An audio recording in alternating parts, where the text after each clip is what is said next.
Hey, we should be live now, I think. As long as I'm getting audio, then we're all good. Hello, everybody. I am Brian from Lich King. This is Sonic Titan Studios. And today I am locking myself in the studio, writing, recording, producing, editing drums for an original song in the vein of Slayer for an online recording competition. Hold on, let me pull up the chat here. So in case anybody's talking or anybody's saying anything, I can figure out what's going on here. The chat is waiting for new messages. All right, hey everybody. So I am a subscriber of this online recording academy called Ultimate Recording Machine. If you've done any sort of audio production or mixing or editing or anything, you've probably seen their advertisements around. Basically, the way it works is that they have this one subscription called Nail the Mix, where you get like a pretty well-known band that you get like the actual like recording multi-tracks from said band. They say you get to mix them, you submit them in a competition with like thousands of other people who are also mixing the same songs, and then you can win prizes and stuff. But the whole goal is really to just get better at your production and mixing skills. So one of the things they do within their community is this thing called a collab smash, where you team up with other people for the community, and they basically give you a task like, write a song in this style, or make the best edit it, or make the best like raw guitar tones you can, something like that. And it's usually like a monthly thing where they'll basically give you a task, and you got to basically write, record, produce, mix, master, send in the song within a month. Thanks, Sam. Hey, Nate. So you basically within a month's time you got to write, record, and mix and master a whole song with other members of the community. So this month was a Slayer inspired collab smash, and obviously I was like, all right, I got to do this. It's like I play thrash drums. I got a studio. This needs like real live drums on it. So asked around, made some messages, got connected with I think two dudes from France, I believe. Hey, there's Vic. Vic's one of the dudes right there, checking out the stream. What's up, man? Correct me if I'm wrong. I believe France. I could be wrong about that. Somewhere in Europe. So yeah, we're teaming up. Those two dudes they wrote a bunch of riffs. Yes, Ron, I actually picked up some drumsticks. It's been a while. Yeah, so they wrote some riffs, threw them at me. Yep, France. Okay, cool. Wrote some riffs in Guitar Pro, threw them my way. I wrote some drums, made some suggestions back for arrangement and some other riffs, and we kind of settled on a song. So what I'm going to do right now to make sure this all works is I'm going to just play you kind of through the arrangement. Right now we've only got programmed drums. All right, thanks Logic. Why don't you pick now to just slow down and freeze on me? There we go. So I'm just going to play you the programmed drums that I wrote, kind of threw them together super fast. Like I said, not only do we have to get this done in a month, but I'm actually even on an even tighter deadline because this weekend Anthony's got the studio booked, and the 10 days after that I have the studio booked. So I literally have today to finish the writing process, if you will, record the drums, edit the drums, and then do whatever mixing or exports. I got to figure out exactly how far I'm going to go with that, but So the first half of the stream is going to be me sitting at a drum set, probably sucking, because in case you didn't know, Lich King hasn't really played shows in quite a while. We did the live stream from the studio a couple weeks ago, a month ago, something like that. And that was kind of getting my warm up back into drumming. So I haven't really done an actual like drum recording project of my own in, over a year now. So it's gonna be a little bit of knocking the rust off, a little bit of writing, a little bit of learning the song, figuring out the arrangement, the form, figuring out what I want to play, and then being able to play it. So the first half of the stream is going to be lots of drumming. Lots of drumming. I'll probably do like dozens of takes of this. The first bunch are just going to be me figuring out what I want to play. And then really like nailing down the takes. And then after that, I will park myself back in front of this computer here and work on the editing side of things. Let's see. I'm going to do a little test here, make sure. Hey, look at the empty drum set. Check that out. And let's see. So, without further ado, let me play you through kind of the arrangement with the programmed drums and the MIDI guitars we've got going on. And I'll mute the terrible takes of the drums I did last night. Let's see how this goes.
There you have it. Yeah, sorry, I gotta figure out why you can't hear me when the riffs are going, but that's okay. So that's pretty much it. It's like a 2.5 minute long song. Pretty straightforward. We got kind of like a intro, verse, little bridge transition that kind of hints at the chorus, another verse, then the chorus, and then the little bridge section, and then the crazy fast outro. Keeping it simple, keeping it straightforward. Yeah, that's pretty much all there is to it. The challenge for me here is going to be nailing a lot of this double kick stuff. That's a lot of stamina that I gotta hopefully summon from within me today. We'll see how it goes. Yeah, worst case, I do some studio fakery, trickery, whatever, and you know how it goes. So just a reminder, this is not a Lich King song. This is something completely different. Not for Lich King. Not a new Lich King song. I'm going to repeat one more time. Not a new Lich King song. Yeah, there you go. If you got questions, if you want to know anything about the studio, the process I'm doing, the editing, the mixing, the mics I'm using, the drums I'm using, I am going to be monitoring the chat as I go throughout this. I hate all of you. Every comment is this a new Lich King song? No.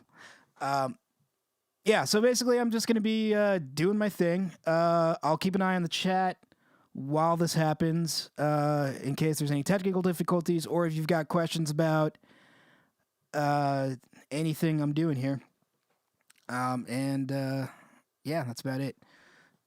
So without further ado, I'm going to go sit down at the drum set, get warmed up, and prepare to destroy my body. Give me 1 second, and I will switch back over to the drum set, and I'll be right back.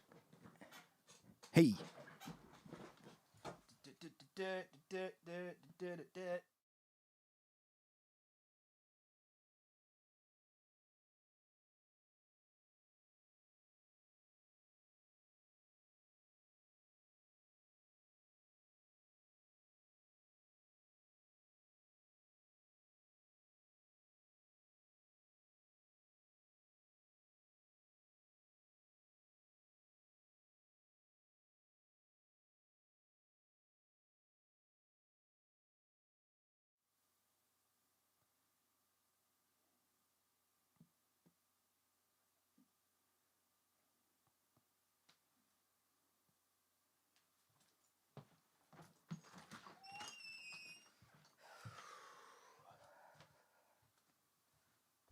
Mute that.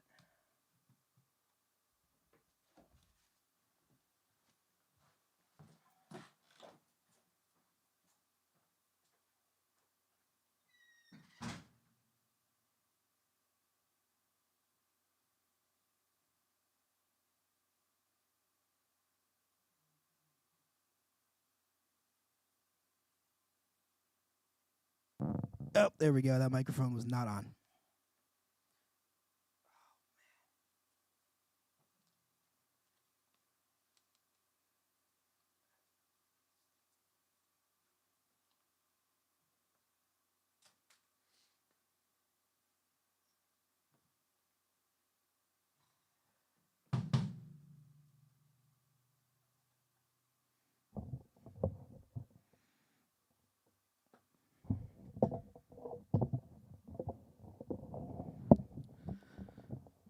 Bear with me, everybody. I've only got so many things to control.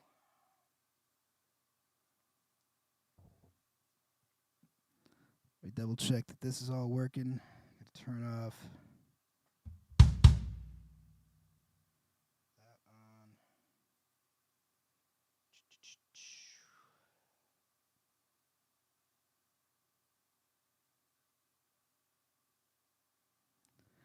Can you guys hear me? You should be able to hear me. Theoretically.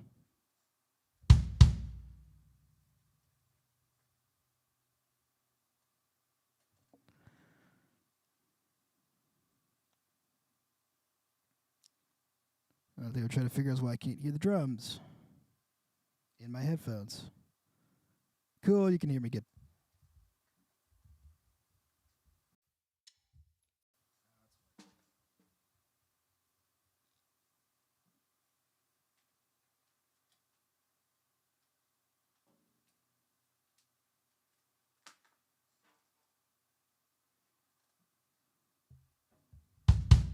Oh, you guys can hear the drum set. Okay, so that's just me. Headphones disconnected. 1 second.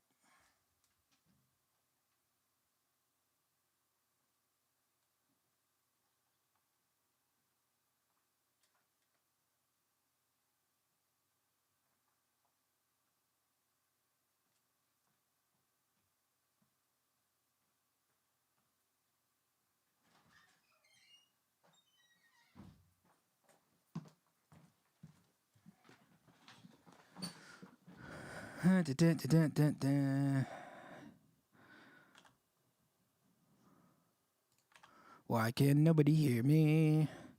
No, you can hear me. I can't hear me. All right. So what? What am I missing? Drum folders on.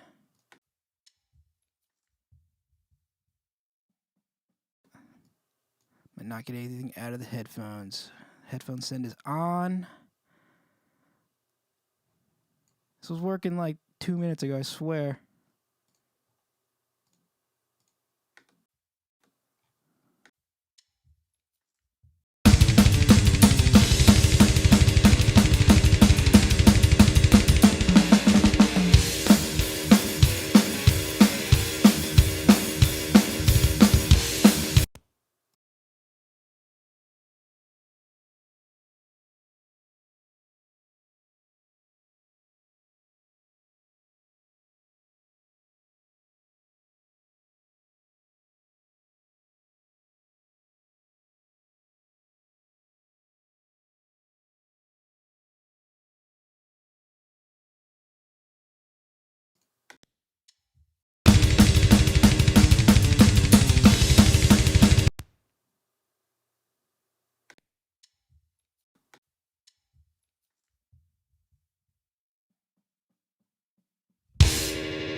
Phones mix input.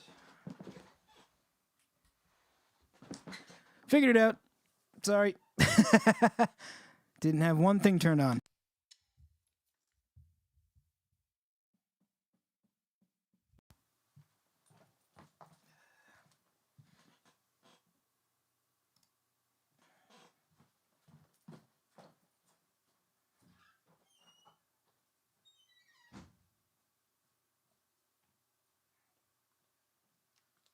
Oh boy.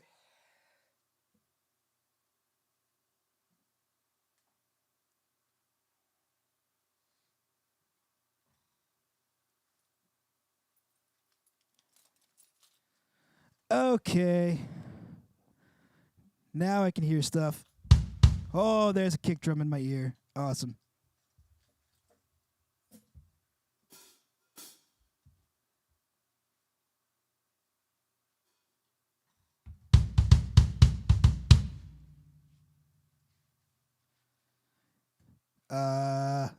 Note to self, if I want to hear the headphones, I need to turn on the thing that powers the headphones.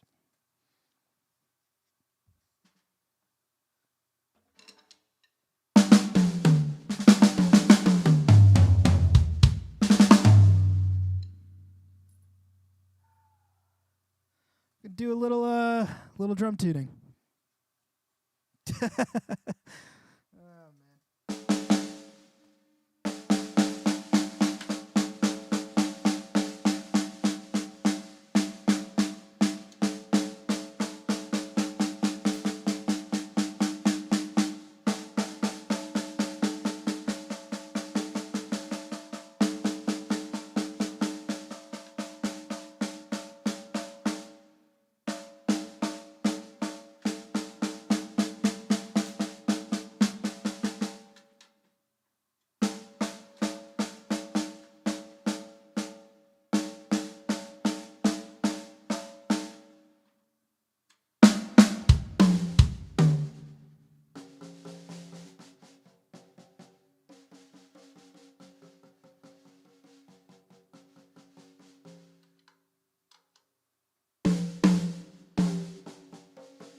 not a bad start. Sam, we're all here for the banging content.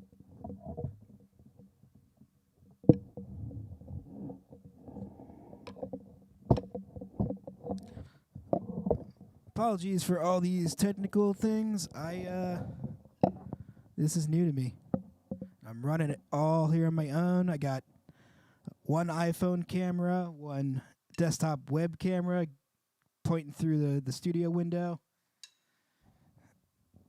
an iPad to switch camera angles, same iPad to control Logic, and yeah. All right, so I'm just going to warm up for a little while, get stretched out, get loose, kind of run through the song in my head a bunch. And if you were expecting me to just like sit down and nail the song and be done with it and be super entertaining, you're wrong. It's gonna suck a lot, but I will get through it. I will learn it.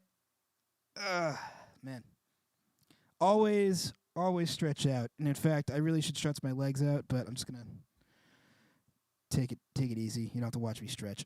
Not entertaining. Ow. Yeah, like I said, it's been... I mean, Lich King hasn't played a real show in a year. We did that live stream about a month ago. So it's been... And in this whole downtime, I really haven't done a whole lot of drumming. It's been mostly working on studio projects. The live sound stuff's getting back in the swing of that now. So we'll see how my drumming goes. So I'm just going to play along with the song, but I'm not actually going to play I just did a tempo track to like warm up to.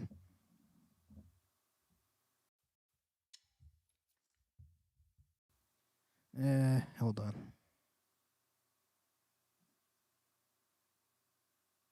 Probably want to mute the old tracks, so let me figure out a way to do that. 2 seconds.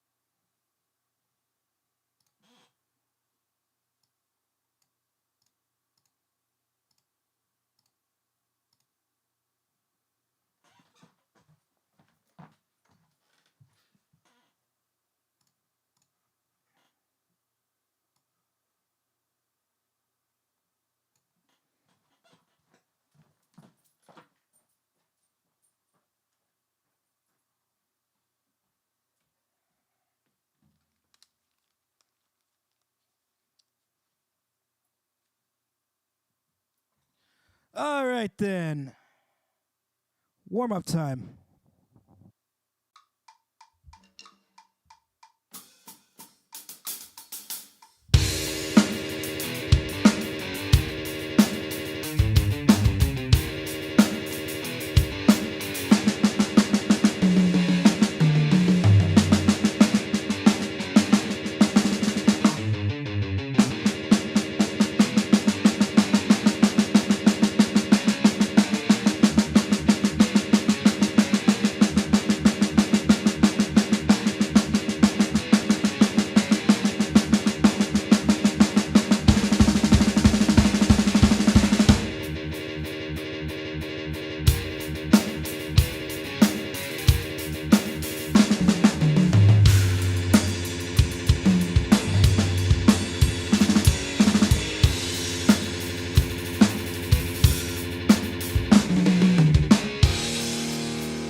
my left hand is total garbage. So that's what I really kind of focus on warm-ups, is getting my left hand not sucky.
Dropping sticks.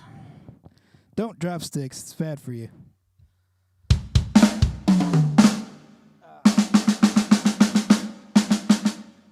Why does my left hand suck?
Fortunately, I don't have to do any super fast double kick stuff in this song. It's all pretty much like mid-tempo kind of.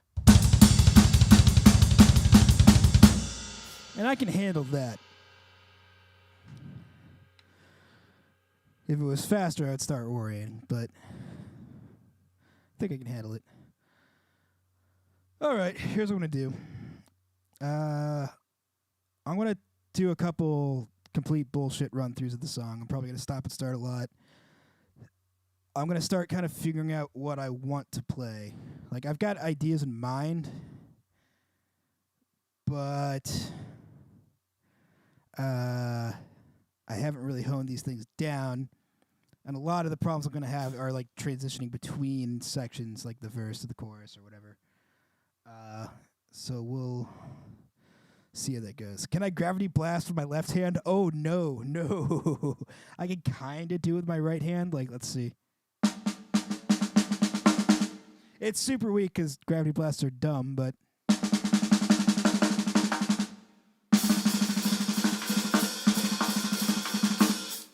Sort of.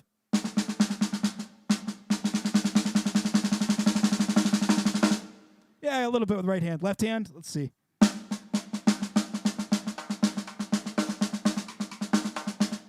Not well enough, no. A little easier with the right hand, because my right hand doesn't suck. All right, I'm going to try just running through the whole damn thing. Oh, man, I really got to stretch my legs out.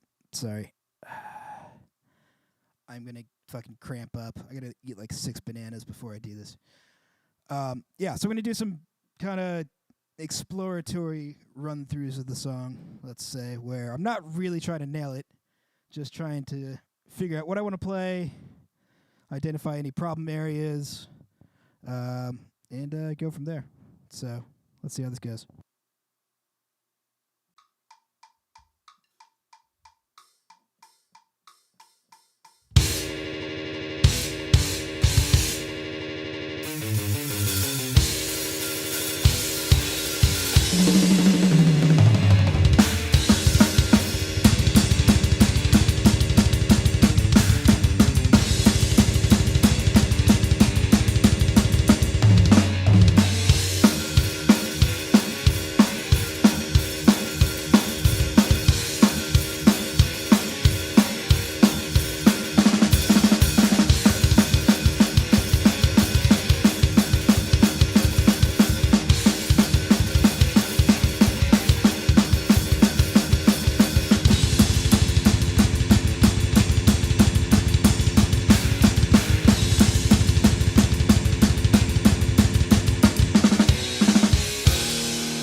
So I'm trying to figure out, I want to do something with that. There's that bridge section where the halftime ride stuff. I want to do something there, but I can't figure out exactly what or where. Like it does the da da da da da da da da da da da da. I want to do like a like like one time where it's like I kind of go off kilter with that beat. But I like the first two times I'm gonna go straight forward with it. I know that the Super Slayer ride beat. But like the third time around where I want to start getting weird with it. Like maybe even like a, I don't know if that's like, that's Slayer enough. I don't want to go straight double kick. Like I think that's too much for that section. But like going from like the,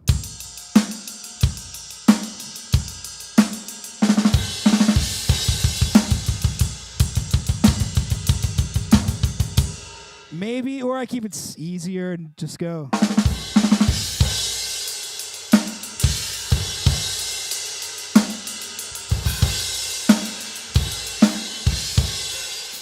Something like that, or I don't know.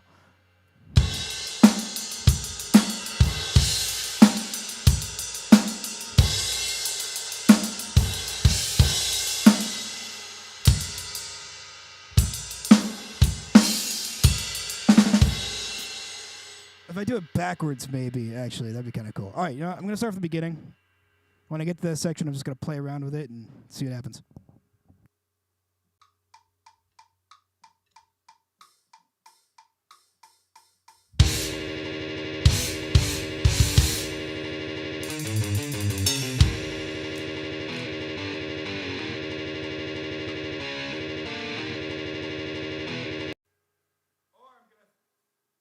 Or I'm going to throw my fucking drumsticks across the room. Lesson 2, always have a backup pair of sticks. I'm going to do that right now. Hold on.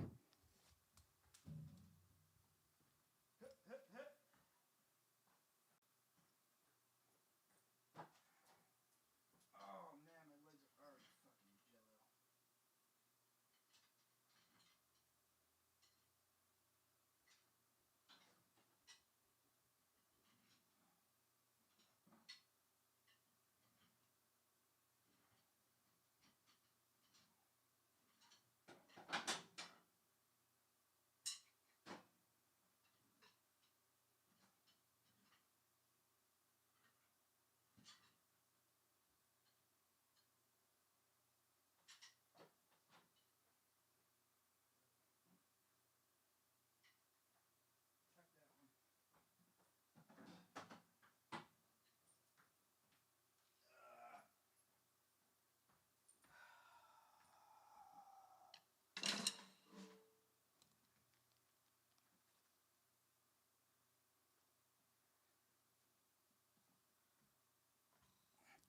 All right.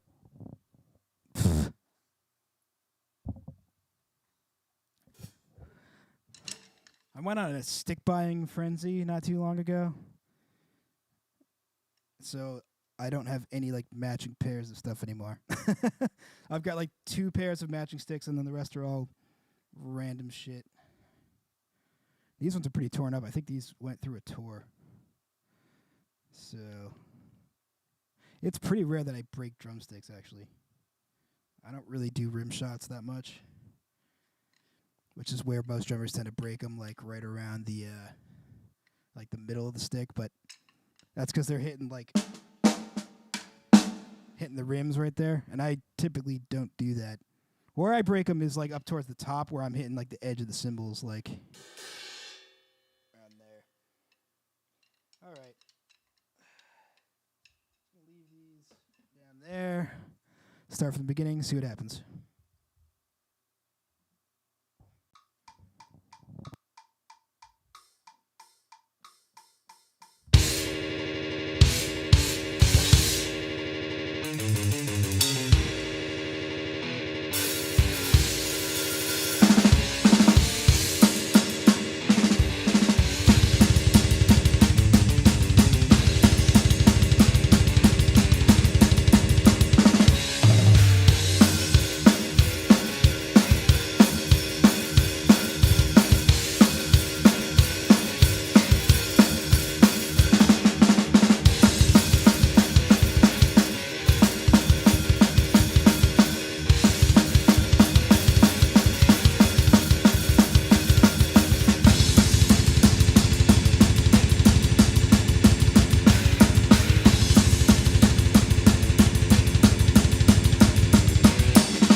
what to figure out for. You probably can't hear me.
Four toms set up, in fact. One. Yeah, I know. Shut up. I normally play with two toms. One rack, one floor. I'll usually do like a 12-inch rack and a 16-inch floor. But I got to Dave Lombardo the shit out of this. So I needed those big, like... I needed that big tom roll there. Sorry, scrolling back up a little bit. What are your favorite brand of drumsticks? I've always played Vic Firth sticks.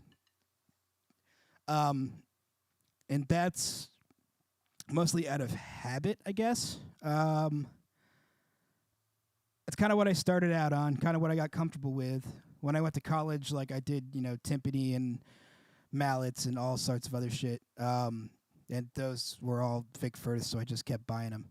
And I've kind of honed in where I know what Vic Firth sticks I like, or at least like in the vicinity of what I like. And if I want to try something a little bit different, I know like what their sizings and thicknesses are, and I can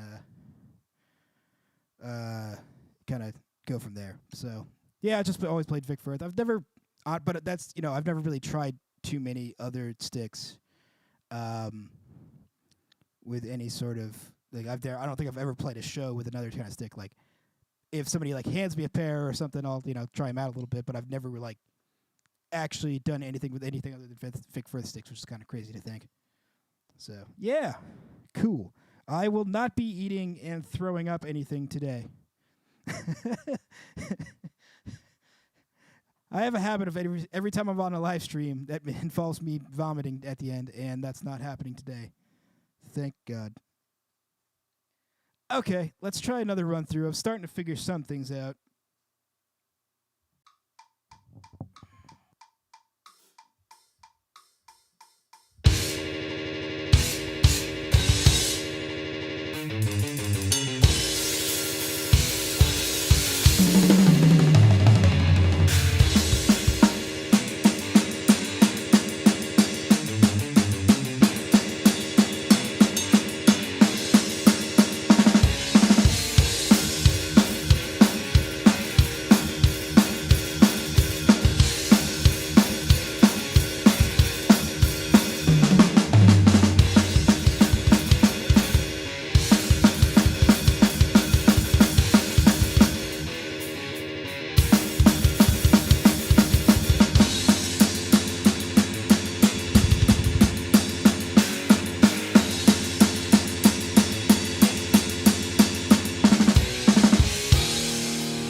The rest of the song's pretty straightforward from there.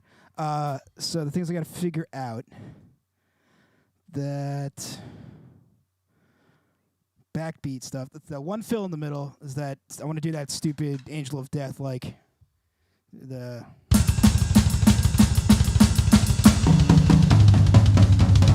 But I gotta get the kicks not sloppy as shit on that. That's the problem.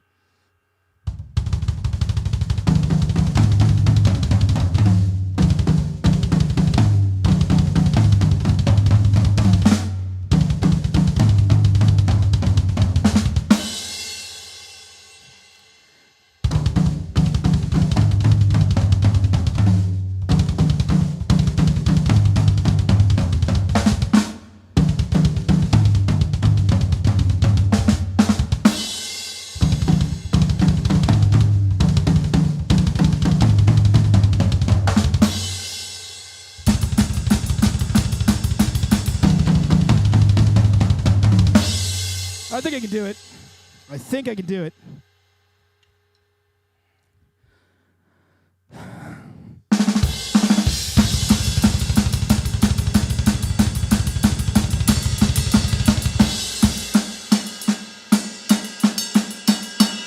I also want to try to get that in the beginning part and the repetitions of that section. The little ride bell thing. I just gotta make sure I get the coordination with the left hand. And then from there, it's just a couple drum fills and yeah, we'll see. All right, let's try it from the top.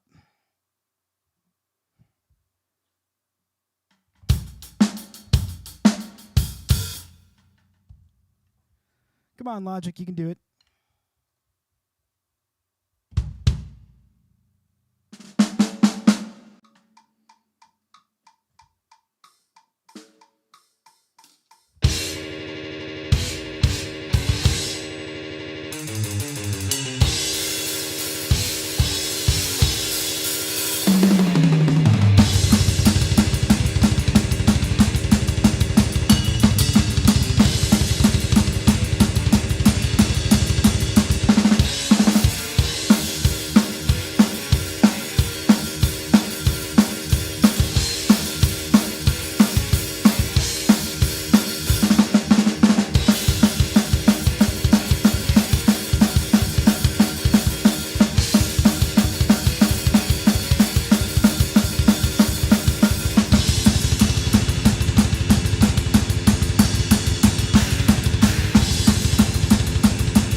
God, I'm out of shape.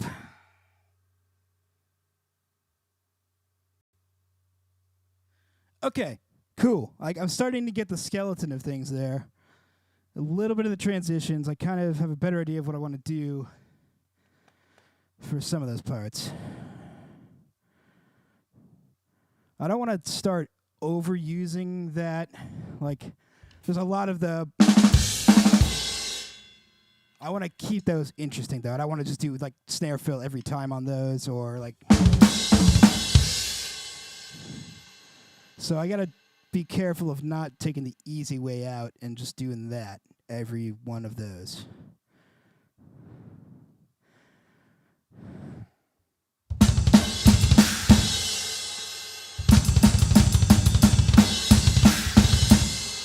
I don't really want to do that either.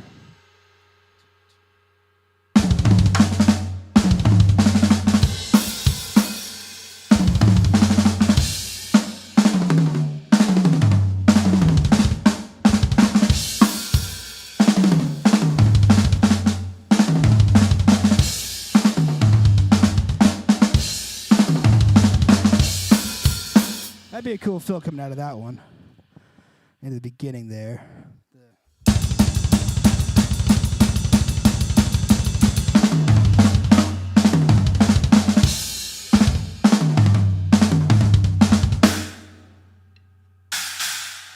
If I did it with the China, or the Crash actually might be better.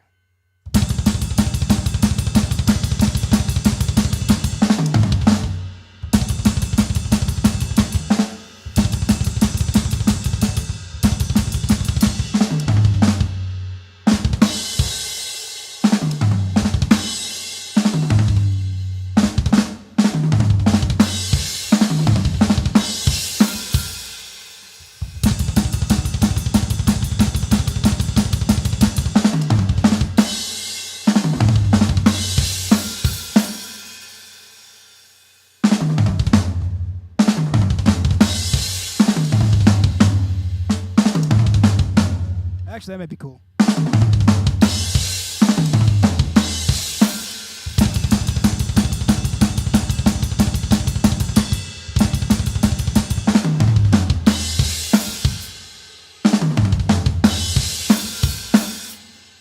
All right, maybe that. Maybe that for the start. I don't think I want to do the China because I'm doing that a lot.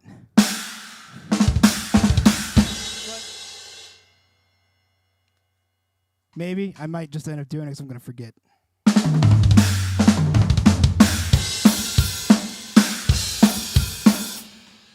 Yeah, all right. Yeah, let's go to a little disco beat. Fuck it. Oh, my God. Okay. Let me just hammer it through again.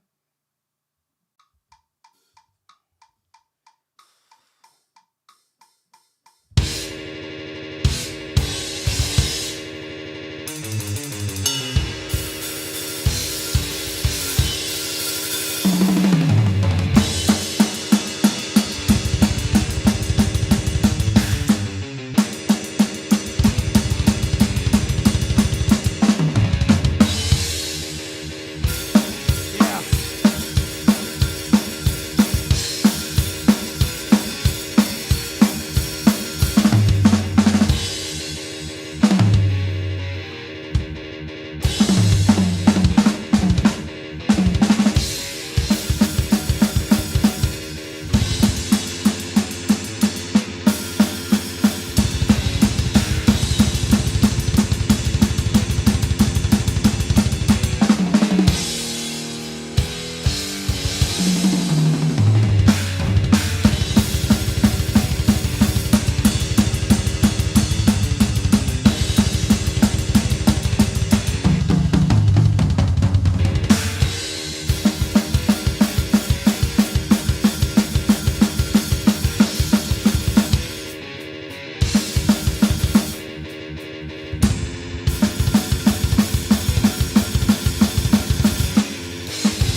So.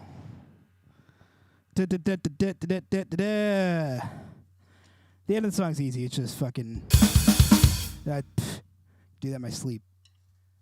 Except for the fast fills. Okay. Getting there. Doing more.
Okay, I think I gotta settle on that verse beat. It's gotta. I want to do the fucking like the skink gallop, whatever you want to do it.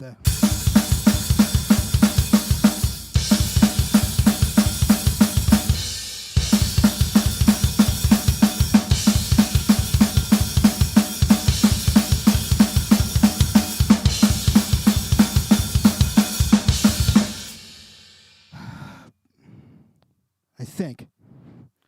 Dun, dun, dun, dun, dun, dun.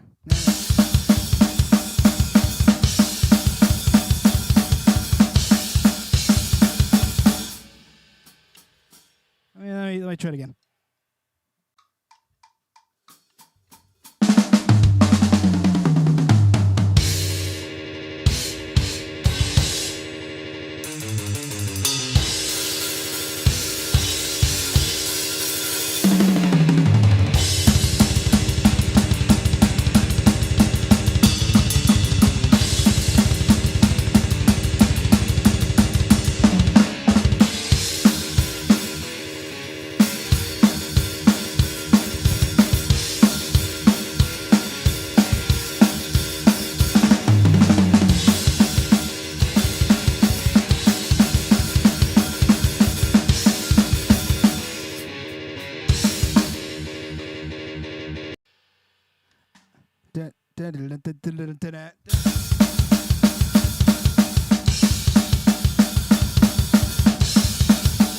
I kind of want to hit those gallops. I don't want to do the. I don't want to do.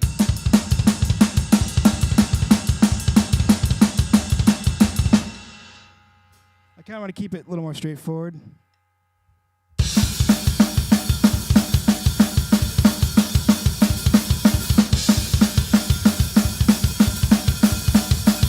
That's what I got to do, I think. Stick with the guitar.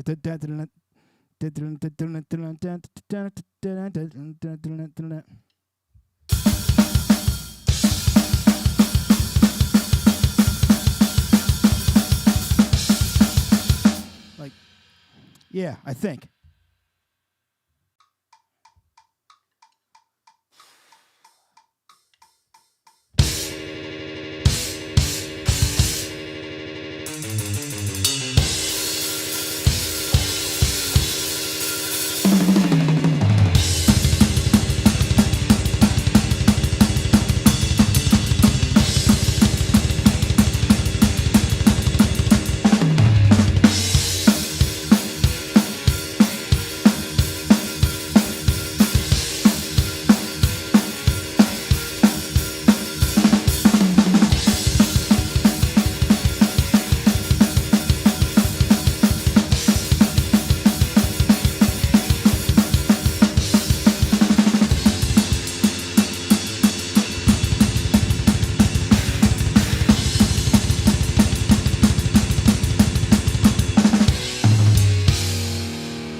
getting there. I'm getting there. Holy shit. All right, I'm going to grab some water. Give me like 2 minutes. Oh, boy. Already hot and sweaty. Whew. I'll be right back.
I'm back.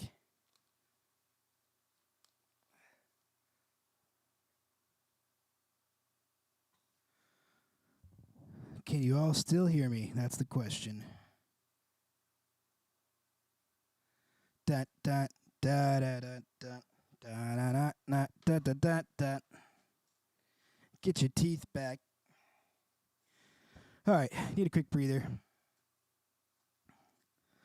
Now would be a good time for any questions, any thoughts, comments, concerns. Tell me I suck. Tell me what symbols to hit. Oh, man.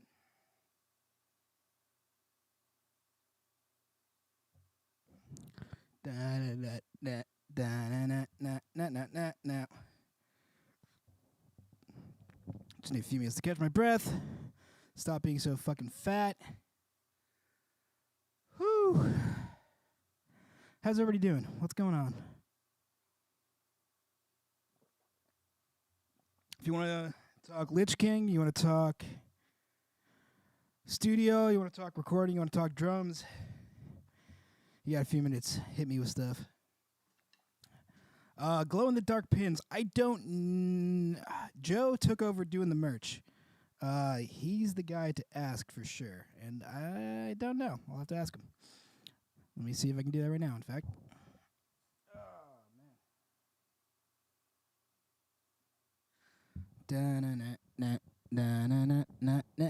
Now.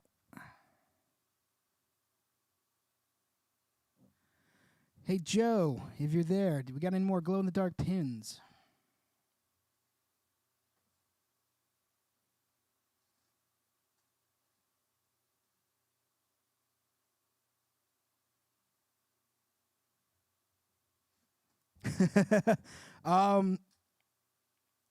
If you do want to check in on any merch stuff, we do all of our own merch now. I mean, by we I mean Joe. Just go to our website, lichkingmetal.com. Click the merch there. I'm sure there's probably a link of some sort or an email to reach us about whether we got stuff in stock or anything. Occasionally we have like extra little things floating around, but it's kind of uncommon. Yeah, we mostly just have giant piles of garbage shirts. Which I think you can buy. I think there's an option on the website to like It's like a cheap shirt, and it's just like, hey, you get whatever dregs we have left. You'll at least get the right size, but it'll be like an old tour shirt or like a misprint or God knows what. Whoo! Is Anthony Hopkins going to be on tour with you? Yes, in fact, announcing that today, Lich King featuring Anthony Hopkins, coming to an arena near you. We're doing a full North America mega tour with Anthony Hopkins, where we're just gonna play Combat Mosh and he's gonna dance around the stage. This is not a joke. That's really happening. It's not happening. Yeah. Man, I really have not played. Recording's a different animal from playing live. Like live, you screw something up, you just keep going with it. In the studio, it's like every little note I'm playing is what's permanent, minus any editing or anything. And it's like I've really got to like focus on hitting consistently and accurately, and like really focus on what I'm doing, as opposed to live where I'm just kind of like going for it, having fun. Could get a little more weird. So this is tough. I think I'm in a pretty good place though. I'm hoping to, do enough takes where I can put together the parts that are good. As long as I'm consistent from take to take, at least with what cymbals I'm staying on, I can edit together some fills or whatnot. But yeah, that's the second part of the live stream, the much more less exciting part, where you watch me sit at a computer and do garbage. Serious question, will we ever come back to the UK? Yeah, totally. Like, that was... Oh, man, we played, I think London and Manchester or something like that, and those shows were nuts. Yeah, what was the name of that pub? I'm trying to remember. That place was absolutely packed, and, like, it was intense in there. It was a real fun show. Not a big place, and I think we filled it up pretty quickly. Our first UK show ever. Yeah, I mean, the only issue obviously is the whole Brexit thing / us going to Europe, and like we got to figure out, like, I not being in the European Union anymore. I don't know what sort of issues there are, like, because if we're playing Europe, like, we're there on European visas, like, but taking the ferry over to London, I don't know if that's going to require more effort at this point. Obviously, I'd love to do the UK. I want to go everywhere in Europe again because it's super fun to tour. But yeah, I mean, time will tell. Like, I whenever we put out a new album, we'll do a whole bunch of touring again and try to hit everywhere we can. Do it all again: North America, Europe, Mexico, Canada, Southeast Asia, Australia. Like, it's a pretty good shot that once a new album comes, that will all happen. It's just a matter of having something to tour behind. Over here it's easy to do like small little tours when we don't have an album to push. But going overseas, it's a much bigger ordeal, a much bigger commitment, I guess. When is the new album? Yeah. Don't really have an answer for you on that. It will happen. It's just, it's. I don't know. We've all got our own things going on, and I've got the studio and live sound. Me and Joe both have other bands. Mike's got Condition Critical. Nick and Mike are both busy working. It's the new album thing. It's gonna happen when it happens, and it will happen. But it's just a matter of really like sitting down and working on it, and trying to do other stuff. Any new RoboCop related songs? Thanks, Jeff. I mean, I can't tell you. I can't. I don't think I've heard maybe like one or two riffs from the new album, if that. Um, it's just something I like. Just hasn't really been a focus right now. Um, yeah, there's like no rush to do it other than us wanting to get back on the road and do stuff. But um, yeah, yeah, we'll see what happens. All right, I'm gonna try to do some more drumming here, and we'll see what happens. That's a good question. 27J Troy. If a drummer gets endorsement, does this mean she gets free product like drums or cymbals? No, actually, usually only if you're like super top of the line drummer, like A list, like you know, really out there playing like arenas, stuff like that. Like those drummers, like or like guys who play like lots of drum sessions, they'll get free stuff because they've got the pull and the exposure to be able to swing that. I don't have any endorsements whatsoever. I mean, I've got my gear that I specifically like, but I kind of also just play whatever I can get my hands on, whatever's available to me. Um, but no, usually like the lower level, like entry level endorsements are usually like you get some sort of deal, like you could buy them at like you can buy their cymbals at like their factory price or whatever. Like you can buy them at cost, or like you get a discount on them of some sort. But you definitely don't get free stuff. And at least that's for cymbals. Like sticks, they might give you some sticks because they're cheaper. But like usually you're doing like artist pricing or a discount of some sort off their normal prices for like cymbal and drum endorsements. As at least as far as I've looked into. But yeah, I don't have no endorsements here. I just do my thing. Something I've considered, but it's like even us at whatever level you consider us to be, it's like we don't even have enough like exposure to do that. All-time favorite drum set. Oh man. That's tough because I've played a lot of kits that I've really liked. Like my first drum kit was a Yamaha Stage Custom, and I ended up buying a second one of those a couple years back. This kit is actually a Mapex that I bought secondhand from somebody about a year ago, maybe a little bit less. I'm really liking these drums, honestly. I like the color of them. The condition's really nice. They sound good. Over in Europe, I've usually played Pearl kits because that's what the Backline company has, and those sounded great too. I think I lean toward Birch drums. Supposedly more attack and less sustain out of those. And you can whether that's true is a matter of subjectivity. Yeah, usually like Birch drums for whatever reason.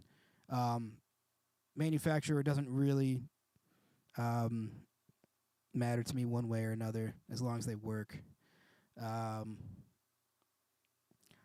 We did play. I'll throw a shout out here for RPM Fest at the festival I run out in Western Massachusetts.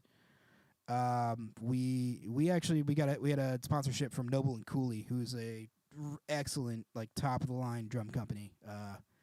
Custom kits, like just really nice stuff. They've been in business since like the late like 1900s or something like that. Like they were building like marching drums for armies and shit. But they custom built us a drum kit for RPM Fest, which was absolutely gorgeous and sounded amazing. And someday I would like to have one of their drum sets, because I've always liked how they sounded. Just having my own like custom kit would be great. That drum kit would never ever ever leave this studio though. That like if I'm gonna get a drum kit like that, I'm gonna take a beater kit out on tour, like one of my old kits, and just beat the shit out of it, and then that kit would stay in the studio and never leave. It would only be for recording, because I've learned the hard way not to bring nice gear out on tour. Like I have cracked cymbals. I'm short one crash cymbal right now. I've got this little Wuhan cheap piece of shit. And it works. It's not the best, but it was cheap, and it works for what I'm doing here. But I usually play Peisty, like 2002s for crashes, rides, hats, or Peisty Roots for the hats. And I gotta figure out a way to either bring something cheaper out on tour where I can break it and not worry about it, or figure out what size cymbals I need to not bust them out on tour. So, because I can't afford to keep breaking shit.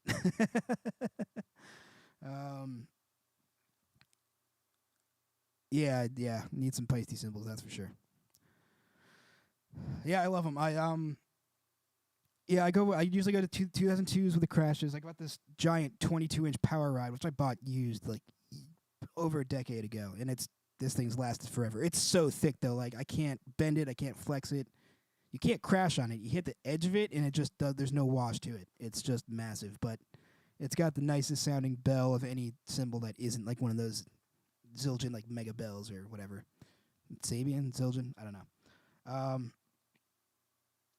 Yeah, so but I ended up getting Peisties because I kept cracking Zildjians and Sabians, and even though I was like purposely playing light on them, and I bought some Peisties, and they always last like 5 years for me, as opposed to any other cymbals where I'm cracking them in a year. And I really don't hit that hard. That's the thing. Like, you can watch me play in a minute, but I really don't hit that hard, and there's no reason that I should be breaking cymbals in a year. So, all right, I'm gonna get back to it.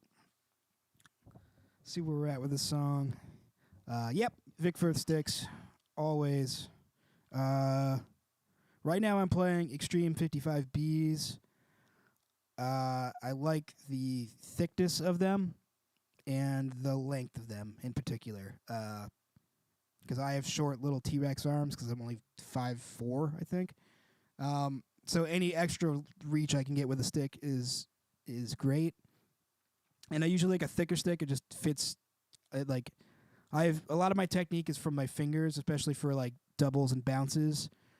So any extra thickness I can really like grip onto the bottom of the stick with my fingers is helpful. So I've kind of settled on either the Extreme 55Bs or 55As. It's a good compromise between the thickness and the weight and the length, and it's just worked out well. So I'm gonna shut up, play some drums, see what's going on here, play around with a little video switcher, see how this works. Ooh, yeah, look at that.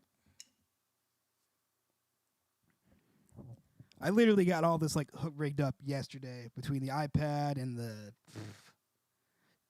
recording. Like I was here till about 1 a.m. getting this going. Heads. I usually play Evans heads. I'm not really particular, to be honest. Like I Remo heads, right? Actually, this kit came with Remo heads pinstripes on it, so I just kept them on. They're good. But usually I try to do either like whatever sort of either the pinstripe from the Remos or like the EC2s from Evans, clear heads, 2-ply, or like the sound ring. I'll put a little bit of tape and moon gel on maybe. Actually, funny enough, I think some moon gel fell off my rack top. All right, too bad. Yeah, not other than that, the one thing I am particular about is I try to go with the GMAD on the kick drum batter head. Thick single ply lets me get more attack out of the drum, and I like the muffling ring to deaden up the drum just a little bit. Moon gel are these little blue gummy things. They're like they stick to your toms and they stop them from resonating too much. Usually put them on the toms, maybe a little bit. Charles, I still have your drum head. It's literally right over there. Whenever I see you next, I'm fucking getting you that drum head. You bought it. It's yours. You own that. Get it out of my goddamn studio. It's totally my fault. I've been meaning to get it to you. So, someday it will. All right, cool. Let me play some drums here. Actually, let me tune some drums. God damn. The another thing I hate about being in the studio is this. You get sweaty headphones, and like you put them back on after the sweat on them gets all cold, and it's just yeah. Ooh, Ron's asking about kick drum mics. Yeah. Tough question because I almost never use the same combination of kick drum mics. It really depends on what the project is or what I'm doing. Live, I usually go with I like the Audix D6 for a live kick drum mic because it's a good like one and done. Don't really have to worry about a kick in and out. In the studio, I'll go like Beta 91 inside the boundary square rectangular flat one. I'll do that inside a lot, and then outside is either the D6 or the Beta 52. Right now, I've actually got a Sennheiser 903 inside. It's one of Anthony's mics. I think I've got that on the outside and the D6. No, this is a new one. It's I have a Heil PR30 on the outside of the kick drum right now, which is weird. I haven't used it before, but saw some recommendations and decided, you know what, fuck it, I'm going to go for it. So right now I've got the Sennheiser inside and the Heil PR30 on the outside, at least for this. That was actually a conscious choice because the Beta 91, it was too snappy. Like to me, that works well for like a modern, like snappy, really present kick drum thing, whereas this is Slayer. It's kind of like you go listen to Season of the Abyss or South of Heaven, where that kick drum's like not really clicking through. It's doesn't have that snap to it. So that was a conscious decision to go with a little more mellow inside kick drum mic than I might normally, and on the outside of the kick a little more like boxier kind of, not like the D6 is very scoop frequency wise, and I wanted something that wasn't that so much, so I went with the Heil PR30 for the outside in this one. Triggers, I don't use them, so no. No, I mean I can. Yeah, basically, like, there's a shitload of different kind of triggers, but basically what's happening is that you're creating some sort of electrical signal when your beater hits the kick drum, which is either triggering a drum sample or MIDI notes or whatever. Some people say it's cheating. Some people don't say it's cheating. I don't really care one way or the other. I don't use them because I like trying to do natural kick drum sounds, and I don't always trust them to trigger correctly, because like you're either doing it through like there's a bunch of different ones where it's either like done on contact, done with audio, done with lasers. Like there's all sorts of different crazy triggers. There's ones that on the go like mount on your pedal, and like literally when your pedal hits a certain point, it triggers it.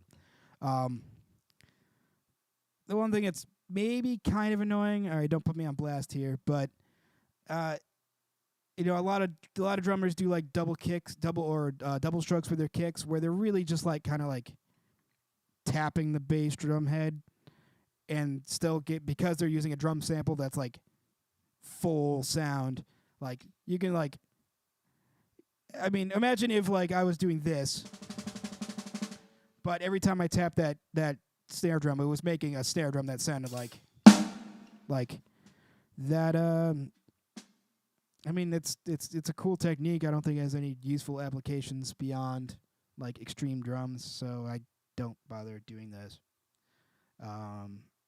Which set did I use in the Omniclasm? Oh, I used my that's my Pacific, my PDP kit. I got that right before I went to college. I used that on Omniclasm, World Gone Dead, and Born of the Bomb, and Do-Over. I used it on all of those recordings.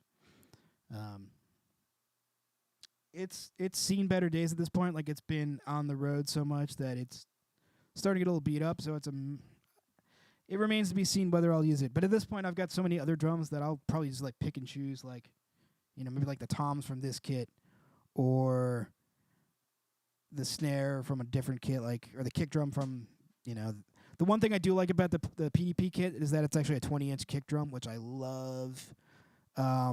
Whereas this one's a 22. Like, I feel like I'm not quite up to speed on this as much as I normally would be. So I might pick and choose parts of different drum kits for whatever the next record is. But I wanted to set up this one because this has 4 matching toms for this, and I needed that for those Lombardo fills. So, without further ado, I'm going to play some drums. I'm going to stretch out a little bit. I see you Bethlehem dudes hanging out in the chat. What's up? Oh, man. My calves are going to be on fire today. Good thing about having a studio that's literally in the middle of nowhere is that I can play drums till 4 in the morning here, and no one will ever yell at me.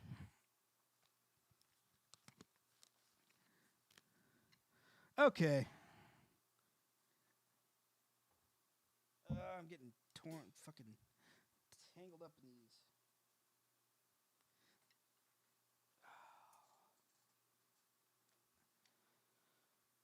Whew.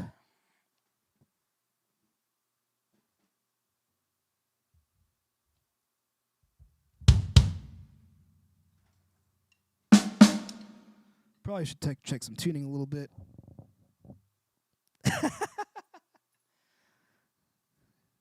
JT, you don't want that, trust me.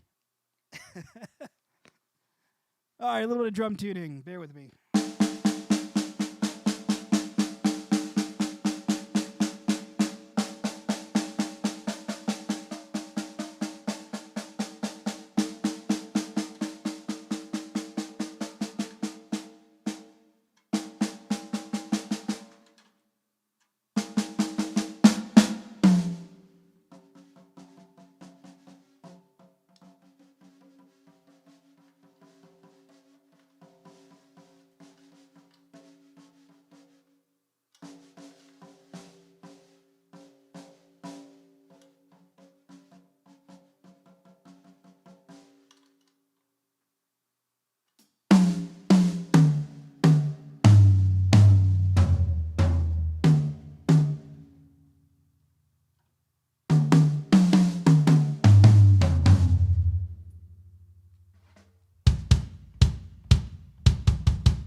Okay.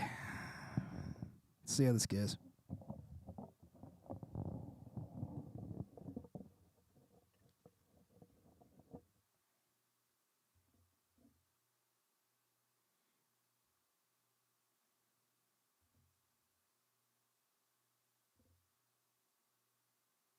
Got to reconnect to Logic. All right, here we go. As soon as the hard drive stops freaking out.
Yeah, there is a lot of this that sounds like Angel of Death. That's yeah, it's I mean like it's definitely very Slayer inspired. That's kind of the whole point. In case you missed it, yeah, this is an original song. Like we did it as an online collaboration with a couple dudes over the internet from France, and so they wrote some Slayer-esque riffs, threw them at me. I wrote some drums, recording those drums, gonna send them all back, get it all mixed up. They're gonna record real guitars, and it's gonna be a thing. You'll hear it at some point. Oh, my fucking legs. Ow.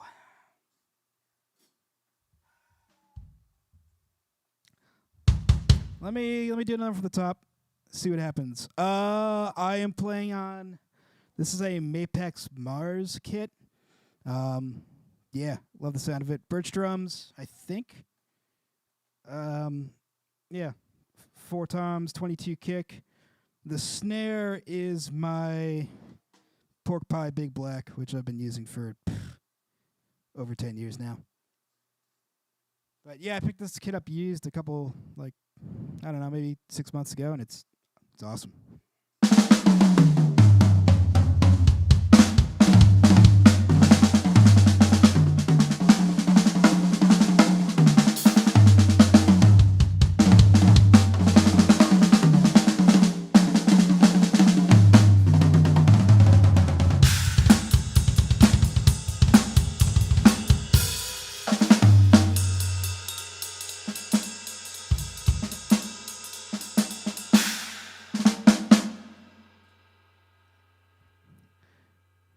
Yeah, I know. I'm not Dave Lombardo.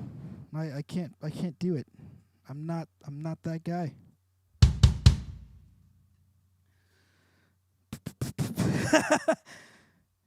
Yes, JT, we're basically the same person. Same height, same amount of facial hair. I wear a suit of armor when I play drums. And yeah, we have a lot in common. Alexander, I'm definitely gonna part by part glue things together. I think that's gonna be the case for any real studio drums. That's what I've done for every album, where I'll do like anywhere from 5 to like 30 takes of the whole song, specific parts. And then I will take the best bits and pieces of all those, put them together, and that's final take. Troyer, no worries. I know it's a joke. All right, let's do another one. Fuck it.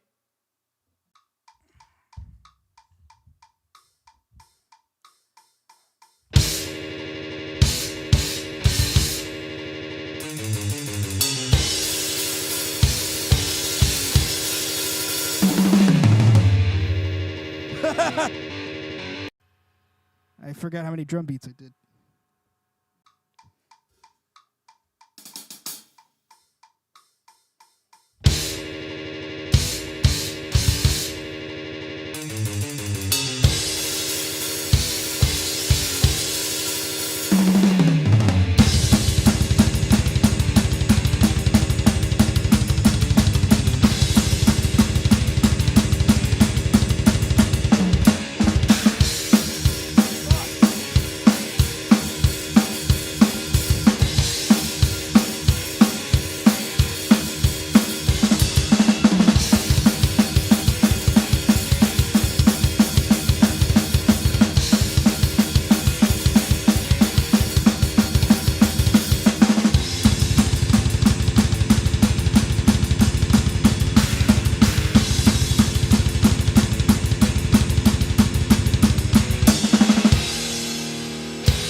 I keep forgetting what the hell I'm doing with that drum beat. Like I want to going into those verses.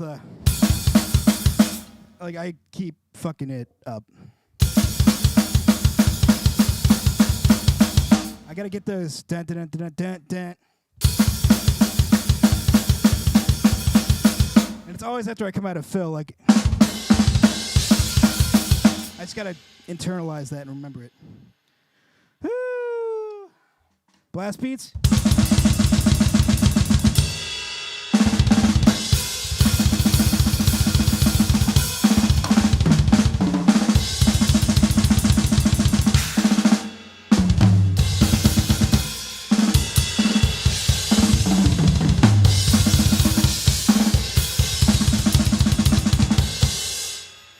Not my strong suit. Not my strong suit. I do not do the blasts often. Okay, let's see. So, for those of you just joining us, this song literally got written 6 days ago, 5 days ago, not even. I think it really in earnest got riffs were conceived over the weekend, Monday, Tuesday, and we're at Thursday now. So this is a very on the fly. I'm kind of learning this as I'm recording it, which is not what I normally like to do. I like to sit down and have weeks to really learn drum parts and figure out exactly what I'm playing, but I do not have that luxury this time because after today, the studio is booked through the weekend, and then for the next 10 days after that. So, in order to get this song done in time for the contest submission and all that, I have to record drums today. And what I record is going to be it. So, having said that, let's do another one. I'm getting there. I'm getting bits and pieces.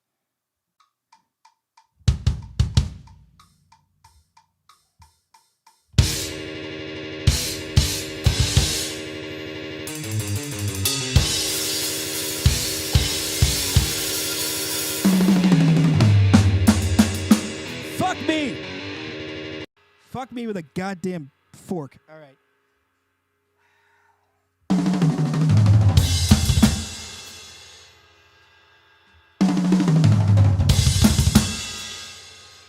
I need to start the kick drums right there. See, these are stupid little things that I worry about, and I have to. So coming out of that.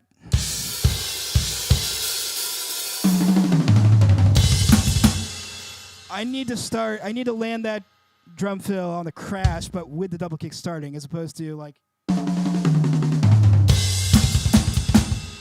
I don't want to do that. I also don't want to hit a snare drum in that first beat because I'm coming out of the fill at the end there, and I really can't get my left hand over in time.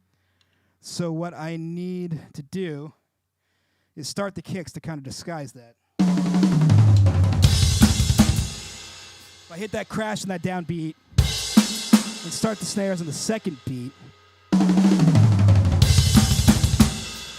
not only that, I think I actually lock into the double kick better if I do that as opposed to...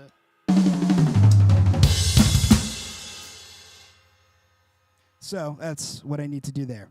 Cool. Let's see if I can get this first section down.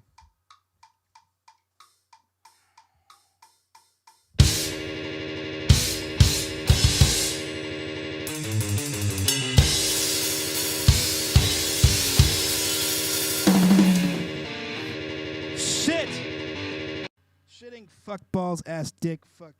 Thanks, JT. Thanks for hanging out. Miss you, bud.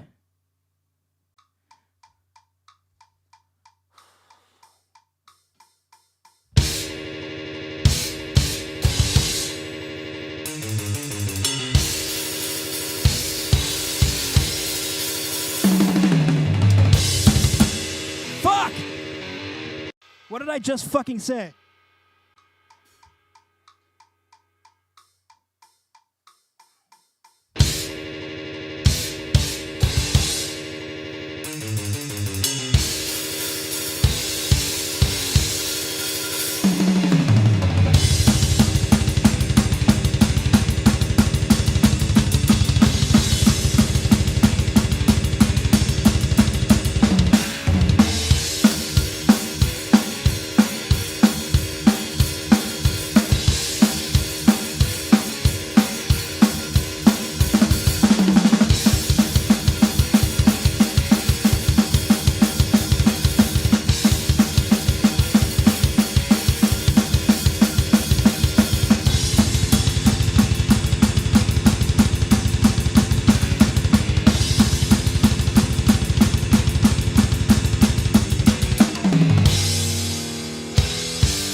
All right, I think there's some usable stuff in there. Basically, my goal with drum tracking is to get to the point where I have one take where I'm like, yeah, I absolutely nailed everything in that. And at that point, I've got it enough between that take and any previous takes where I can put something together for the most part. Maybe like one after the one I think I nail. All right, yeah, I'm starting to get like certain parts. I got to get that one drum fill in the middle. Not the Angel of Death fill, but there's that little bridge section between the verse and the whatever.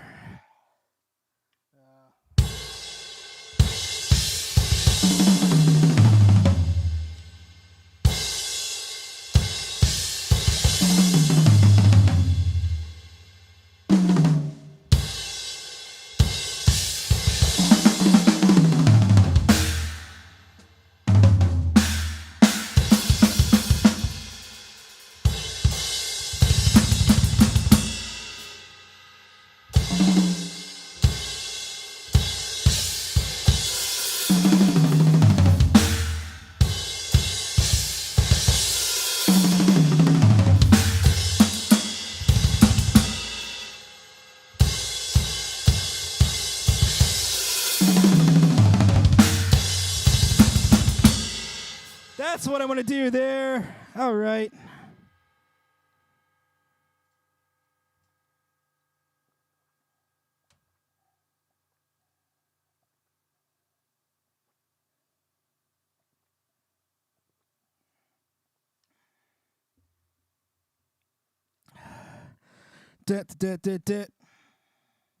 Another take.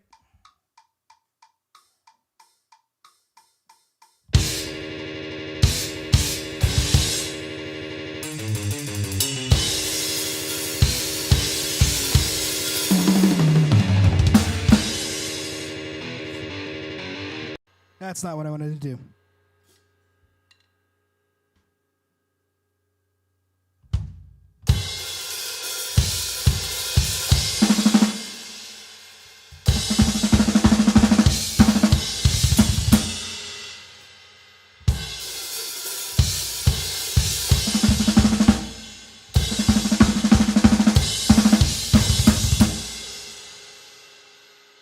Maybe I'll do that at the beginning. Hitting the mics.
I don't really want to go too fill heavy at the end there. I think I need to avoid that.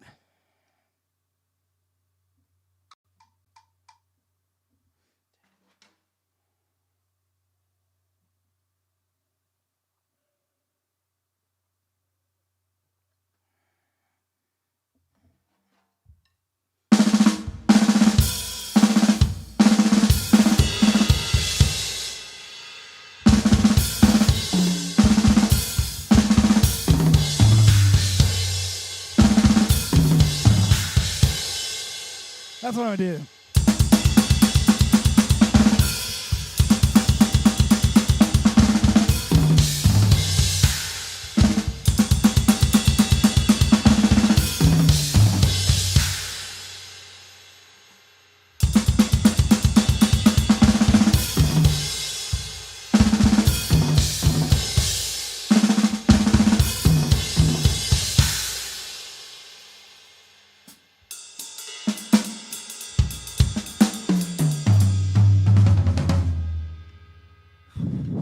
All right, sweating like a pig. Let's do it.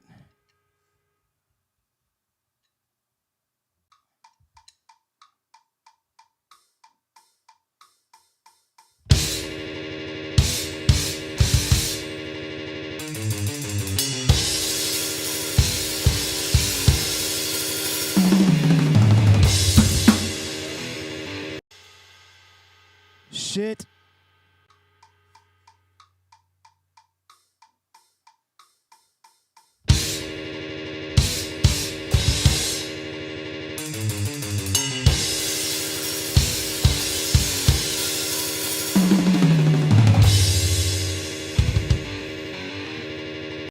I gotta get that fucking intro.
Yeah, all right.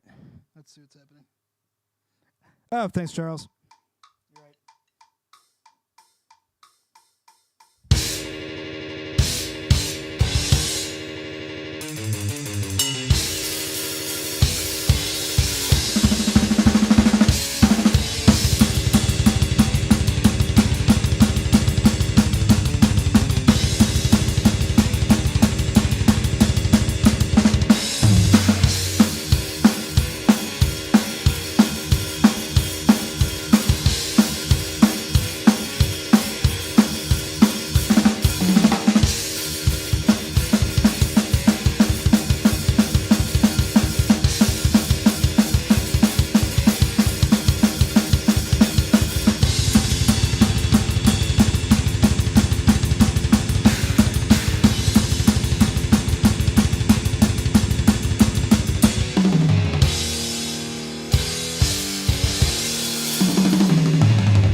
It's fucking hot in here. I'm sweating my dick off.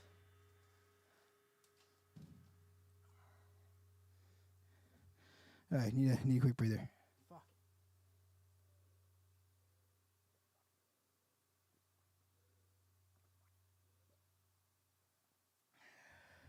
I'm probably overthinking this, honestly.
Boy. Okay, cool. Yeah, I'm overthinking it. I probably just need to do fewer fills, honestly. Just like fucking keep it simple. Let me give it one more run through. Just to I'm just gonna fucking go for it.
All right, if I can get something like that, but clean up a few of those little things, like that's like 90% good to me. And if I can clean up the few little things that are bugging me with that, then we're in a good spot. I just need to, don't overthink so much. Don't worry about every little fill. Just fucking go for it. Or don't do a fill if I don't need it. Okay. I'm out of water. I'll be right back. I'm just going to leave you here. And, I'm not going to... You know what? I'm going to hit play. Let that one play back. We can listen to it. I think.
Okay. I'm not as far as I think. It's I'm pretty happy with like everything other than what I totally fucked up in that. But okay. I need a breather. I'm gonna get some water. I'll be right back, like 2 minutes. I'm just gonna play that on loop. You can all listen to it.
be careful not to drag the end there.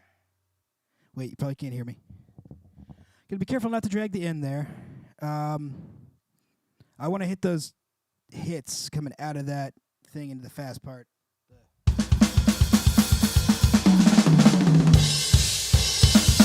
I gotta hit those crashes, definitely.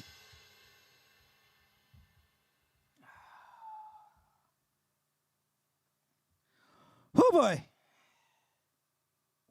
Let's go a different angle now. Oh, I'm a fancy man.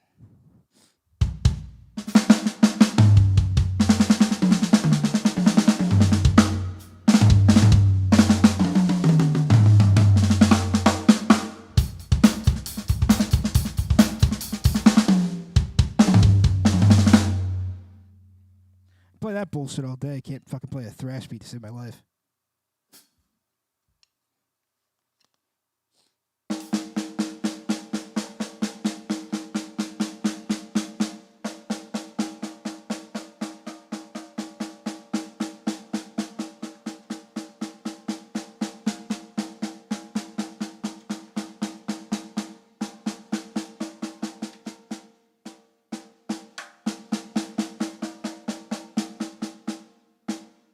Thank you, Alex. I love you, bud.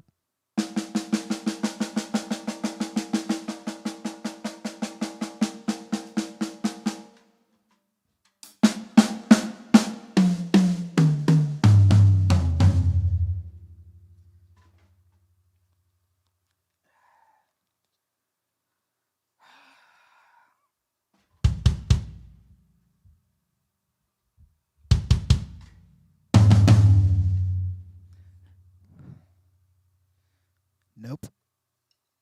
Not going there. Okay. Let's I'm feeling it now. Let's do it.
I'm wondering, man, I really want to get that like super halftime beat, like the beginning of,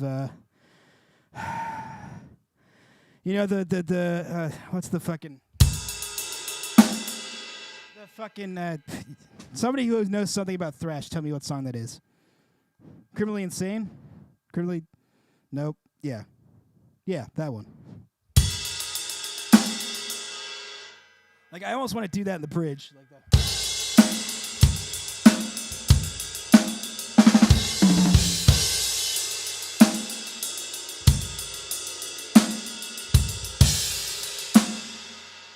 But then coming back out of it is what I want to do.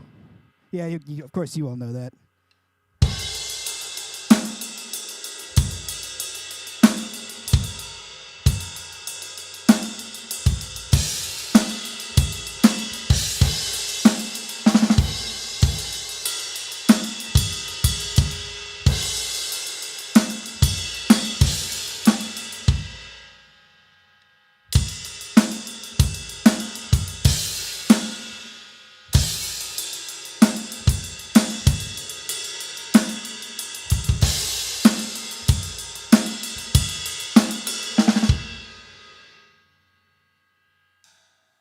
Yeah, something.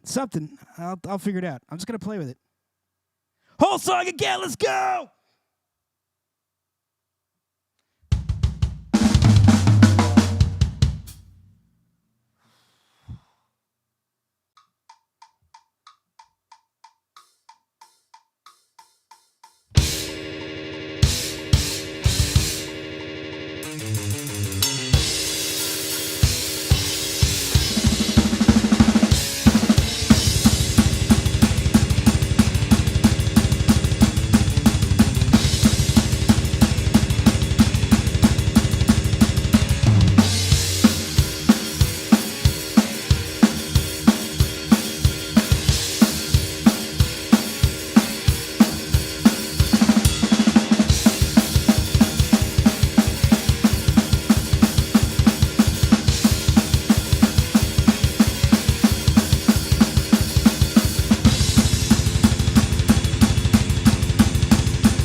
I'm going to do some big drum fill at the end there.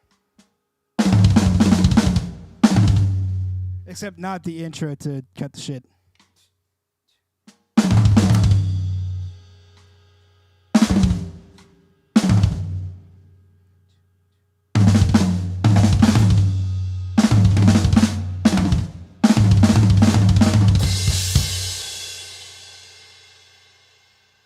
Something like that. Oh, yeah, okay.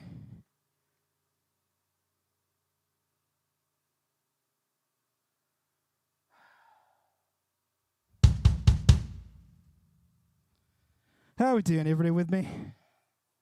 Let's do another one.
All right, the only things I'm really missing are the beginning of the drum beat. I think I'm gonna go with that. I gotta get into that gallop rather than start off with.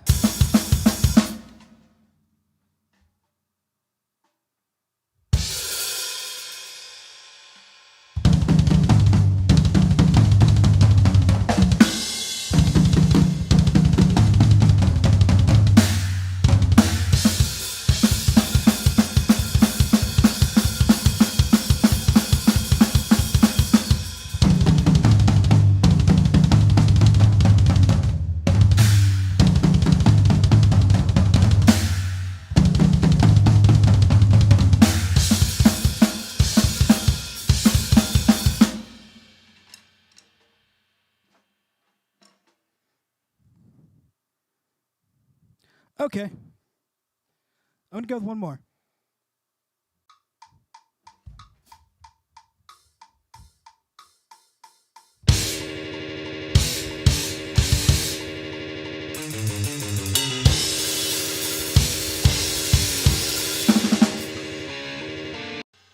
Drum fill. Snare fill, it is.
Getting there. The fuck did I put my water?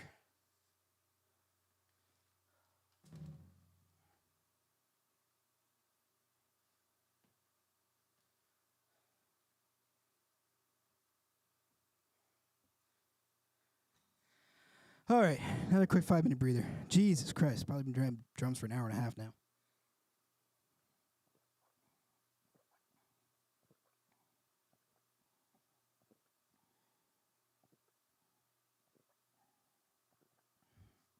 Excuse me while I slurp water into the microphone. I need some air, that's what I need. Hold on.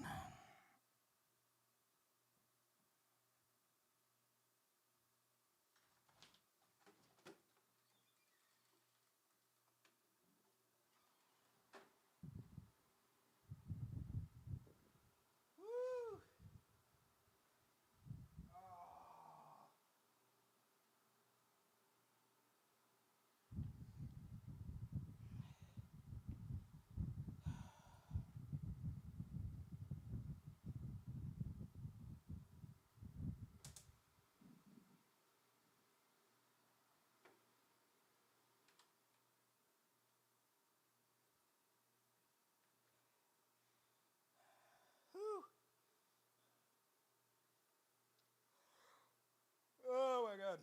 I'm like, I don't even see this, but I'm just like caked in sweat right now.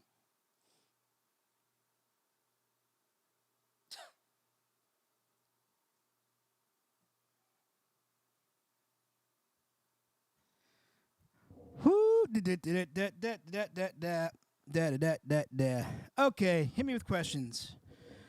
Taylor Winch, what sort of setup are you using? What do you set up in terms of drums, recording, video? Like, what part do you want to know about? Hit me with a specific, and I will get back to you and with what I'm doing. Alexander, hey Brian, is guitars already recorded while you're playing to MIDI? Yeah, no, guitars are not recorded. So if you missed it earlier, this is for like an online recording competition. So literally, they wrote there's two dudes from France who basically wrote the guitar and bass parts. They wrote stuff, I think over the weekend, but basically got it sent to me Tuesday. And they just wrote it in Guitar Pro, so they're doing that, tabs, and then basically bounced out the MIDI from that. These are pretty bare bones guitar parts. They're going to add like harmonies and whatnot on top of what's already there. But I basically needed something so we had an idea of the structure in terms of like verses, choruses, like basic rhythms, stuff like that. So they sent over those MIDI files just so I have something to understand like what is intended to be there eventually, so I can record drums to it. So I've got the MIDI track. I've got a click track in my head. I don't think you guys are getting that. But basically, they send me the ideas. I lay down the drums, send them the drums. They do the guitars for the finished song. That's kind of the process. It seems to be a lot, like, it's kind of a lot of the way most of my bands end up writing. Even Lich King a little bit, but it's usually not MIDI guitars. It's usually like Tom will sit down with an actual guitar and record scratch tracks, but he'll record like riffs first, send them to whoever. I'll usually like me or Mike or whoever.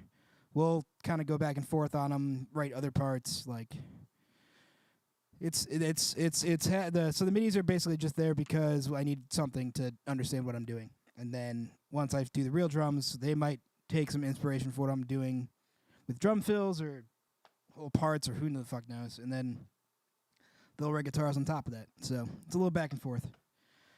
Taylor, drum mics recording. Okay. Oh God.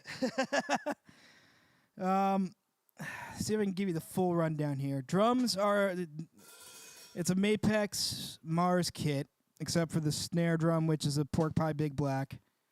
Microphones are all sorts of everything. Like I've got like inside the kick is a Sennheiser 903. Outside is a Heil PR30. Snare top and bottom are SM57s. Rack toms are Sennheiser 421s. Floor toms are AKG D112s. The two overhead mics are Studio Project C4s. I've got two Bayer M160s for room mics over in the corners here. All of that is going into a whole shitload of different preamps between API, Neve, SSL, Neve. There's a BAE, which is like an API clone kind of thing. A couple other Neve style preamps. There's two A Designs Pacificas for my overheads. That is all, and then there's like some Focusrite preamps for like the extra non-essential mics, like the hi-hat and the ride, and I think the room mics are going through those too. That's all eventually going to an Antelope Orion A to D converter, which is connected to Thunderbolt to a Mac Pro, which then goes to Logic, which is what I'm recording in. I'm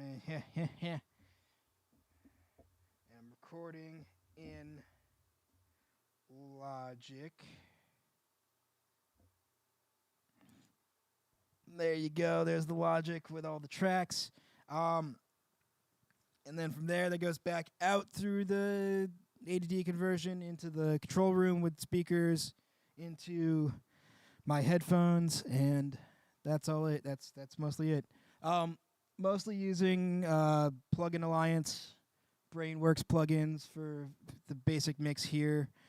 And then lots of just built-in Logic channel EQs for the individual channels to start, and then it's like all the kick, like snare overhead buses usually have like an SSL G channel with like EQ and comp on that.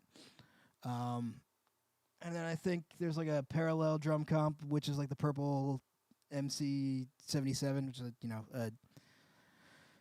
it's a 76 kind of clone.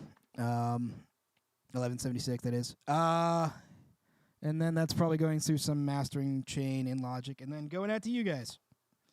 Pretty straightforward. At least in my head. Then to do the video end of things, I'm using OBS. And Logic is writing out to this app called Black Hole, which lets you transfer audio between apps.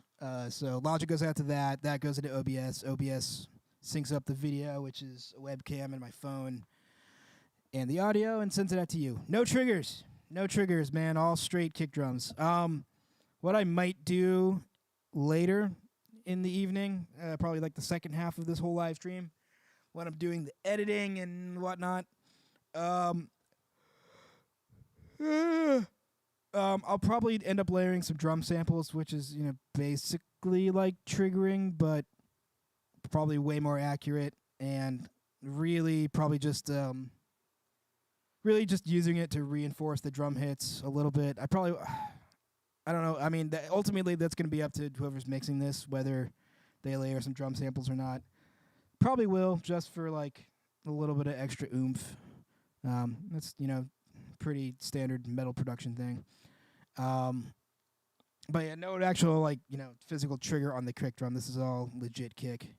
Thank God it's not any faster, or else I probably would need triggers. But now, man, I never use triggers live. I don't use them in the studio because I don't think they're accurate enough for that. They're not. I don't think triggers are ever accurate enough for blending the real kick and the triggered kick. It's like there's always like slight bits of delay, or there's phase issues. Like it just never sounds good to me. So to me it's always one or the other, unless you do it in the audio, like Logic or Pro Tools. Because then you can go manually line up every hit so it's perfect. But yeah, no triggers, just slamming this kick as hard as I can. It's one thing I kind of pride myself on in drumming, is trying to can hit consistently and hit hard, and not over hard, but just like enough to get a consistent, solid sound. Like not letting up the snare drum when I'm doing fast double kick stuff, making sure that fast double kick stuff I'm not feathering it. Which people can be apt to do with triggers. Yeah, and like this is like the whole point of this recording I'm doing. It's for a competition to do a song in the style of Slayer. And yeah, old school. Like I'm going for that, somewhere between the South of Heaven and Seasons of the Abyss drum sounds. So that nice kind of big reverb, because there's a little bit more space than like the faster songs that might be, losing my train of thought. Jesus. Yeah, trying to get that. That I want that big snare reverb from South of Heaven. I fucking love that. But it doesn't work when I'm doing necessarily fast beats. So I'm kind of, the way I have the mix now is kind of like a compromise between those. It's not super huge drum sounds, but it's big enough where when I slow it down, it opens up. But yeah, along that lines, I'm trying to go as natural with the drum sounds as possible. Like, if I do layer samples, I'm probably gonna do it really gently, or I hope that whoever mixes it will do it really gently. Because if you listen to old Slayer records, like, you don't hear every single kick drum hit. Like, you kind of hear it gets lost a little bit. It's not like a modern metal production where you hear every single even, slap of the beater against the kick drum. You're hearing like a little bit of, you're hearing real drums. Like, there might be some sampling going on, but there's not enough where it's like every hit's the same exact hit, and it just wouldn't serve this song well or the style we're going for. So yeah, there's my kind of recording theory, I guess, if you will. All right, I'm gonna do a couple more takes, but just because there's a few little things I need to absolutely nail, and I might go like punch a few sections or something. I'm trying to avoid that. I just kind of want to get like, the song's only 2.5 minutes long. It's gonna take me longer to figure out where to punch than I'm just do the whole goddamn thing. So, I'm gonna go from the start, and try to really focus on those couple things, those little transitions where I want to get a drum fill into the right beat, and hammer it down. How many songs? Just one song. It's literally just this song. Like I said, it got written in earnest on Tuesday. I got the tracks. I spent about an hour. I wrote one guitar riff, sent it back, arranged the drum parts, and that was it. It's like, yeah. So it's just doing one song, doing basically the full production from drums to guitars to bass to edit to mix, and then you submit it. Be like, hey, this is what we did that sounds like Slayer. Vote for us, and maybe we'll win some shit. So, yeah. I'm not really in it for winning. If we win stuff, cool. If not, it's I like doing this. I like playing drums and recording, and it's what I do for a career at this point. So, having said that, if you like what you hear and you're in a band and you want to come record or you want me to mix your stuff, SonicTitanStudios.com. SonicTitan Studios.com. We're on Facebook. We're on Instagram. We're on mostly those two. Find us. It's me and my bud Anthony. We run the whole place. We rent the space. We do tracking, mixing, editing, podcasts, videos, whatever your heart desires. And we're relatively affordable, and we do damn good work. So if you like how this sounds, you like how the live stream from Lich King sounded, if you like how Born to the Bomb, how the Omniclasm, if you like those records, I've done plenty more. Go to the website. They got listening examples, and hit me up. Let's make some music. I'm always looking for new stuff. All Lich King stuff, dude. We're like the most DIY. Well, not the most DIY, but we're as DIY as a thrash band could be, man. Like we record all of our own stuff. Right now we're doing all of our own merch. There's been times in Lich King's history where we've outsourced certain things to other companies or people. Like early on, we did all of our own tour booking. Like I booked the first U.S. tour we ever did. Did some additional things after that. But, it gets to the point where you need other connections and other people to help you with those things. So, like, we have booking agents now for, Europe, U.S., you know, Oceania, whatever Australia is. We were doing merch. Our merch fulfillment was outsourced for like the last couple of years, but we decided to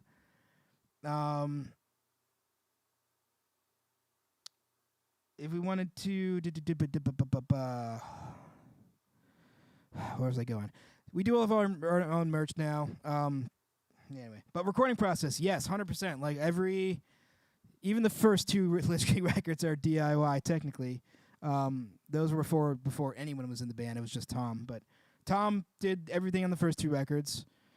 Me and Joe and our original two guitarists, Eric and Kevin, we jumped in around at World Gone Dead, and actually World Gone Dead was mostly recorded, but I re-recorded the drums and mixed it. After that, I basically took control of all the recording stuff for Born of the Bomb. I did all of Born of the Bomb, from everything from tracking to mixing to editing.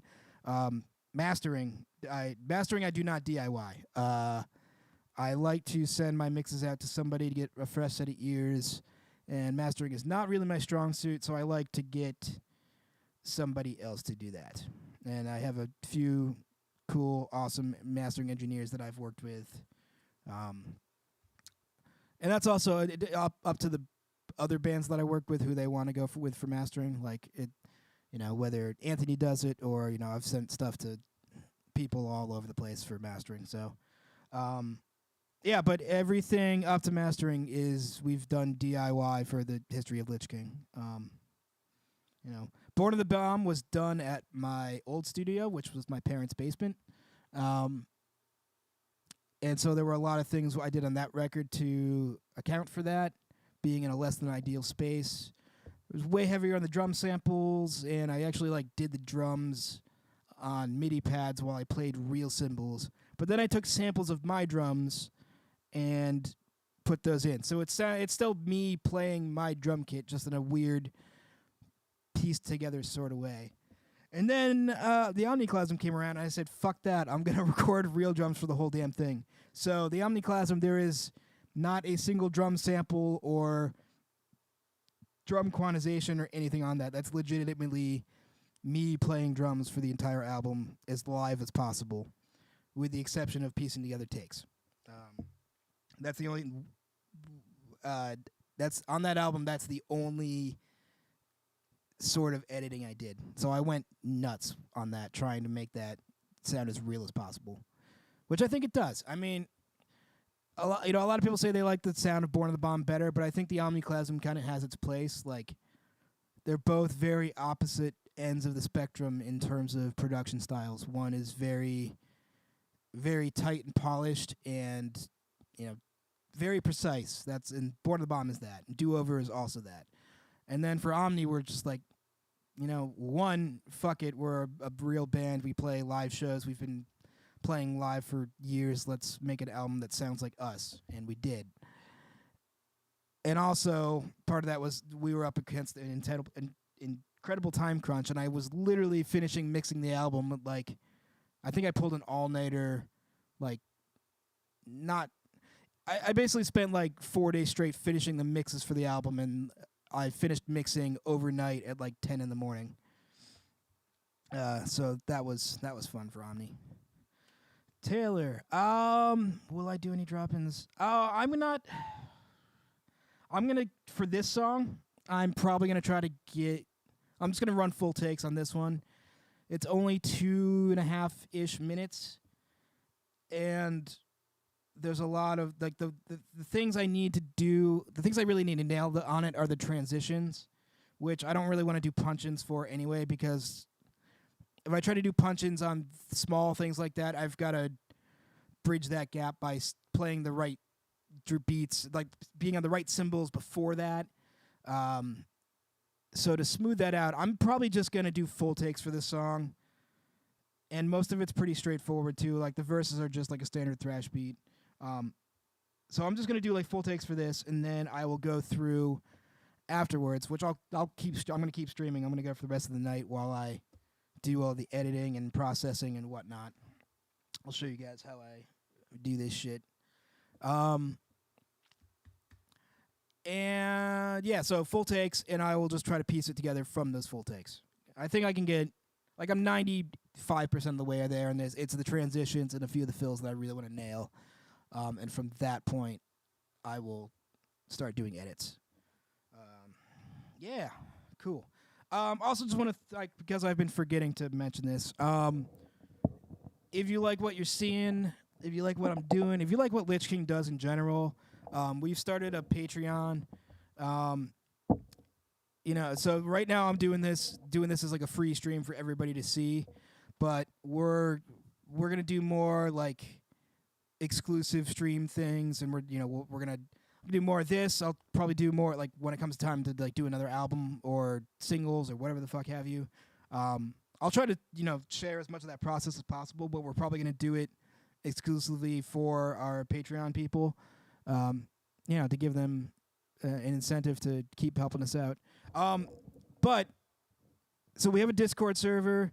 If you go to discord.lichkingmetal.com, you can join it there. You can join the Discord for free, but you only get access to like the basic stuff. I don't think you get to see the exclusive streams and shit. If you go to patreon.com/lichkingmetal, you can see what we're trying to do. You throw us a couple bucks a month, you get all the exclusive streams. You get to actually check out like the multi-track stems for Born of the Bomb, and Omniclasm. Eventually, we're releasing a song every month or so.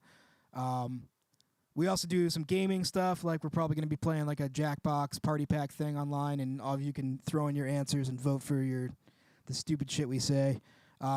We've done like Rocket League, we've done Minecraft, we've done some video game stuff. We're doing audio production stuff. Zach's going to be doing some vocal covers at some point.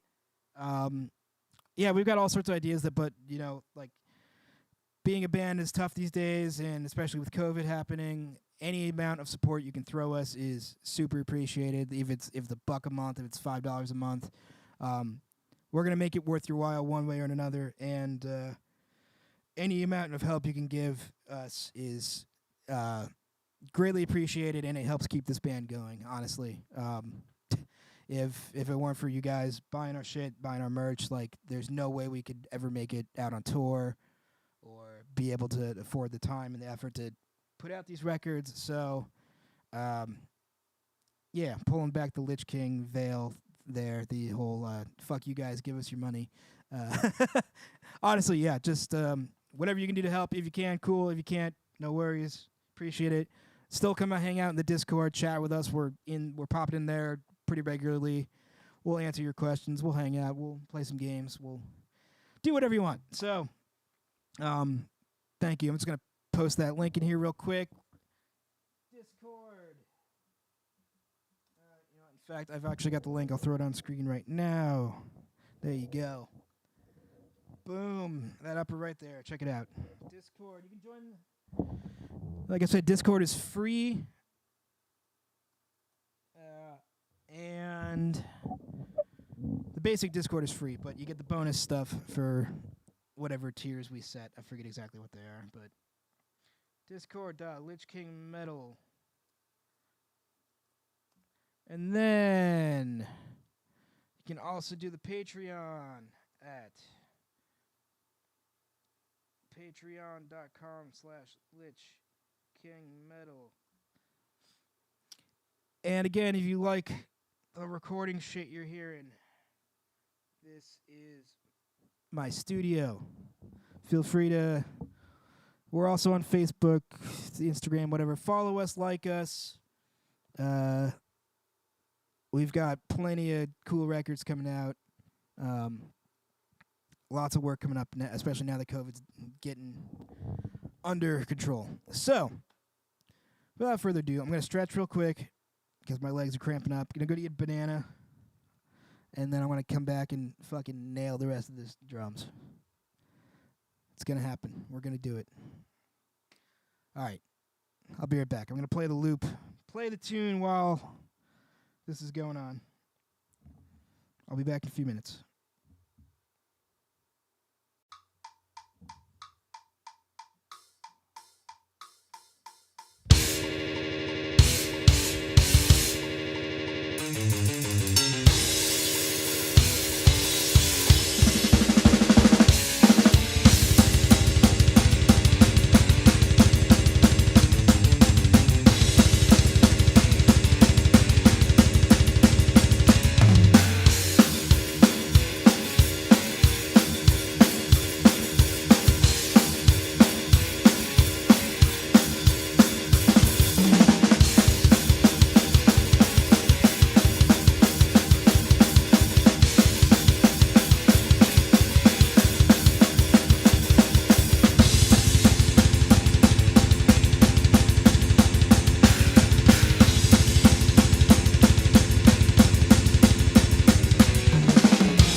Guys, 69 the world is so lonely in Twitch chat. Somebody go be his friend, please.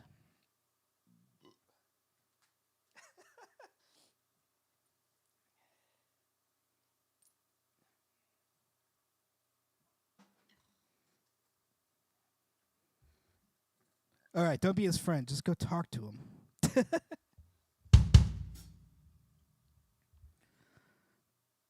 I don't know. Like I've never really been big on Twitch, so I don't know how many people we actually have like watching us there.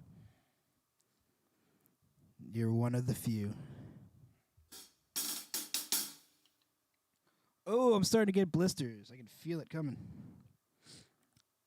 Oh, somebody asked me earlier if you use like finger tape. Nah. Nah, man, I just build up calluses. All right, now that I've eaten an entire banana and I'm going to throw it up. I know some of you want to see that. That's why you're here. You're here to watch me vomit. Just kidding, it's not the Super Bowl. Oh, hold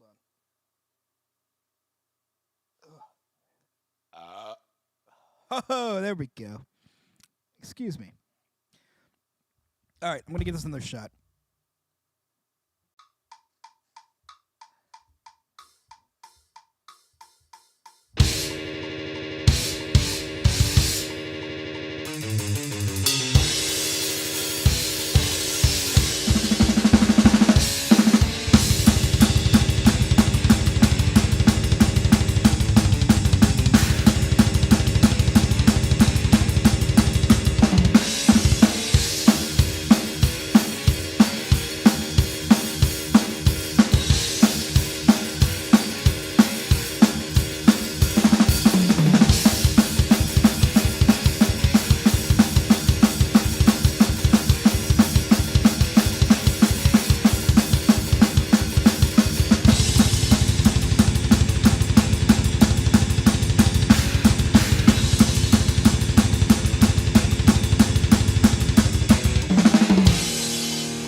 All right, don't eat a banana and then jump right into a take.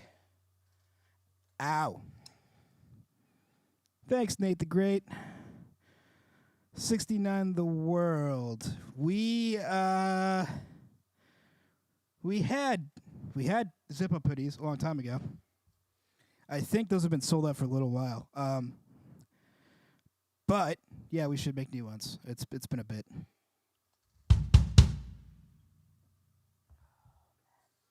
Man, I tried to stretch my leg out. I'm just like getting old. My hips like fucking cramping up.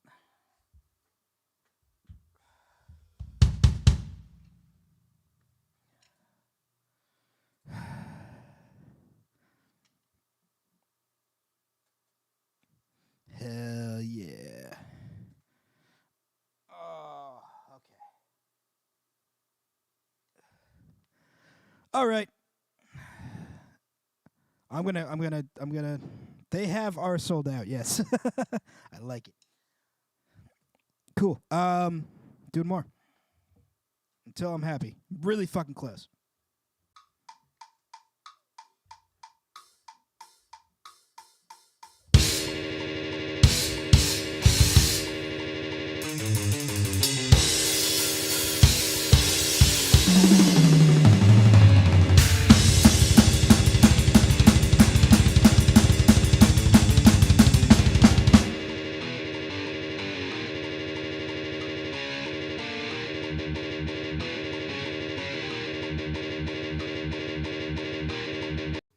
Shitting fuck balls ass dick.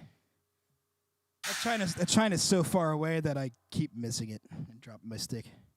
So fucking balls, dick, shit, ass, whatever. Okay. Here we go. Doing it.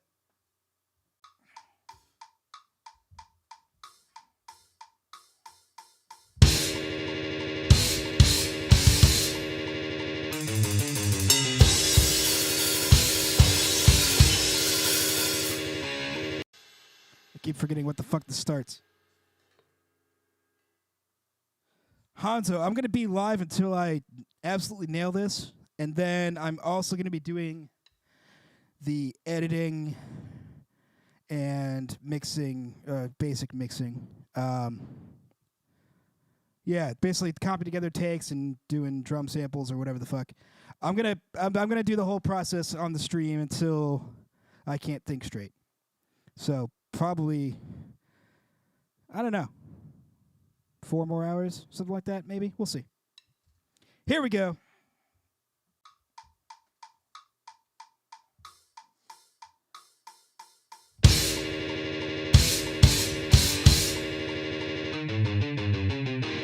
That's not how the song goes.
Yo, that might have been like my first like happy full take. Cool, cool, cool, cool. All right, doing it again right now. I'm gonna just keep riding this and feeling good.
Whew. Hey. I think I can't pronounce Brayan Chalan. The song does not. I think that means what the name of the song is. Currently, no name of the song. It's just kind of up in the air right now. Yeah, haven't really got that far. Don't even have a name for the group yet. We'll probably have to come up with that too. We'll figure it out. We have somebody, a friend of mine, Trey Holden. He's gonna write and record vocals for it, so it'll be up to him, ultimately. Okay, let's see. One more time.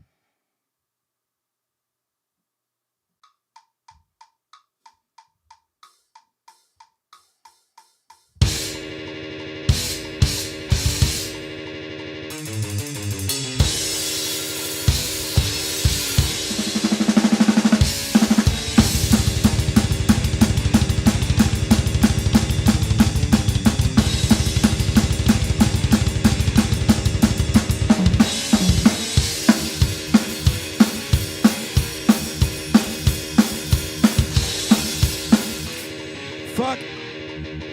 Nah, that was shit. 16 in the world. No, I'm not self-taught. Took lessons. So I started playing piano when I was like 3 or 4 years old. Took lessons for a while doing that. Then in middle school, switched to drums. I was kind of self-taught initially on drums. And then once I got to like high school, like middle school, high school age, I started taking lessons for drums, specifically drum set. And then when I was in college, I did music production in college, audio engineering, and did everything under the sun. I mean, I in college I played, drum set. I played, like typically on drum set in that sort of setting, you're doing jazz, Latin, whatever. But I also did concert percussion, so I did timpani, I did mallets, marimbas, xylophone, all tambourine, bass drum, glockenspiel, whatever, like all that shit. Like I played that, all of that in college. So and was legitimately taught how to play all those. Cool. Yeah, gonna do more takes.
That's not the part that goes there. Fucking shitting. Fuck, that's not how that goes there. I want to do something different for that drum fill, but I don't know what.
Okay. Ow. Okay. I'm getting tired. I'm going to do like one or two more. And my iPad is dying. All right. Whew. Okay.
Can't always play thrash. Gotta lay back and groove every now and then.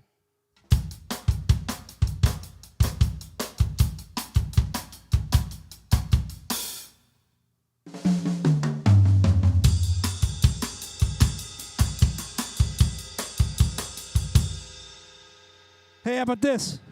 Da da da na na da da na na na na na na na.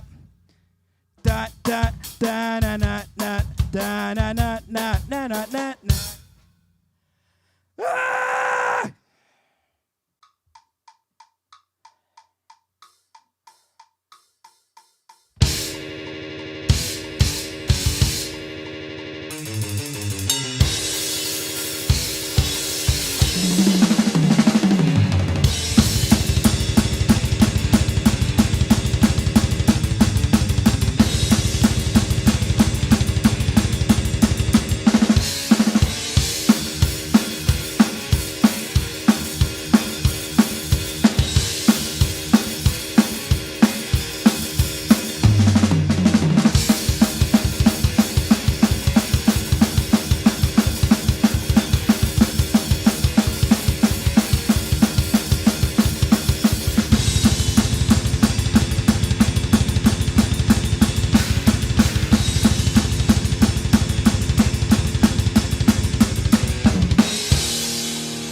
Getting there. Okay.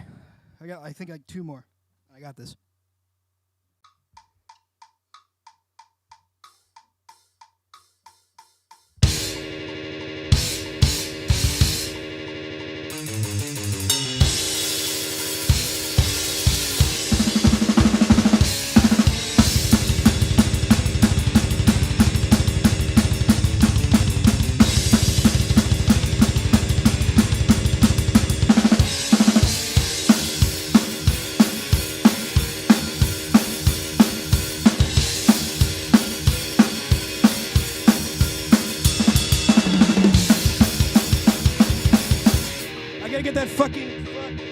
I gotta get that right drum beat or I'm fucked.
All right. All right. I got like 1 or 2. Doing it.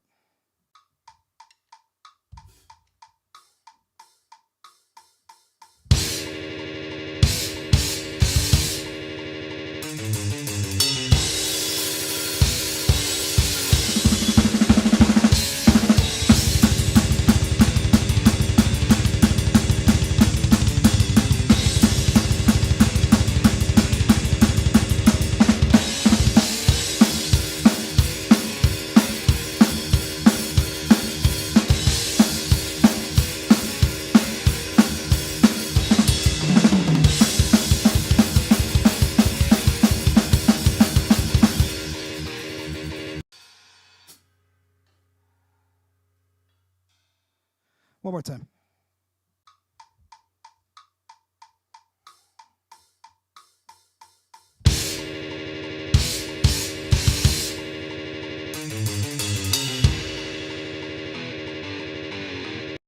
Fuck me.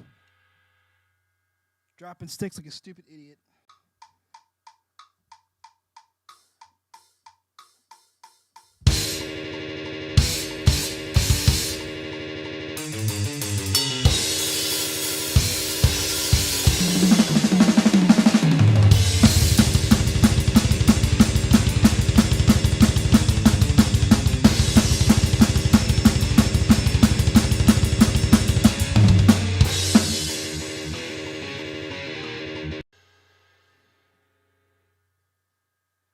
I gotta really nail this.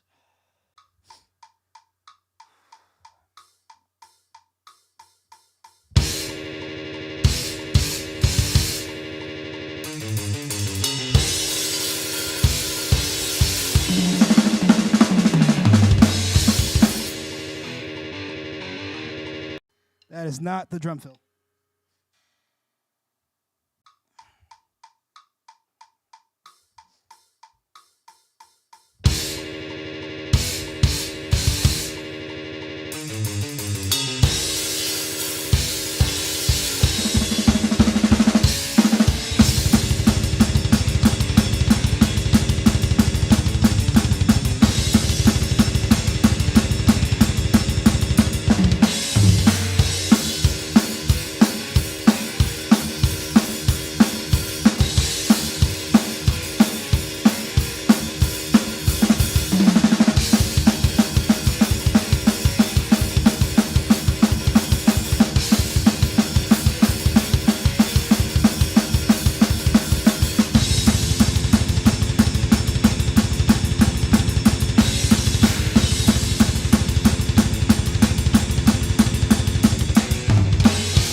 All right, one more, and I think I got it.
Last one for real, because it's about 6 o'clock.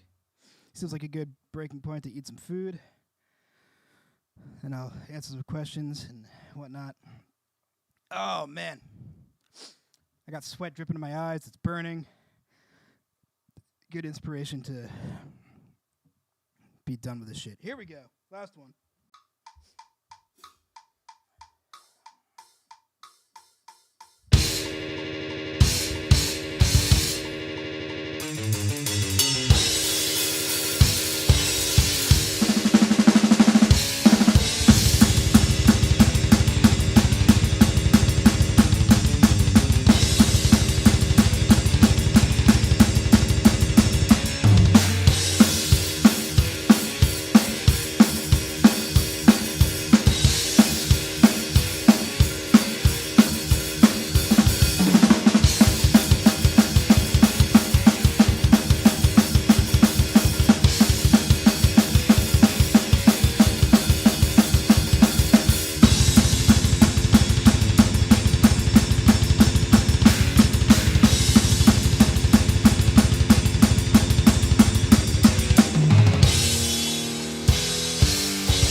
Fuck. Truly the last one. Here we go.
My bass drum pedal's slipping off. Hold on. Fuck.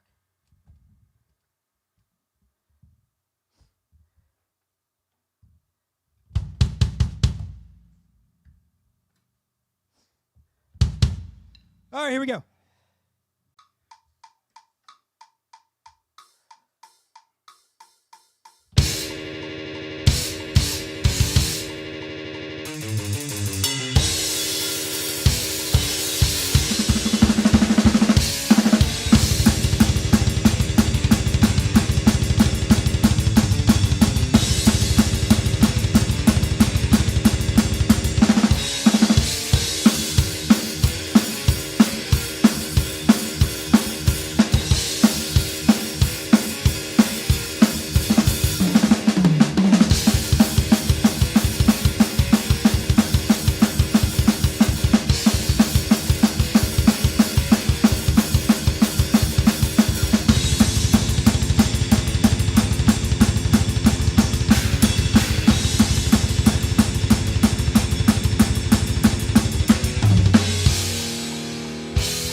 All right.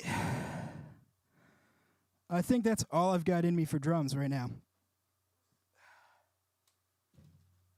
But I think between those last like 4 or 5 or 6 full takes,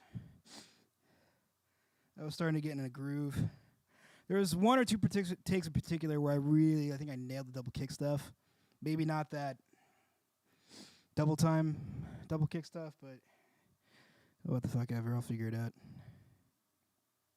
Yeah, exactly. I'm gonna go sit down, take a quick breather, probably like 15 minutes or so. I'll get situated in the control room, and I'll be back. Thanks for the words of encouragement, everyone. I appreciate it. Thanks for hanging out, sticking with me. Again, if you like what you're seeing, go to patreon.com/lichkingmetal. Throw us a couple bucks a month. Help us be a band. Help us go do things. Help us survive while we have a year of no shows and no tours and not getting to see all you people. And what else? Yeah, if you want to come hang out in our Discord and chat with us and do whatever, discord.lichkingmetal.com. Come hang. All right, I'm gonna take 15. But if you all want to hang out more, I'm gonna be sitting down at the computer and combing through all these takes, putting together the ultimate take, doing some drum edits and whatnot from there. And if you guys are like particularly interested in audio engineering, recording, any of that side of things, like this is a great way to like kind of learn how this shit works, or what goes into making a drum production, at least. So, having said that, I'll be back in 15. I'm gonna throw up the AFK little thing here, charge up the iPad, do all that, and see you guys in a little bit.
little bit of adjustment here. Getting situated. Bear with me. Whew. I'm gonna make this a little better angle for all you.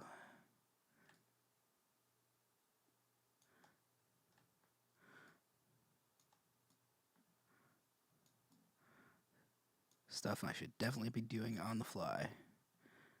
Hey. Alright, who's still with me out there?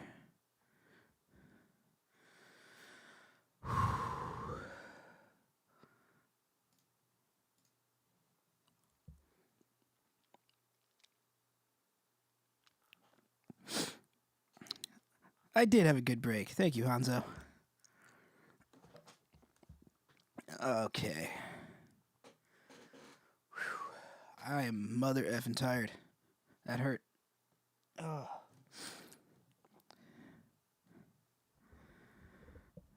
Okay, so normally I wouldn't have done that many takes, but since this is a situation where I was kind of writing on the fly, I wanted to have possibilities to work with, and I was also just kind of figuring out as I went. So yeah. You know, honestly, most of the time, like 5 or 6 takes will do it. But if you can see here, I did about. Well, these also count. Oh, shit. Don't want to do that.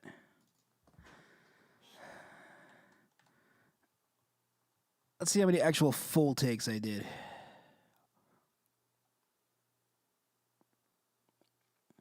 One, 2, 3, 4, 5, 6, 7, 8. 9, 10, 11, 12, 13, 14, 15, 16, 17, 18, 19. Like 19 full takes. And the first, half of those are going to be garbage because I was still figuring out what to play. But I finally honed it in by the end, really. So, I'm going to go through and start listening to these and see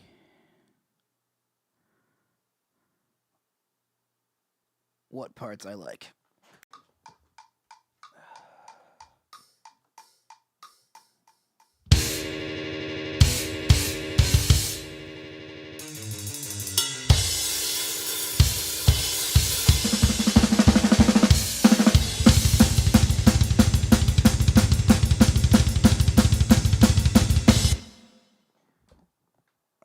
I'm gonna try to do this section by section here. So, I'll find like the good intro, find the good other half of the intro. Is anybody out there familiar with Logic or Pro Tools or DAWs in general and want to know more about how this is all working? If so, raise your hands or say something or tell me. I know there's 28 of you watching right now across various platforms. Mostly on YouTube. That's cool.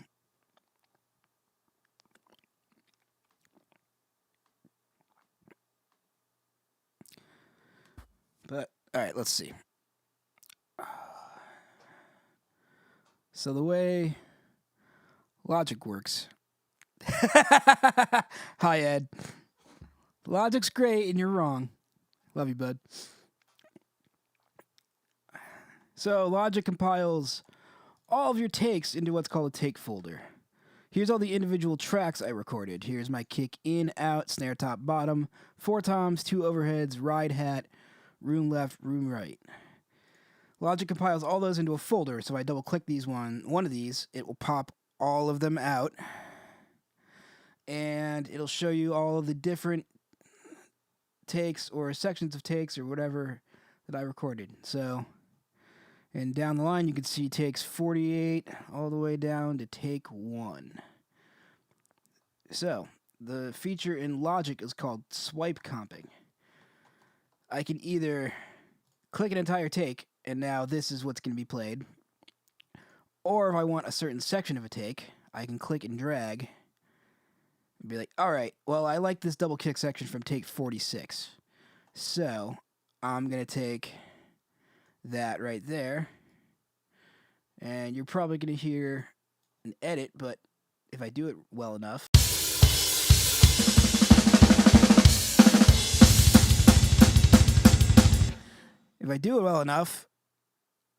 you can't tell where that edit happens, and life is good.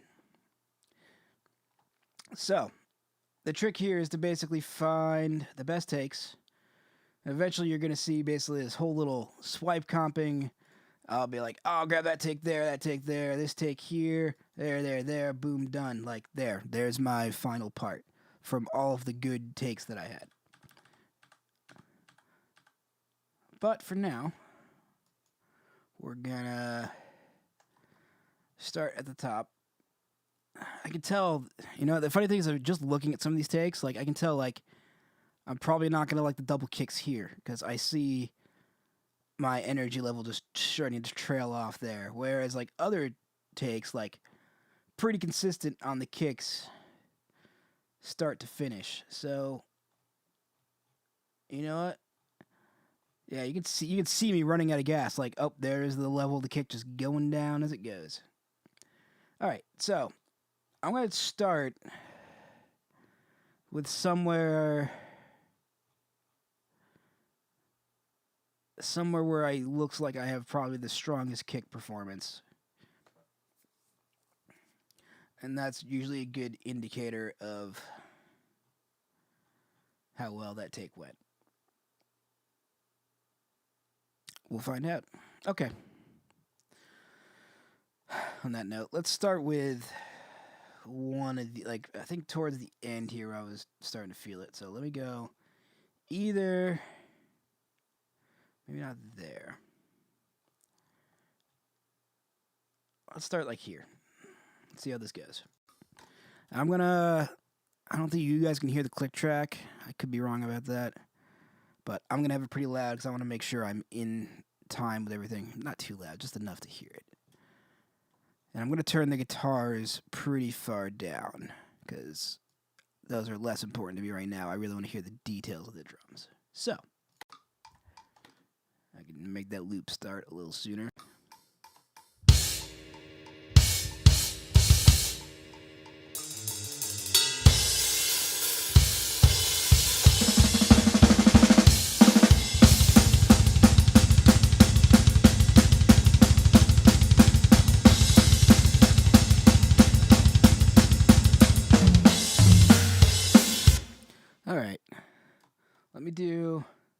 I know there was one take where I didn't have that little hiccup in the middle. I gotta figure out where the hell that is, because that's probably my take.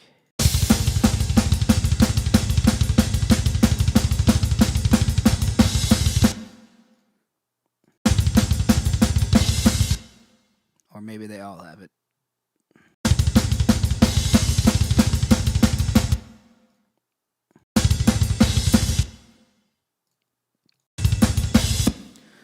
That's one thing I have a really tough time with, is like if I hit a crash, like my left kick kind of goes haywire.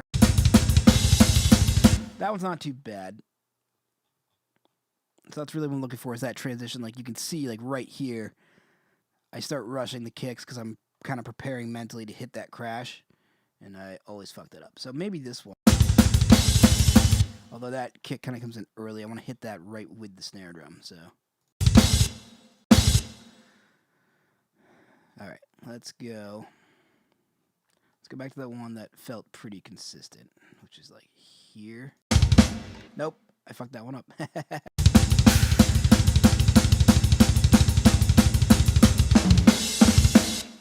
And then I know coming out of that's going to be a nightmare. So let me find the best intro here. Already late. I'm just going to stick to full takes, so.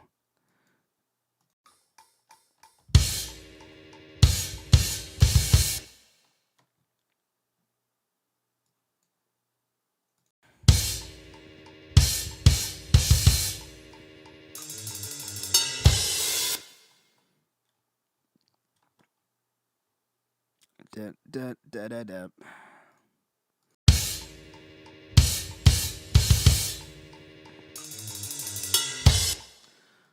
Some of those I did more of a crescendo. I kind of want to try to keep that.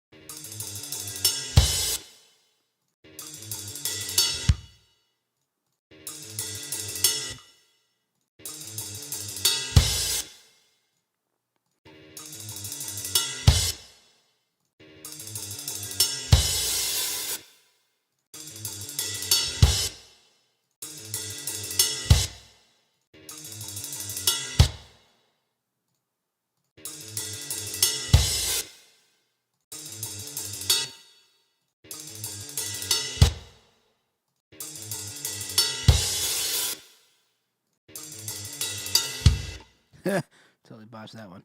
Yeah, these are all pretty much the same. So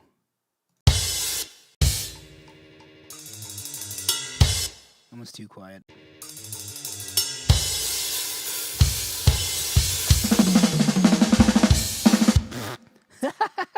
Just falling down the fucking stairs there. All right.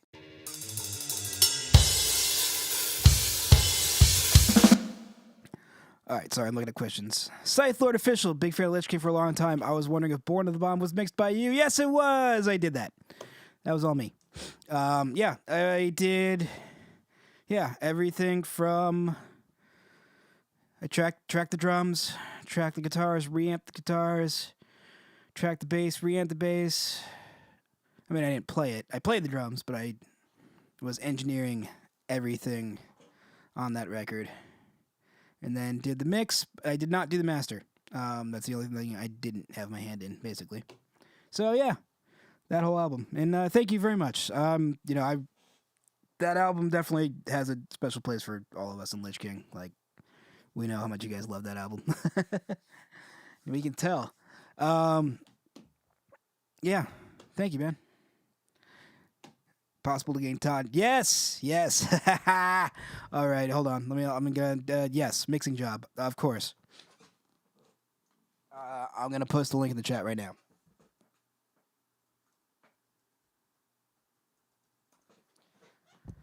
That's me. That's my studio. Feel free to shoot me an email through there. Just mention your YouTube handle so I recognize you. And yeah, man, hit me up. All right, so I'm gonna fly through this shit. Here we go.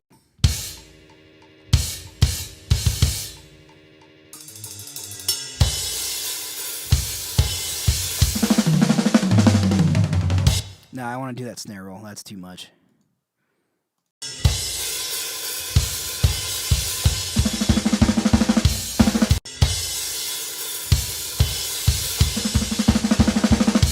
That one's kind of dragging.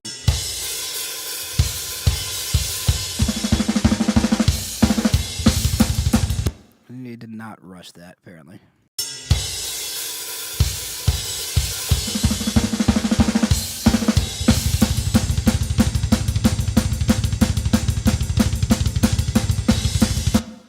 All right, now I'm going to find that one that had the good double kicks, which might have been take 28 here.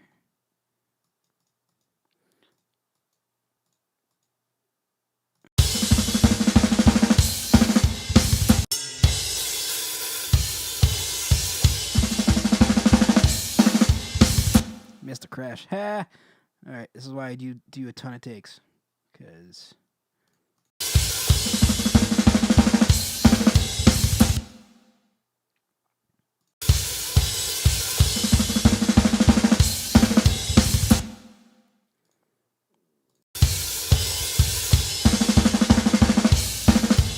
I like that one. That's better.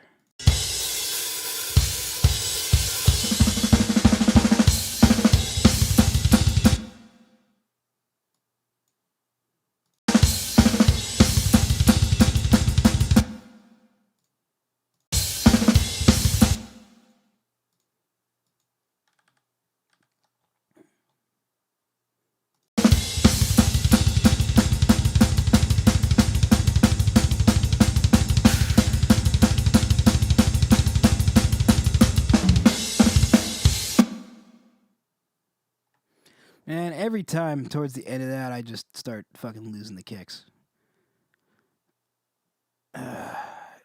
Yeah, I mean, that's just a bad habit and not practicing. So, fuck me sideways. All right.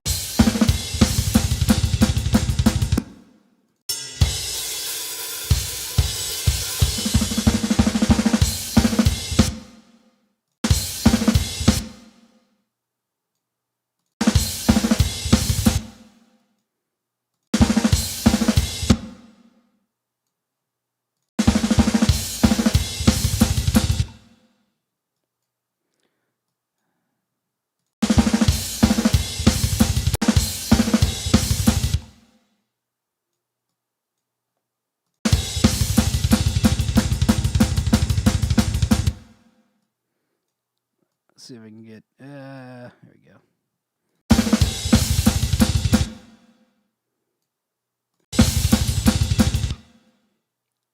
I'm trying to get that start of that crash there.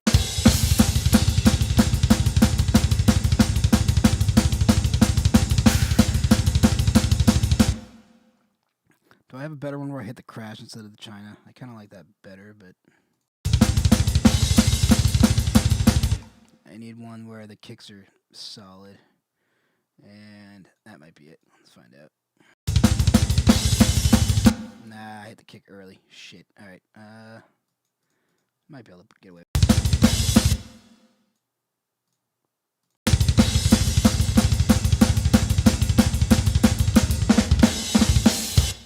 Then I need a good fill coming out of that.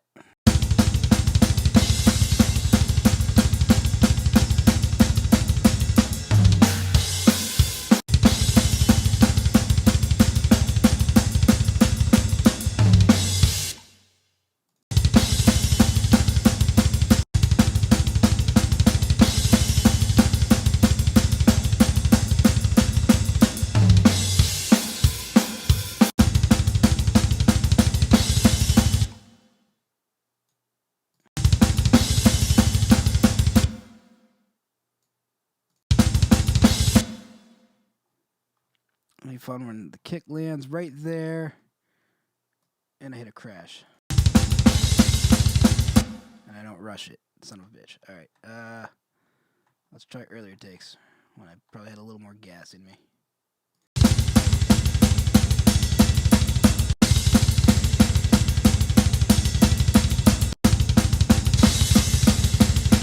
Maybe not.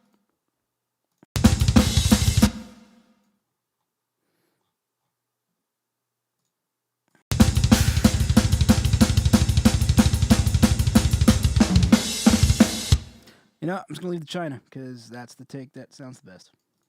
Keep it.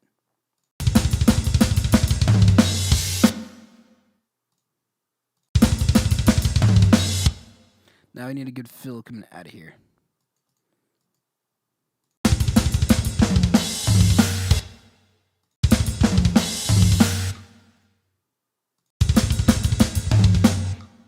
Not that. That sucked.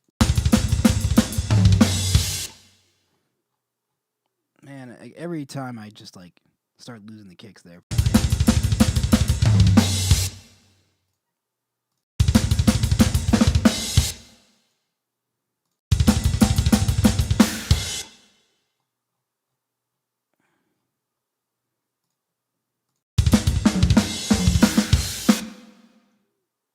Oh, that's what I was doing that fill earlier on.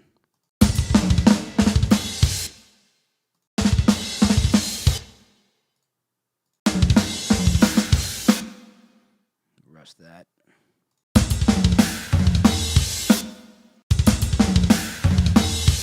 That might be the best bet.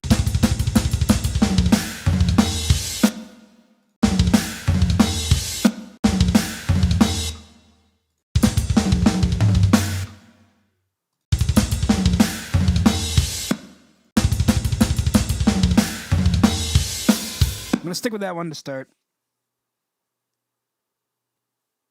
And we'll see what happens from there.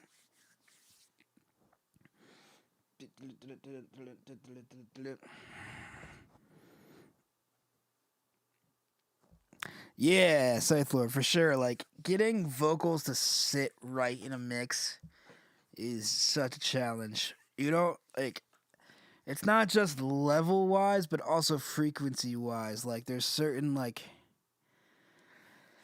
There's certain ranges of frequencies that if you boost or cut appropriately, you can get the vocals to sit further back in the mix, or like there's definitely like it's some frequency ranges, and also like a nice use of compression helps a vocal either sit on top of the mix or sit within the mix. You know, and there's obviously, you know, a lot of pop vocals are definitely on top of the mix because that's like really the important element. And then you can go to the absolute extreme, like stuff like really extreme vocals, like two that come to mind where the vocals are really like tucked in there. But this is mostly because there's distortion. But like Death Heaven, Sunbather, that record, the vocals are so absolutely buried in that mix, but it's what makes that cool. And a lot of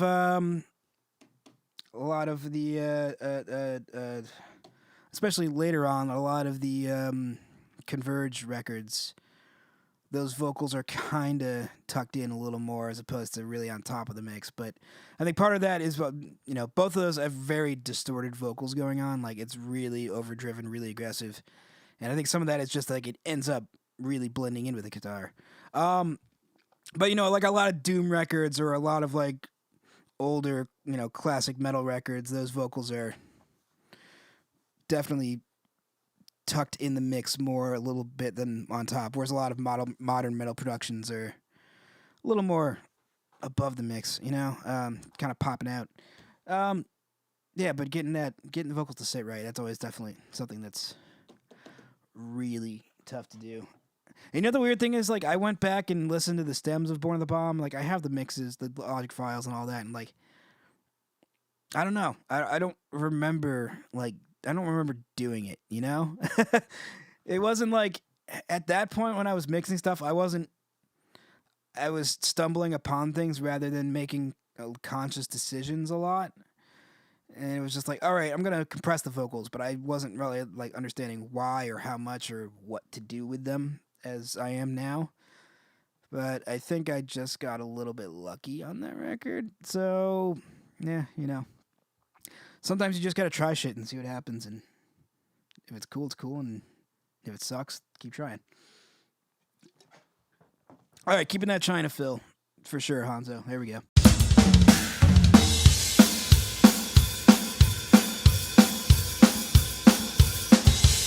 All right, now this part just pretty groove straight on. So there was one take of this in particular towards the end. I think it might have been the first batch of like where I was like, oh man, I'm nailing this shit. So I'm going to try. Let's see if this is any better, actually.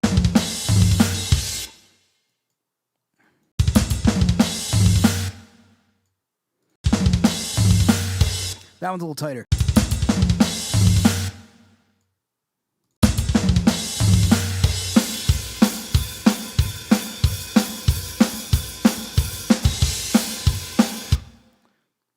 And the cool thing about doing stuff to a click track is like you can instantly tell, like you can take a look and see like I'm rushing this current take a little bit. I'm dragging this. Well, it's because like that kick I jumped up early and then I started pushing stuff. You know, it's a matter of preference where I want to feel this section. I kind of want this one to lay back a little bit more, so I might take a later take. But I might have been playing less aggressively then, so you know what, fuck it.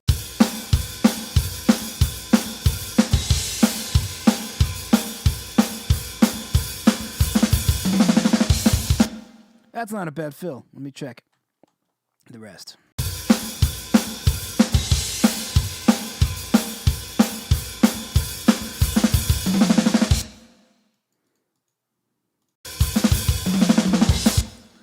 You can see I started settling on a fill.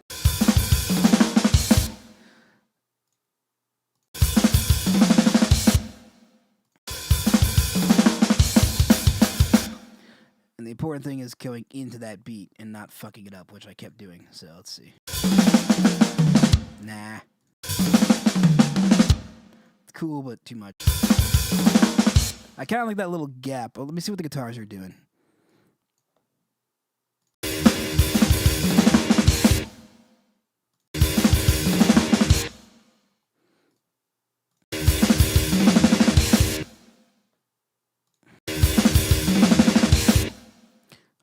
Just guitars. Shut up.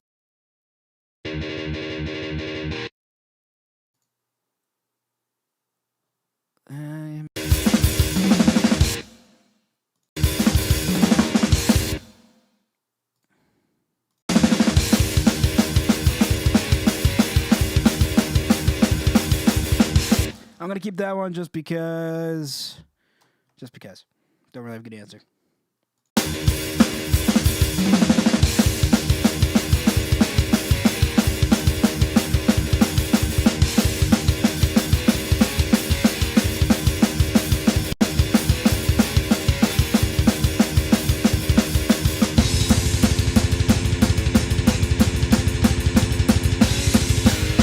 Alright, there's gotta be a double kick that I didn't fuck up here, so maybe this take.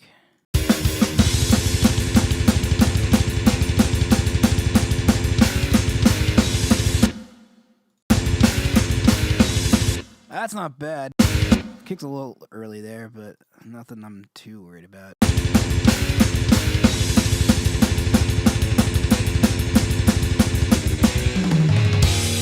I gotta find a good out of that. Coming out of that set.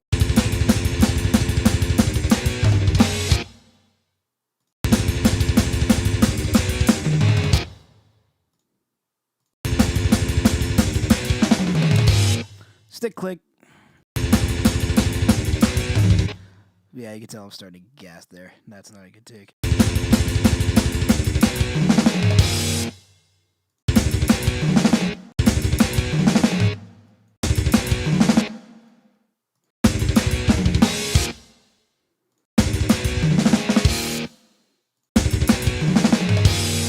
That one feels pretty good.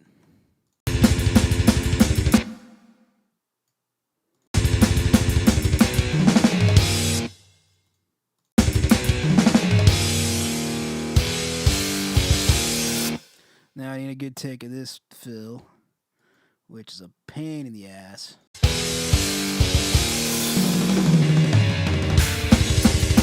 That's not bad.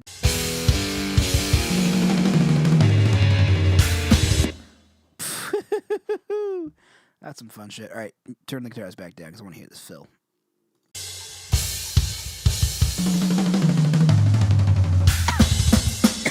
Well, that was good until I decided to stop playing.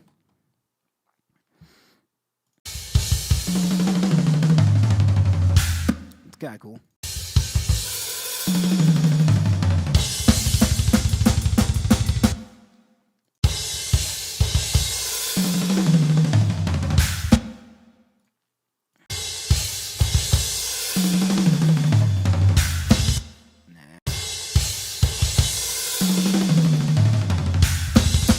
That's pretty good.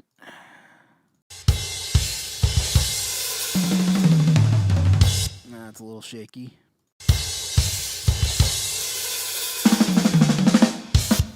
Stupid.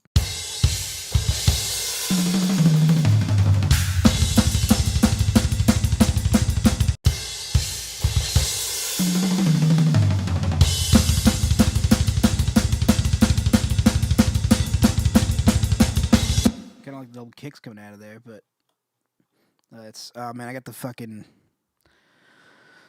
Angel Death fill happening after this that I gotta find a good version of, but I think I might have one. I gotta watch the kicks there too. I gotta fuck that up. No, I gotta hit that second kick better. I'm like really rushing it.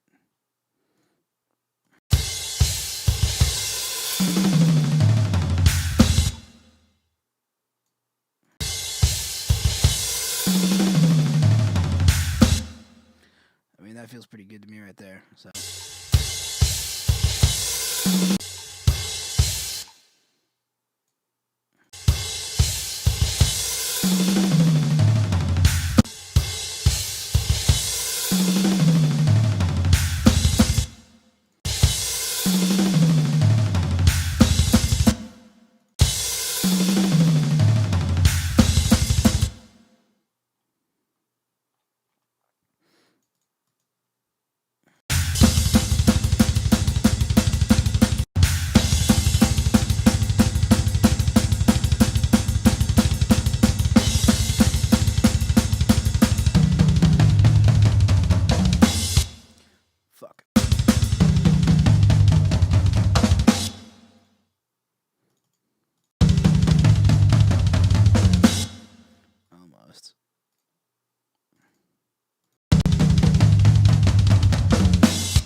Man, that feels such a fucking pain in the ass, but there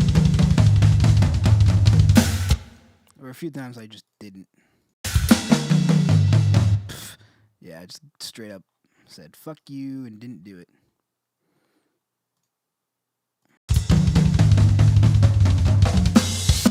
Nope. Man.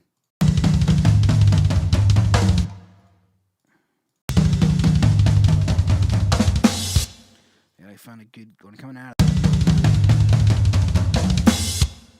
It's always the ending of that.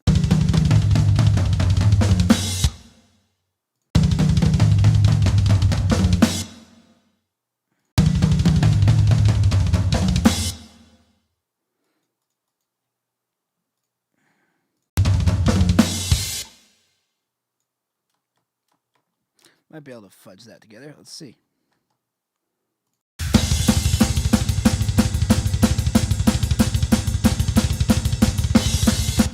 Nah, I gotta have a better run of that. Also, there's one take. There's a symbol thing I wanted to do there.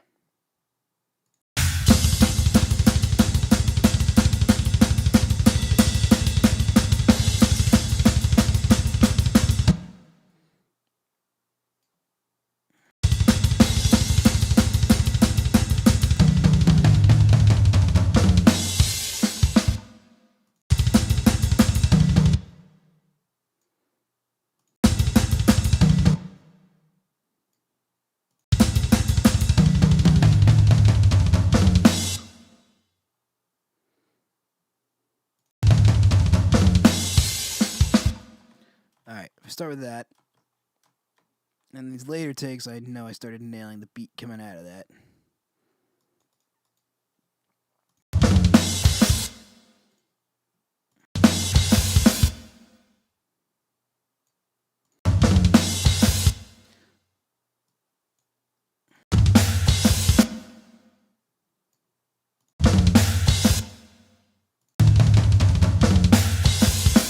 Might be able to do that. Hi, Nate. Nate's back.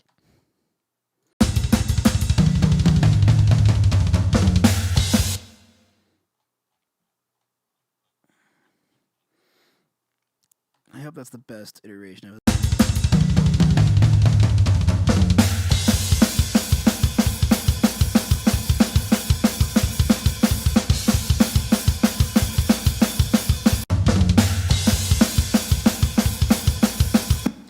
Dragging that a little bit, which is weird. I tend to rush that beat. Let me see if this one's better.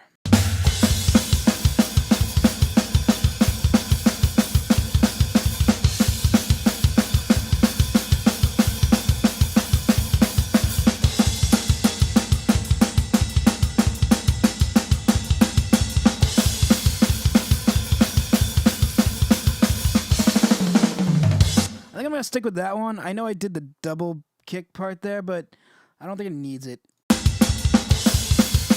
Especially if I go to that beat. Especially with how good that fill came out right there. I might just stick with this. Because I know I probably like fucked this up 1,000 times.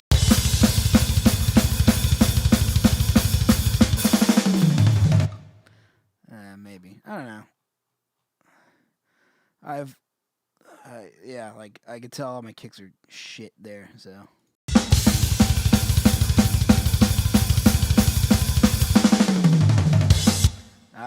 I might. You know what? That one might be good.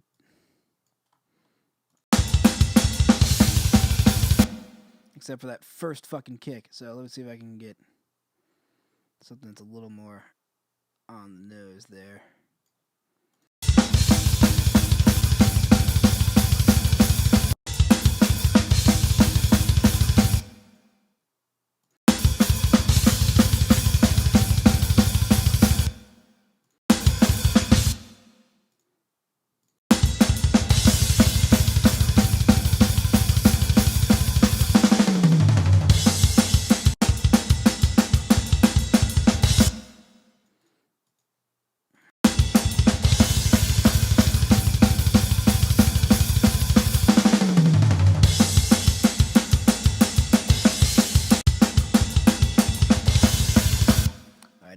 good doop de dip doop de dip dip bit.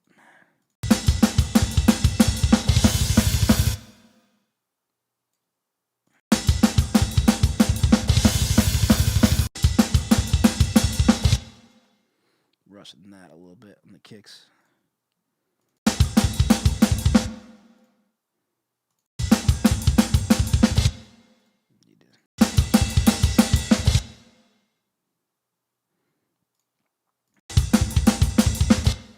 Just little details. That one's not bad there.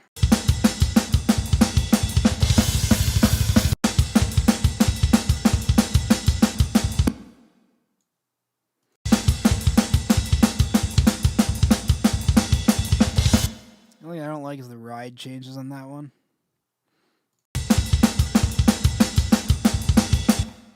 Yeah, like it's kind of weak there, so.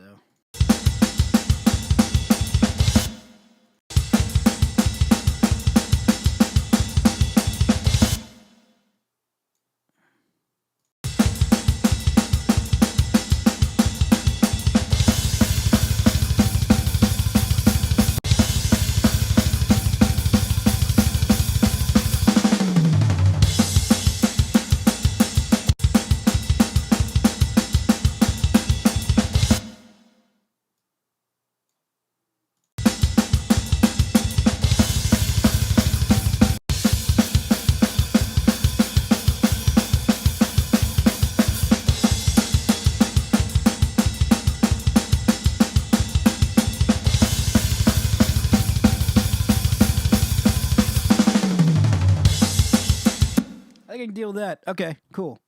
Now it's just a good chorus here. I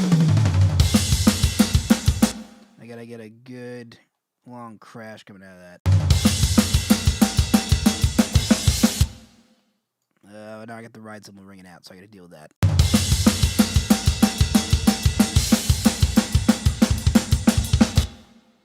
I was hitting the ride real hard that take.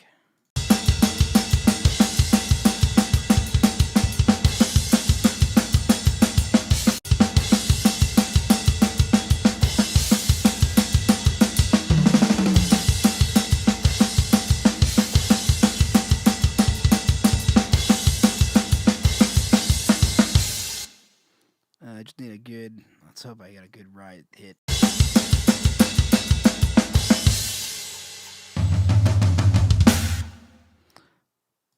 think I can deal with that. Towards the end, there's a little cymbal thing I wanted to do here and I kept forgetting.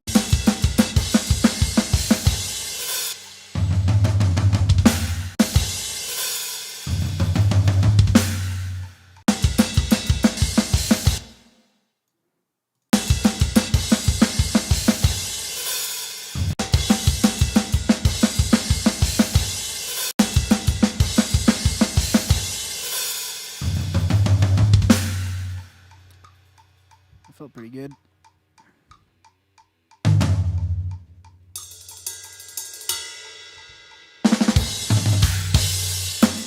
I think I want to try to stick with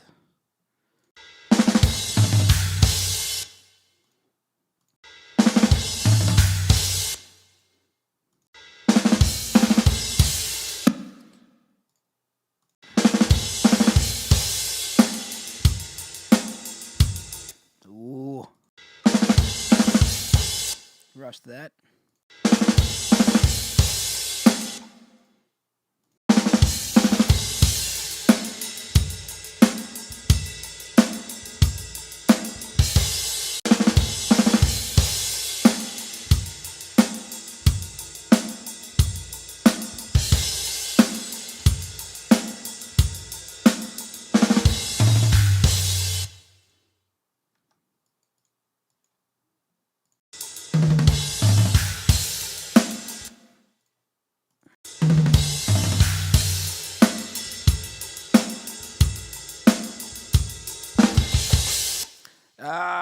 That fill.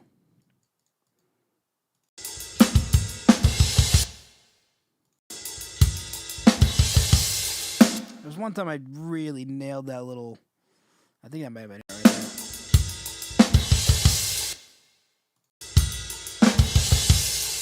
Oh, I like the flam first. There we go.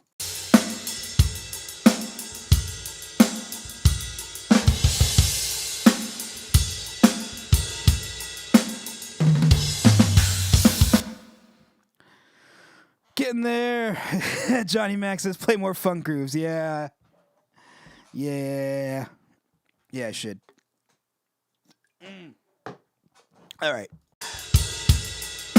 All right. I think I might stick with everything there.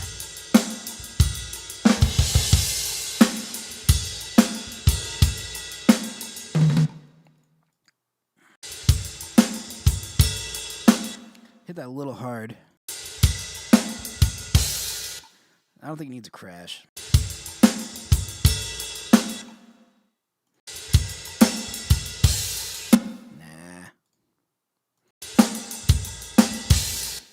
Nah. No crash.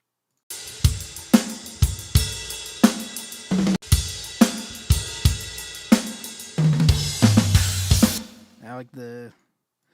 I don't want to keep doing that fill, but it works.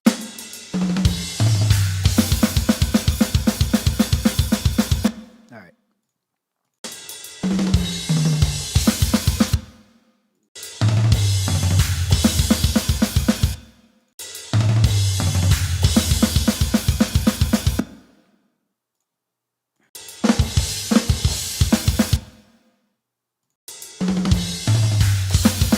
Although I kind of like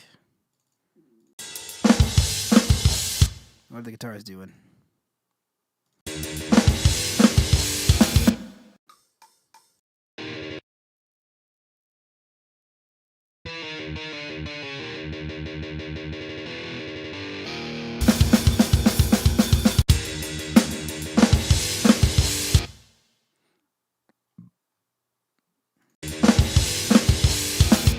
Nah, too much crash.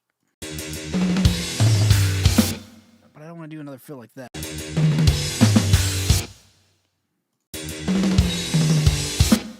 That one's pretty clean, but...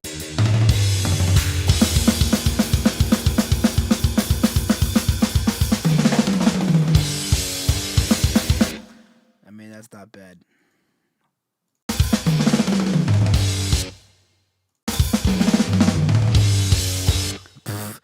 I can't even tell what the fuck I'm playing there. That's so fucking fast. Fuck that up. Too slow. Not really tight. Might have hit a stick click.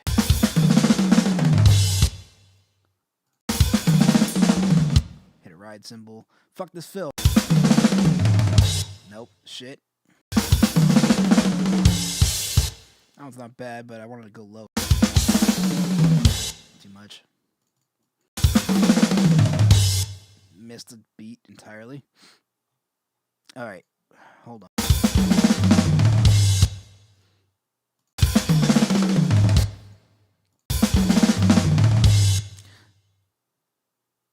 Let me...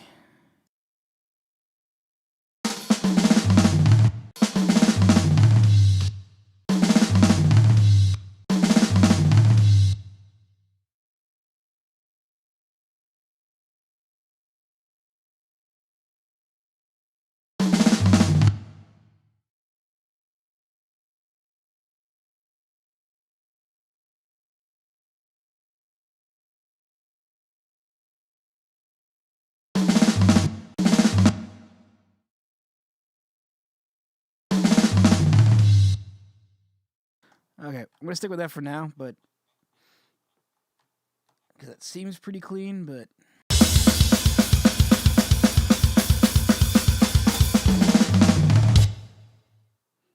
a little in that kick.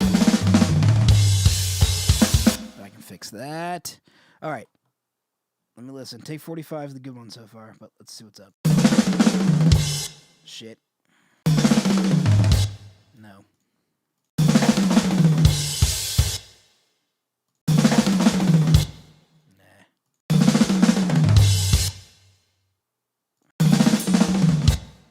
Fuck you, ride some. Nope.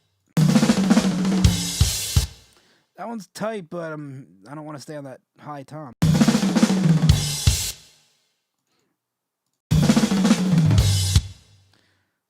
It's so fast that it's hard to tell. Yeah, I kept forgetting about that 3 crash thing, so.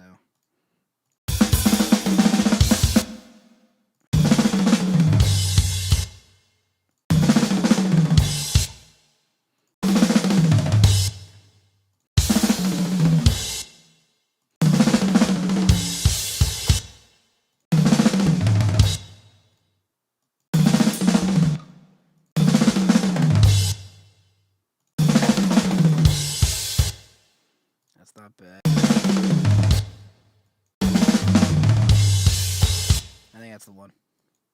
Stick with that one. All right. Moving on. Samuel Sangster, hello. Greetings from Massachusetts, United States.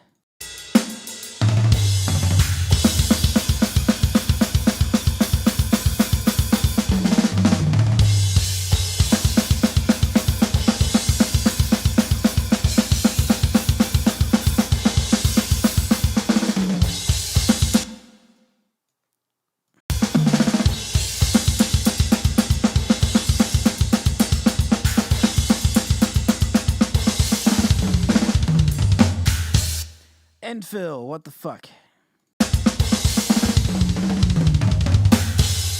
That one's pretty good. That one's a little sloppy. I hit a little thing there.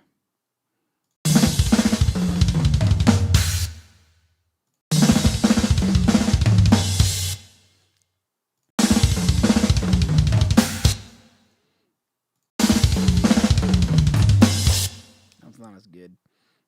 This one wasn't too bad.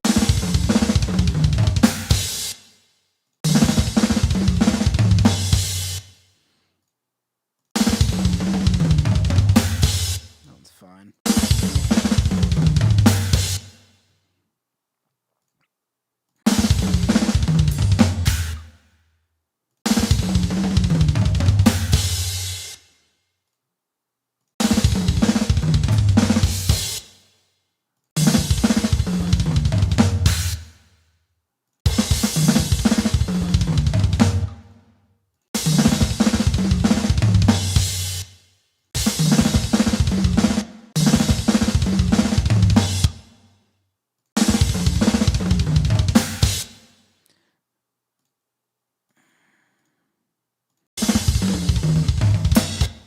So dumb. Bad. No, don't do that. I'm gonna turn off the tom gates. I think I'm losing a tom in there, but fuck you. All right.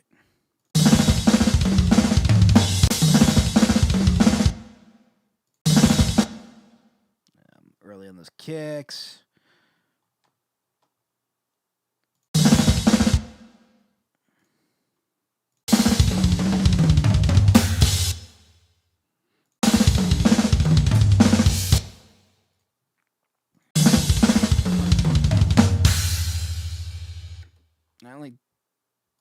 I just don't like the ending of the China there.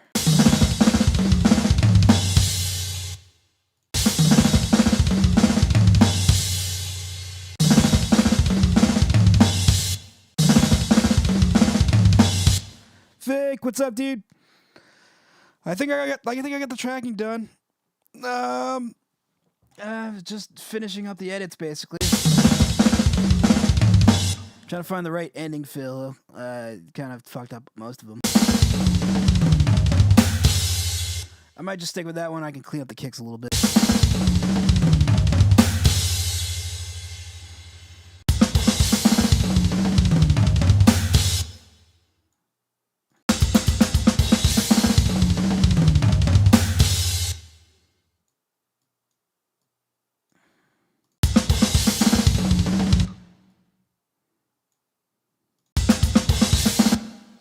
Good edit point there. All right, that's not a bad start. I haven't really dug in on like the individual things in the verses. Like, I think I got the parts picked. So let me listen through, and then I got like within verses there might be like missing snare hits or whatever. So we'll see.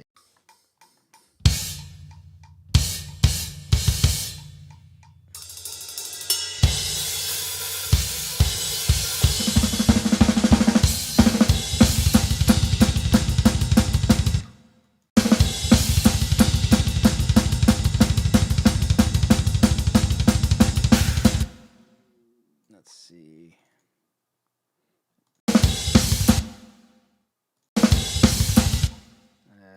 I'm going to go through that in detail later, but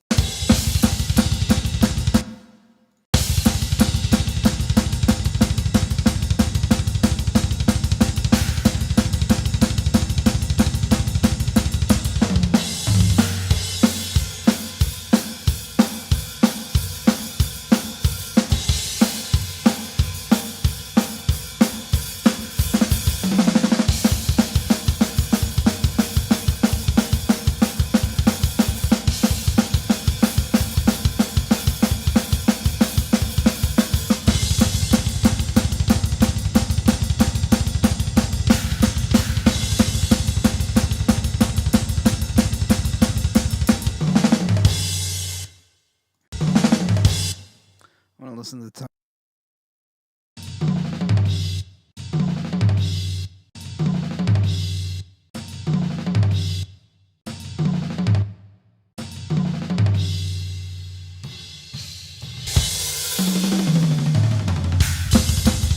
Oh, bad edit there for sure.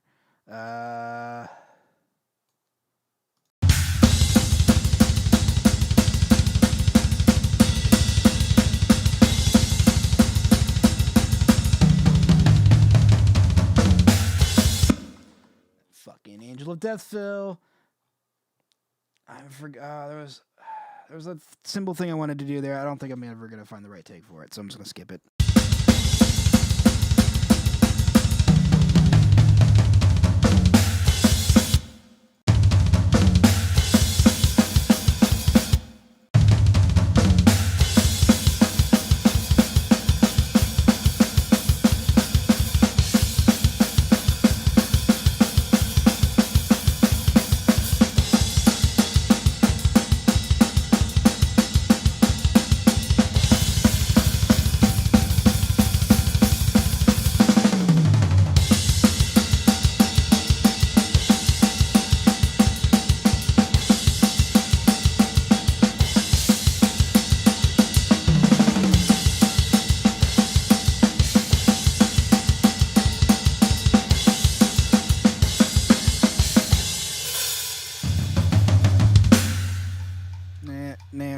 Nah.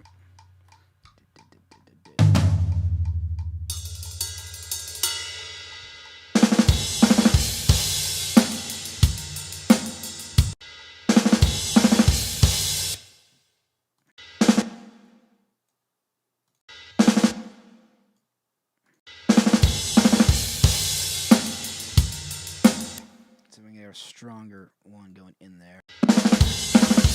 Nope.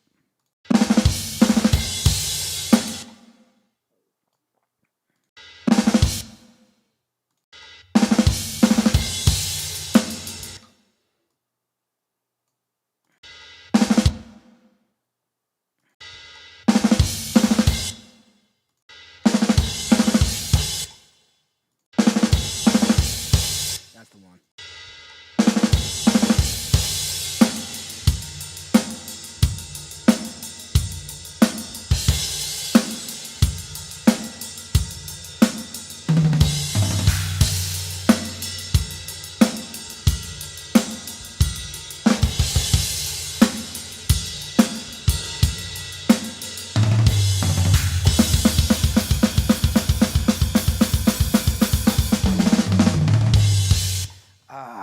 That feels not quite there, I don't think. Maybe. It's so fucking fast. 230 BPM. I want to get the right one. There's gotta be one that's like dope. That one's not bad, as long as I didn't stick click.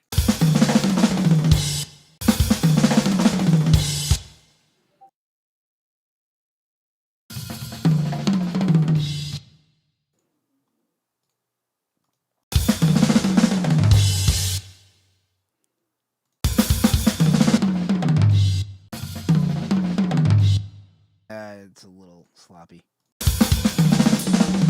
Nope, shit. Nope, bad. See, the ones that are good, I stayed on that high rack tom and I didn't fuck it up.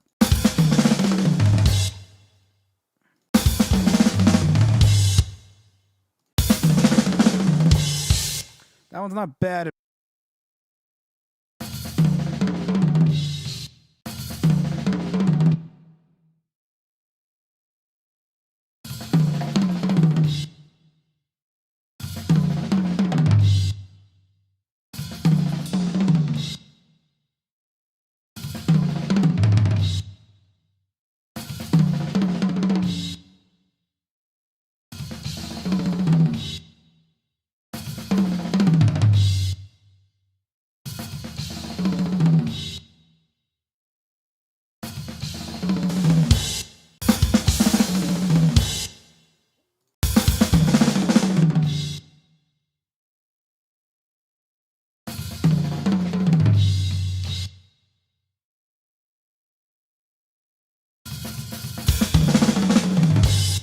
think.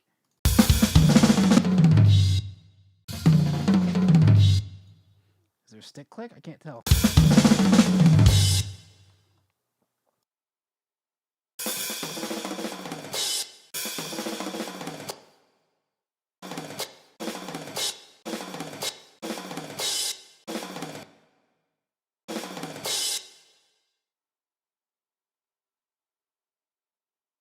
Ah, what about? It's good. All right, fuck it. I'm going with that one. Yeah, just throw a pick slide on top of it. I like it. Let's see. All right. All right. I gotta get that. I don't want to cut off that tom ring out, but if I can, I think I can make that edit work because I can get back in with the other crash. You know, that might be good, and just sample or something. You know, fuck it. It's good. It's good.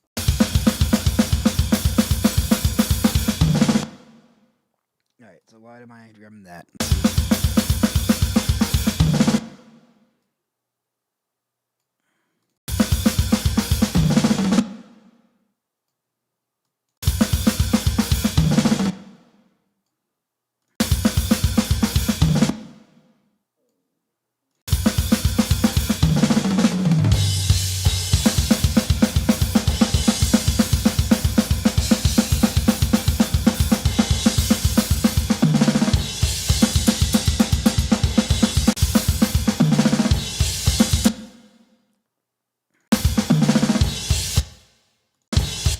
That crash is too early. I gotta get a better one. So that means I gotta get a better fill. Fuck it. Not that. Nope.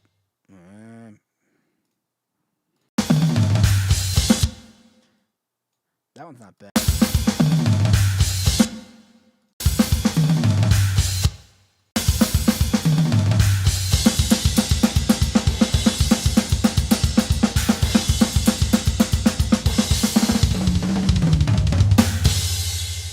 All right. Yeah. I mean, yeah, this is all Dave Lombardo fills. So that's like, I did it a lot, but it's what it's gotta be. Cool. Okay. So that seems like a pretty good edit as far as the parts I want to do, but now I don't know if all these edits are clean yet. So here's my process is that I usually I listen to the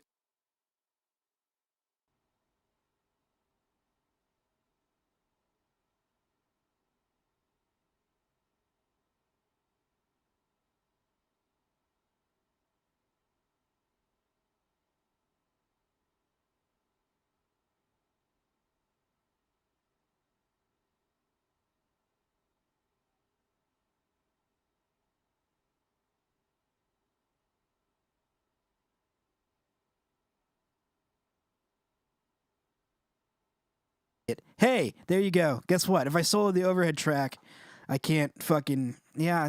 I know you can't hear me. I'm sorry. Hey, 1 2. Okay, cool. There we go. I solo saved. So I hit solo on the overheads, and that I'm also running my vocals through Logic. There we go. So if I solo the track that my voice isn't coming through, you can't hear me. Whoops. Okay, so once I pick the parts, then my first step is to go to the overhead tracks. I'm gonna solo those out, which, as I was saying, that's why you can hear me. Solo the overhead tracks because that's where it's going to be most apparent if the edits are bad. Because I'm splicing between so many different takes here,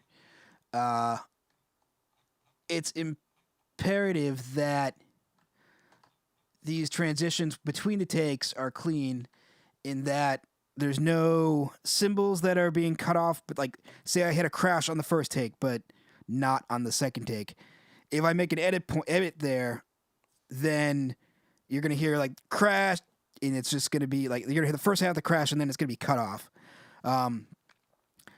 But even like if I'm hitting the hi-hat harder on one take or the ride, or I'm hitting the ride a certain way where it's like ringing a little bit more, and I don't do that in the exact same spot in another take, not going to work out. You're going to hear that really apparently. So since the overheads are what's picking up like most of the drum kit, that's really where I can find that the edits are going to be clean or not. So I'm going to solo. I just soloed out the overhead track. I'm going to turn my volume up a little bit more. I might even take off the processing I'm doing on the overhead track. So right now I'm taking out, there's a giant high pass filter on it. I'll show you my settings here. So why is the expander on? Stop it. No, I don't even need that. Oh, it's because it doesn't matter. Okay. Yeah, you know what? I'll play the whole thing with all the cuts together. We'll see how it goes. I'll just whole track, just drums, because that's the only thing that matters right now. All right, so I'm gonna play the whole song as it is, with all the parts chosen. Here it comes.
I'm going to make one change here because I actually hear the snare tuning change. Vic, you might be noticing this. The snare tuning changes from this take back here, 22. As soon as it goes to that take, you can hear the difference of the snare. There's like a different ring to it. So I'm going to try to find, like, since this section's pretty easy, I'm sure I nailed it somewhere else later on where the snare is a little more consistent. So here we go.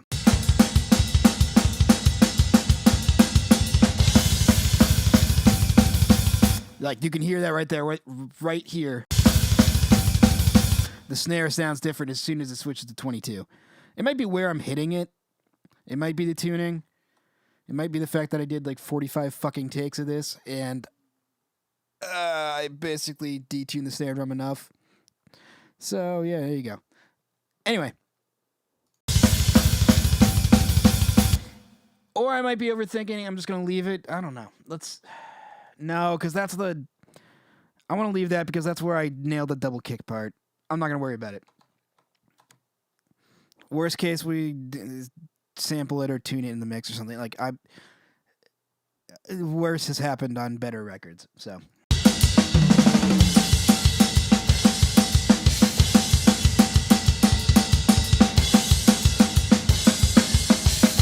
But you can hear it change back again right there when it switches to the last take. And it's going to annoy me. Fuck, I don't really want to... You know what? I have an idea. Let me see if I can find a better section of that double kick shit. And then maybe that chorus, I'll change it. I should do the right thing. Okay.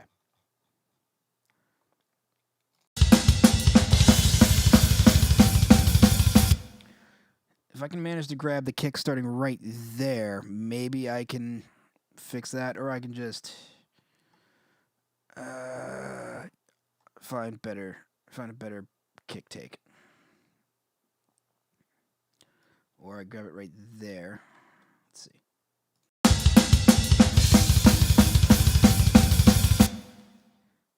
It's just that one take. I don't know.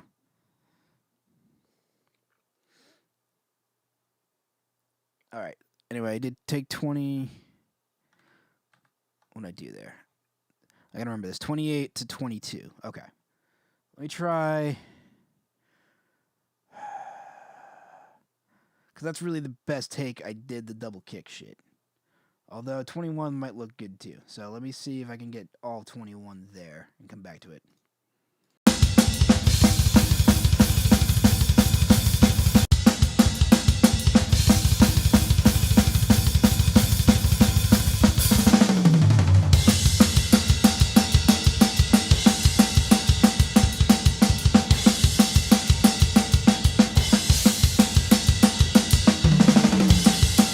No, you know what? All right.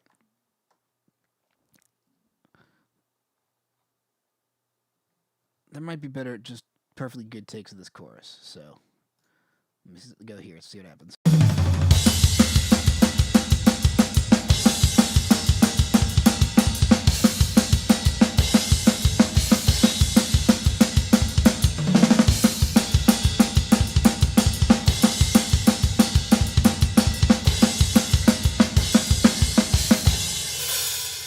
Yeah, like on it, like that part's pretty simple, so I probably did most of it. Thank you, Hanzo. Like that part was probably the easiest part of the song, so I'm just doing this straightforward drum beat. So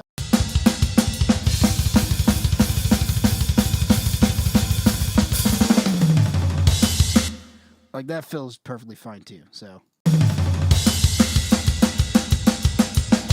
but I'm gonna keep the double kick part here, I think. So.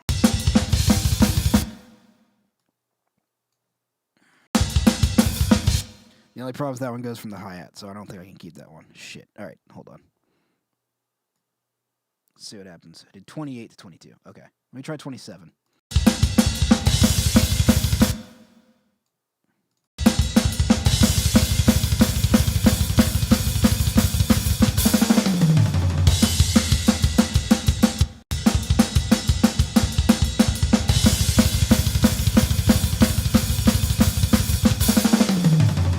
You know, I think I can live with that.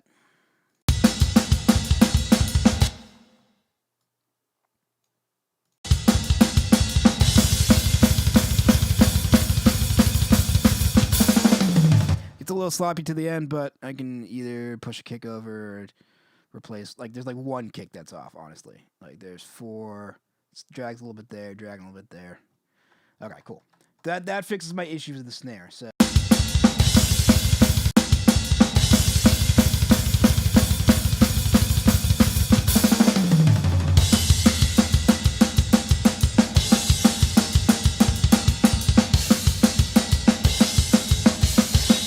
It's a little weak crash there. Nah, it's fine. Fuck it.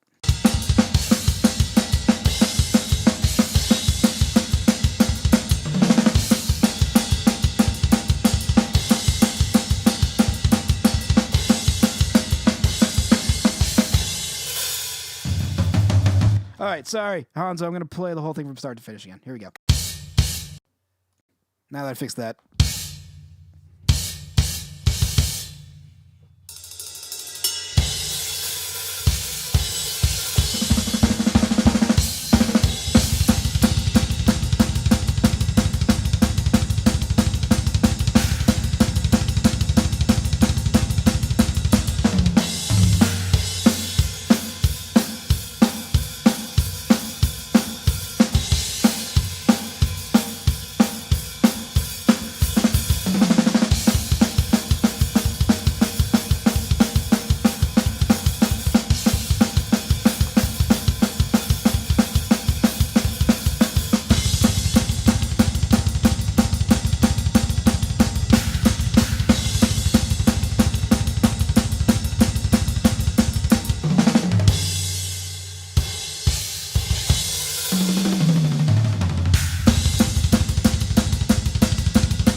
Check that real quick. All right.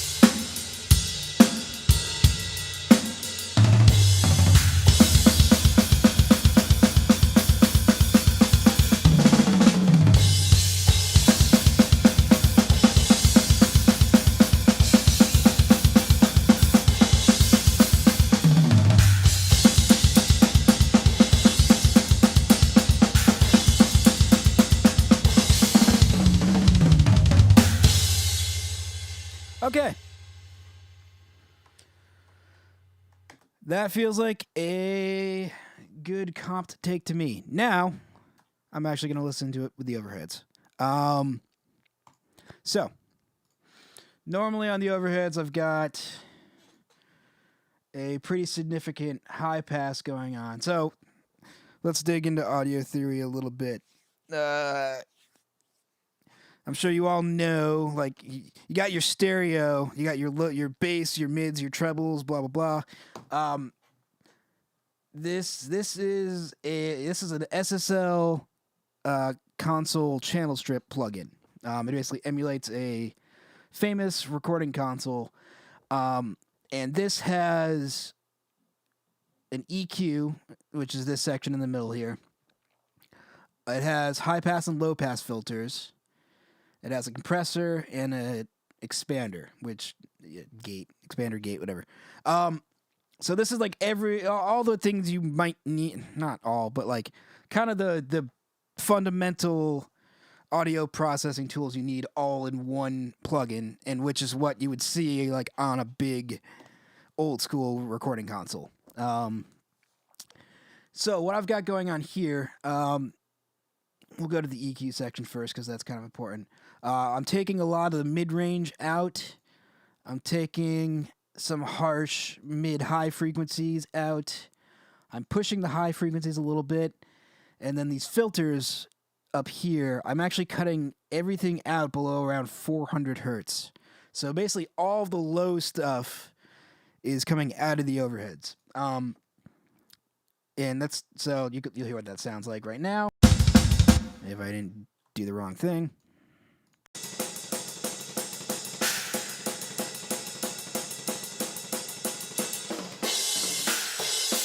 Here, so you hear how that focuses much more on the cymbals and kind of you get a little bit of the attack of the drums, the high end slap, the little bat bat bat, not so much the full body of them. So I'm gonna bypass that. This is what the overheads would sound like without any high pass or out any of that going on. It's gonna sound really boxy, mid rangey, and you're gonna get a lot more of that low end.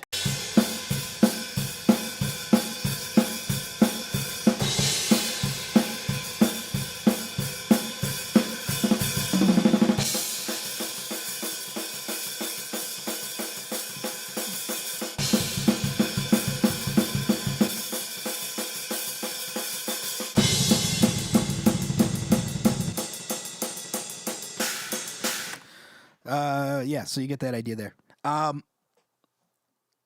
think I'm actually good to listen to this. I was considering listening it with the high pass off at least. You know what? I will. Fuck it.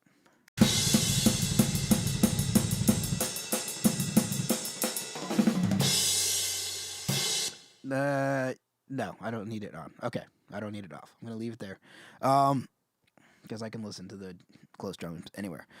Hanzo's asking questions. How much does the program cost or do you use as an emulated version of the program? So you've got your DAW, which is Logic, which this is the recording software itself. I think Logic right now is $200, which is insanely cheap for what it does. It's like a third of the cost of Pro Tools. Pro Tools does a lot more stuff, but Logic has a lot of really cool built-in, production tools, sample libraries. It's got strings, percussion, drum sets, all the shit that comes in built in with it. It's basically GarageBand except a pro version of it. Yeah. So yeah, Logic's $200.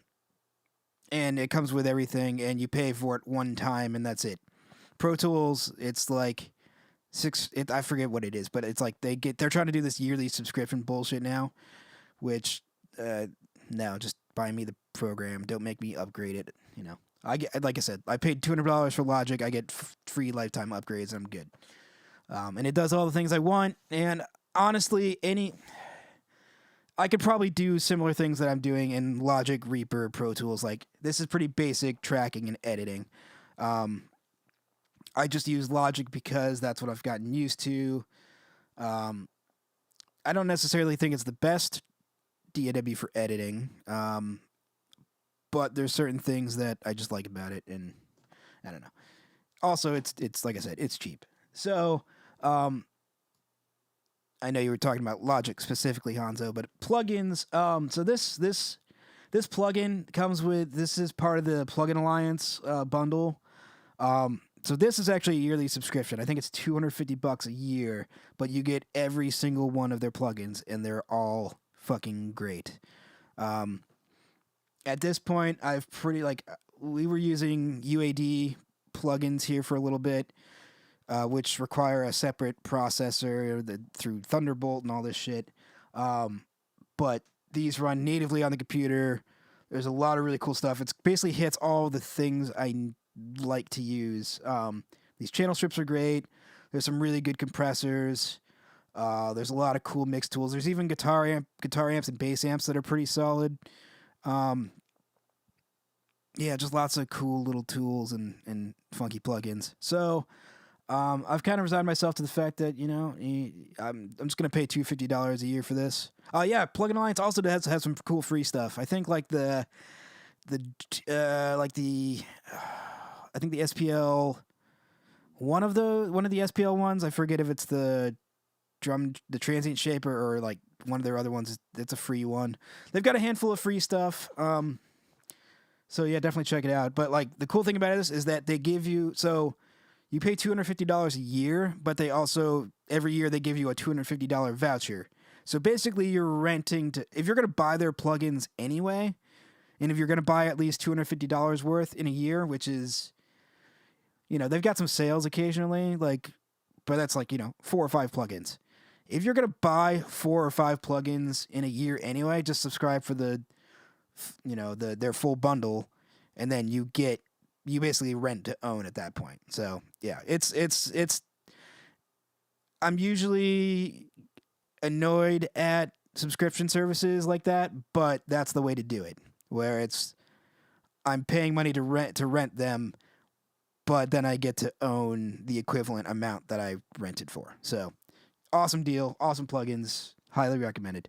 Yeah, and if you get the full bundle, then you've just got everything you need. And if somebody else I know has the same bundle, I can throw my whole Logic session at them, and they're ready to go. So moving on. Okay, so I'm gonna listen to all of those edits individually with the overheads soloed out, which is how I'm going to tell if the edits are good. So I'm just going to go to every single little edit point here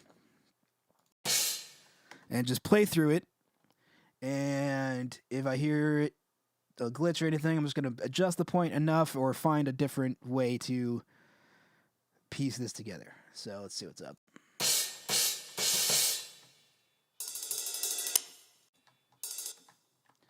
Another thing I can do is right now, I can just go ahead and tighten these up a little bit. Like, if I move that there, I'm still probably safe.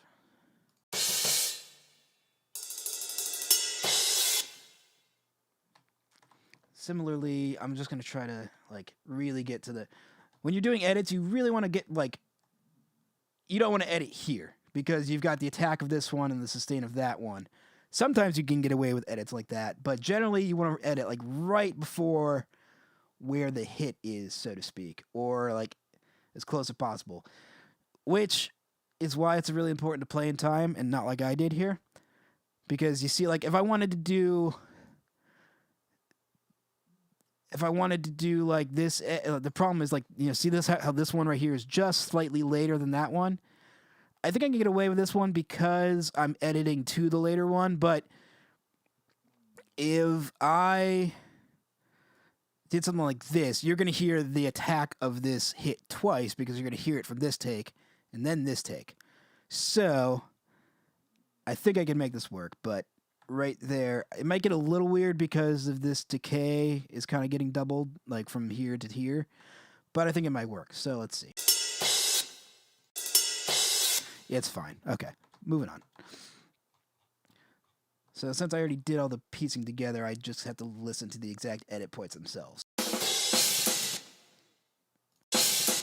So important things to hear, there's a crash going there, and normally I wouldn't want to edit in the middle of a crash, but I think I might get away with it. So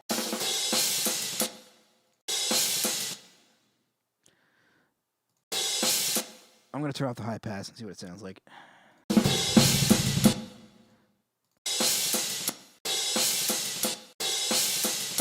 That sounds fine to me. I'm looking away from, like, another trick I like to do is that don't look at the screen, and if I can't hear where the edit is, it's not there. So, good.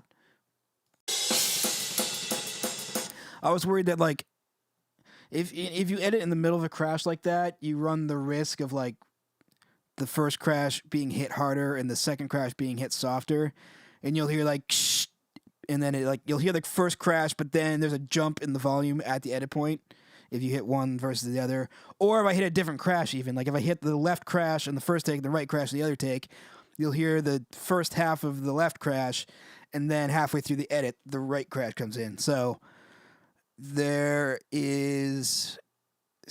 gotta watch that. And that's part of it is being consistent in the performance. Like I know I'm hitting these crashes at this point. So there you go.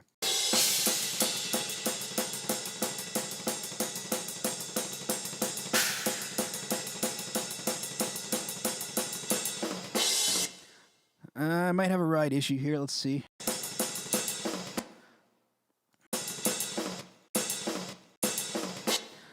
The ride level jumps down a little bit. It's not something that's probably that noticeable, so I don't think I'm going to worry about it.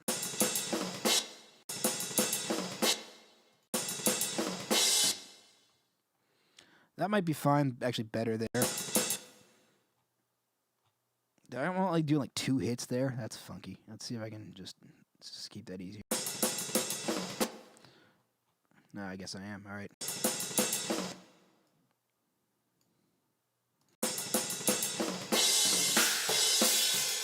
Fuck it. All right. I guess that works.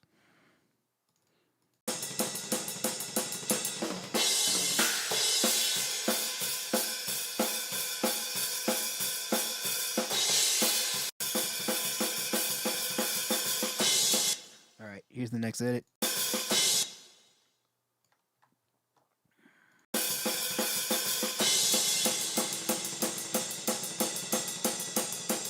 Moving on. That's fine. All right, so you can hear the character of the ride symbol change a little bit because I think I'm hitting one harder than the other. Yeah, there's like the other one has a little more like low end ring to it, and when you hit that edit point, it changes a little bit. So I'm gonna try to find a better.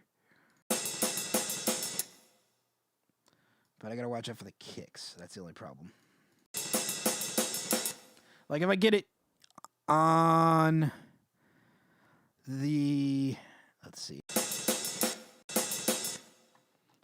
I have to watch out for the kicks here, but if I can hit the edit in the middle of a quieter ride hit, it works a little better. Not there. No, that sounds funky, but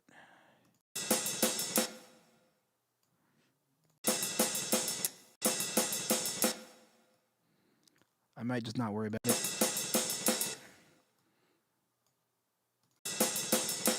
That might work.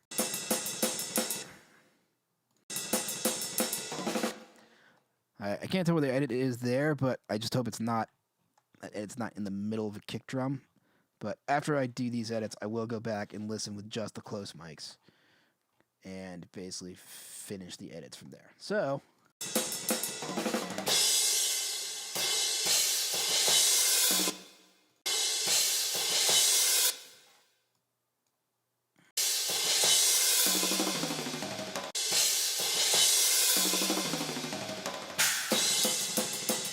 Oh, there you go. Here's a good instance of the crash getting cut out a little bit. You hear the crash just dropping level a little bit there. I'm not too happy about that, because that's a good kick take. Yep, you can hear it. Fuck. All right. Let's see if...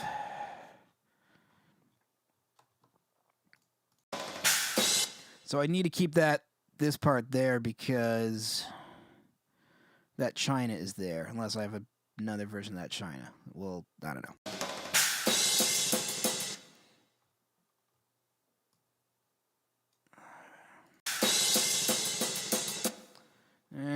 Fuck. All right.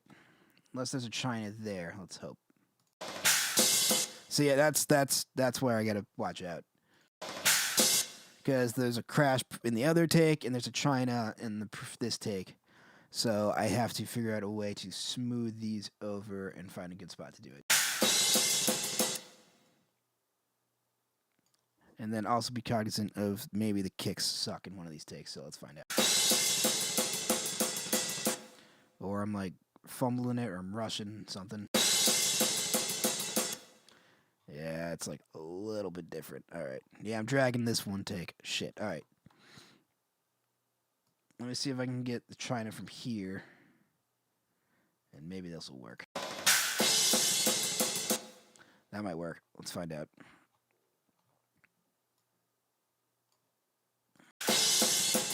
Nope, that's the quiet ride take. Fuck. Okay. Got the quiet crash take. Nope. Yeah. Fuck. Okay.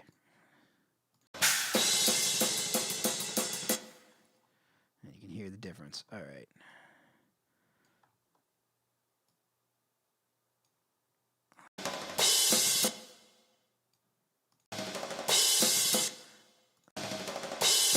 Maybe I can do in the middle of that fill and just get away with it. Let's see. I gotta solo out the tom bus here. Fuck it. That might work. If I just take the 4 tom hits from one of them, I think I can get away with that. All right. Let's see.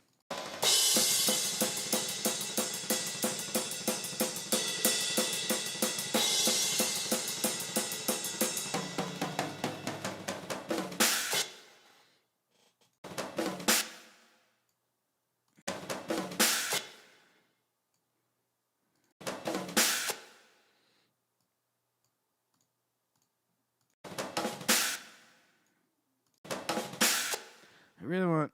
Hold on. I'm not happy with that little fill right here.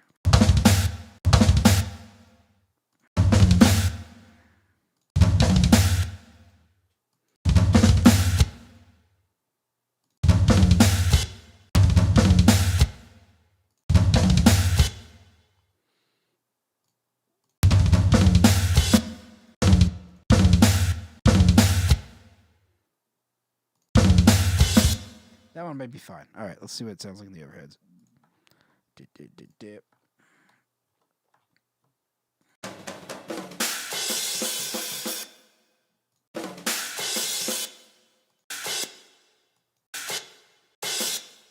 The only thing I'm worried about is that downbeat. Well, hold on. If I keep the China from there. Ah, fuck, that's a different symbol. That's the problem. Okay. So I gotta do... That might work.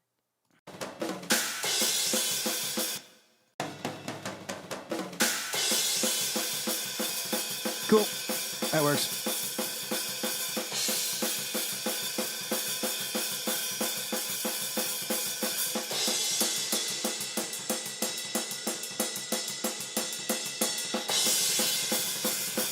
Clean edit.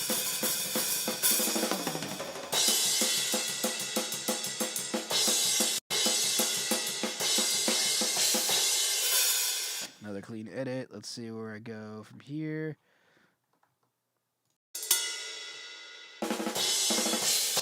All right, so one thing I know is going to happen here is that this ride, like I only did this ride on like 1 or 2 takes. I'm going to use the snare fill to mask that.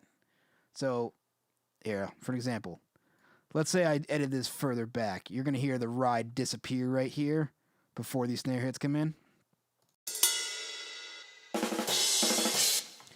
But if I can get away with this and be sneaky, you're not going to notice the ride disappear if I do the edit just the right time, because that snare is going to come hit. That snare is going to get hit, and you're going to just ignore the fact that the ride's vanishing. So,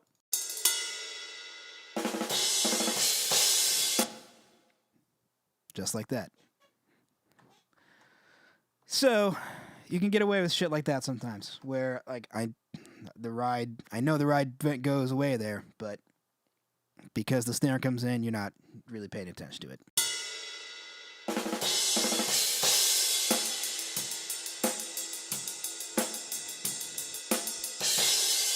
All right, this whole section's good. Let's go.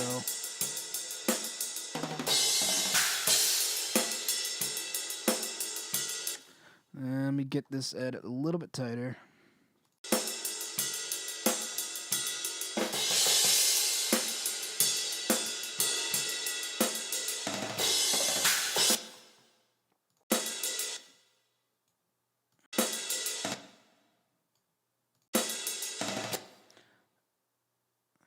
Fix that one a little bit.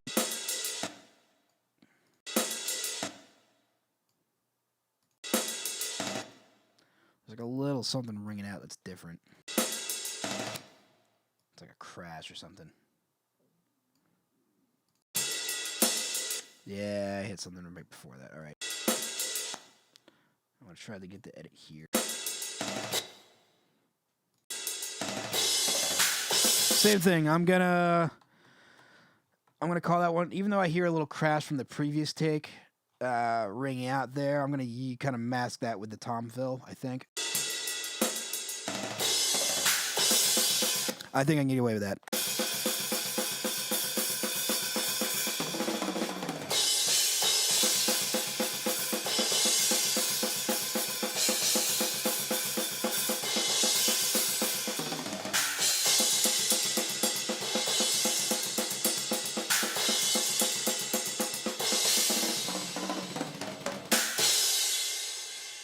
Okay, so that is all of the edit points dialed in with the overhead soloed.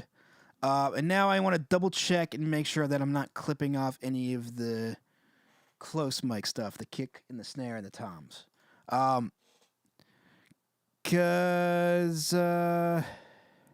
Vic, have a good night, man. Thank you, I appreciate it. I'm looking forward to getting these drum tracks your way and seeing what you guys can do with them. Thanks for having me be part of this. So you might think that because I just did the overhead mics and found the good edit points that the close mic stuff would follow suit. Not necessarily the case, because excuse me. Because of the nature of how we're miking things up in the studio here. You have to take into account, believe it or not, the speed of sound. Things that are closer to a one microphone. For example, the tom, like let's take the snare drum for example. The snare drum is being picked up by 2 microphones that are inches from it, but the overheads are also picking up that same snare drum 4 to 6 feet away.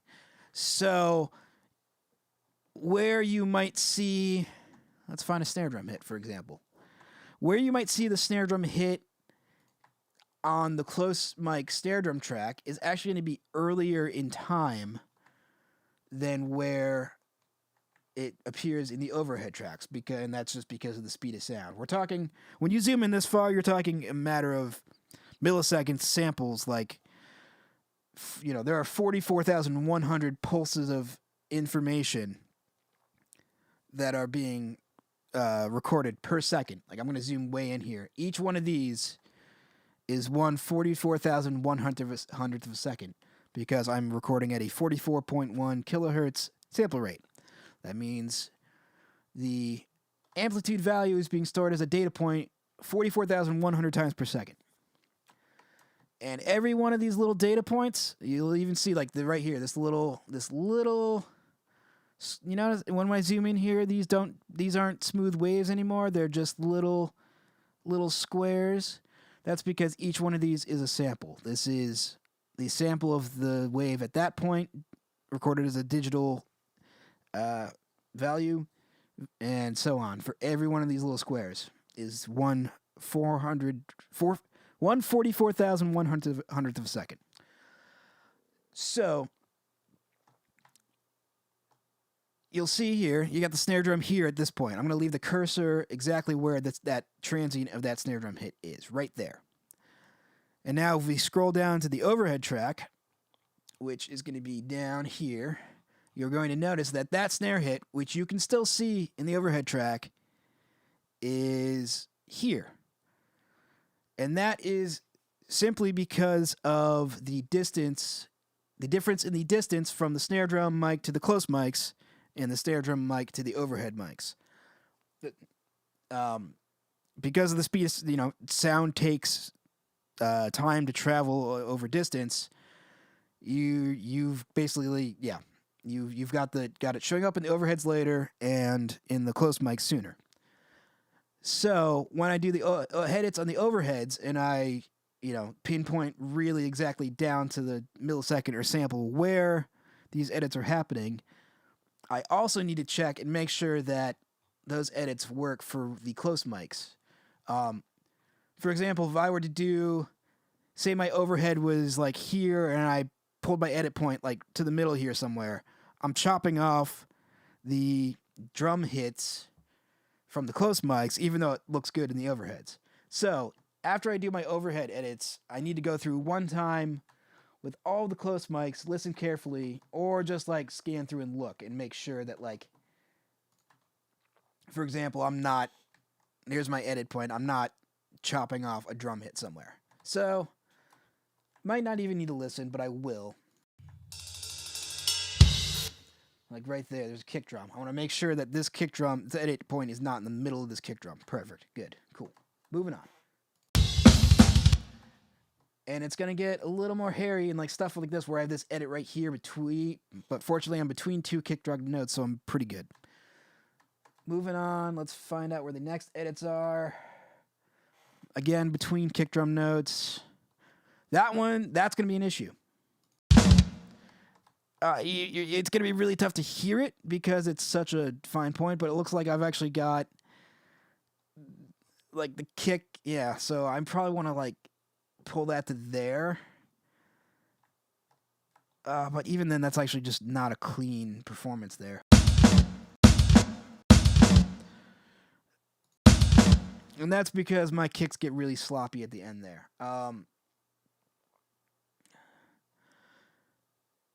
I'm not going to worry about it because it doesn't sound bad to me right now because it's kind of getting overlapped by the snare drum fill. Hey, Zach, what's up, dude? Zach from Lich King is in the chat on Facebook. What's up, man? All right.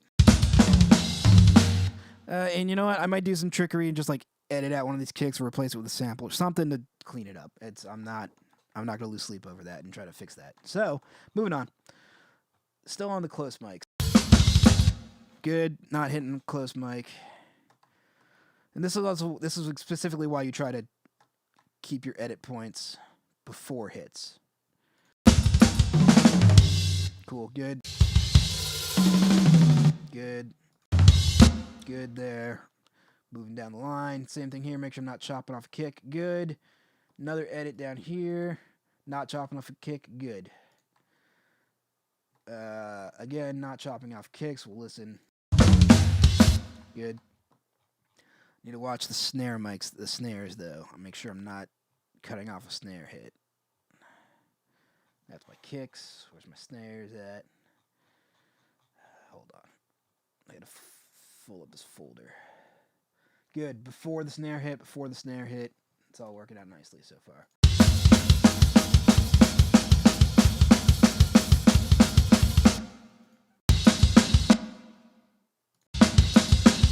looks like it's before kicks and snares. Good.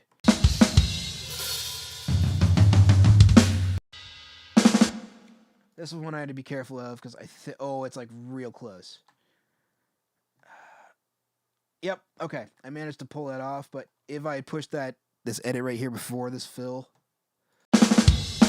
any later, I would have been chopping off the start of that snare hit. So we're good there. Moving on. All right. This might be.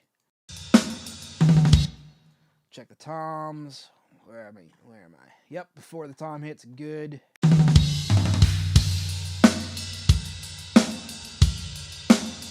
Make sure I'm not chopping off the kick there. It's real close. A little too close for comfort. Good. No cut, kick, chop off. Same thing here. Let's look at the toms. Make sure that edit point's before this tom hit. Good.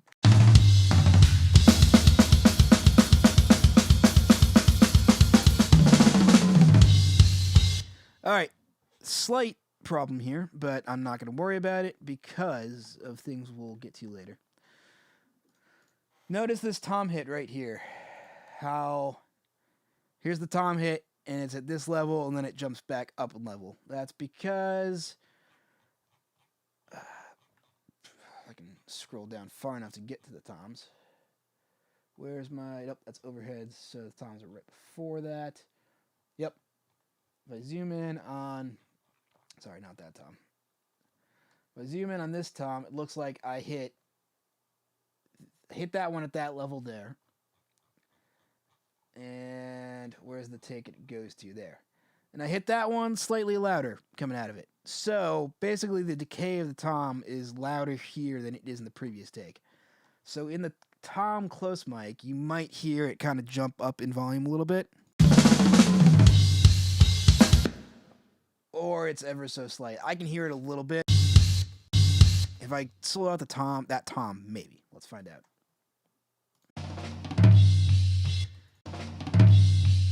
You hear at that edit point where it sounds like it's like boom, boom, just a little bit. That would be an issue if it was like any worse than that.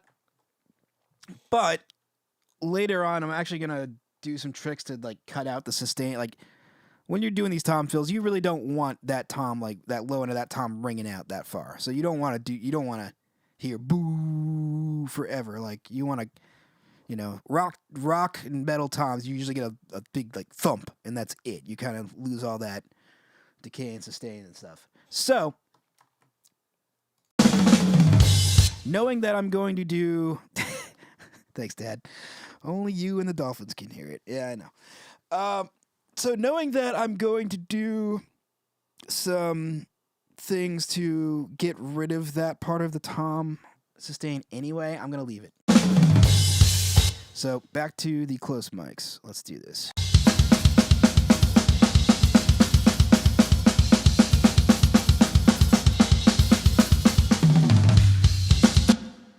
I might be chopping off a kick here, but let's check.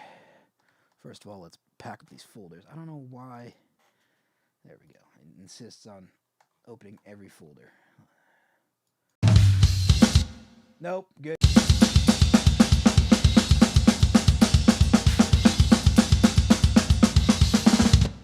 All right, make sure I'm not cutting off this first snare of the fill. Good. Cool. All right, so went through, checked all the edits in the overheads, checked all the edits in the close mics. At this point, I think I'm good to commit these edits. So, to do that, basically, so in Logic, at this point, it's not good practice to try to do edits to this entire folder. Yeah, Red Sox. Who hit it?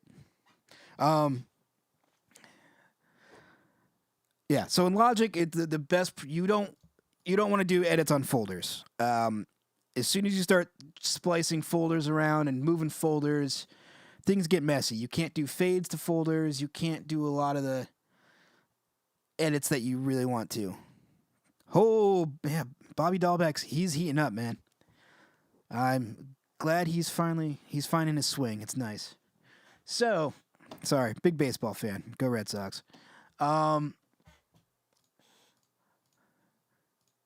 Where was I? So folders. Yeah, you basically what you want to do is you eventually want to be editing regions in Logic, which are much like this right here. See how like this is basically a finalized single audio file where you can do all sorts of stuff to it. You can do time edits, you can do fades, you can splice it, copy it, loop it, move it around, whatever you want to do. Folders are really meant for doing multiple takes, and then you say, all right, this is my final take.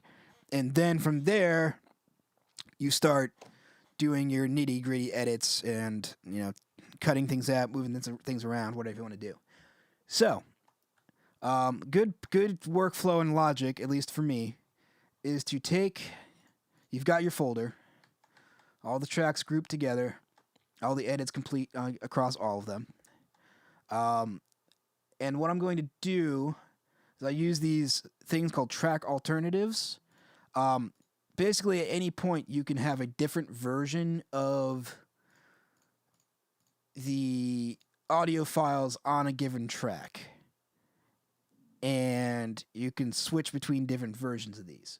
So, for example, say I did a take where it's like, all right, cool, I'm going to do one take with, let's say, bigger drumsticks. Just something stupid like that. I can go through here, create a new track alternative, and now these are all empty again, which means I can record, all right, these are my versions of this song with bigger drumsticks. And then if I said, I don't like that, I'm going to go back to my ones with smaller drumsticks. I'd go to the track alternative B as opposed to C, and there it is. So I've actually got track alternative A, and when I go, okay, let me go to, that's B. Let me do, okay, cool. So I've got alternative B, which I'm going to rename takes. These are all of the takes that I did in the song, and I want to keep these around in case I hear an edit that I missed later on, or who knows what. Say I just want to I don't know. Say it's good. It's basically good to keep every step of your process in case you ever need to go back to anything. Or say I found a drum fill later on that I was like, oh man, I wish I'd kept that drum fill in. These are all still here. So what I'm going to do is I have my takes alternative, track alternative, which all these are matching, all these are grouped together. I'm going to duplicate this alternative. So I've still got the folders here. And I'm going to rename this alternative comp, which is basically what, right here you can see the word comp. A comp is a compilation, or it's I think that's what it's short for. But these are all of my takes combined into one final comp. So, in Logic, the best way to do this, to commit all of these, to turn this into a single region at this point. Keep in mind that I have the takes version of this saved in the takes alternative. Go into the comp alternative, I do this, and there's this, if I go to this menu right here, on here, I find the command called flatten and merge, and you're going to see it as soon as I hit this. It's going to go through all these. It's going to do the fades between everything, all the edit points, and then I'm going to end up with one region of audio, no more take folder. It's going to be ready for me to do whatever I want to it after that. So this is basically saying I have finished my comp. Give me a clean region to start with. And here we go.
Yep. Okay. So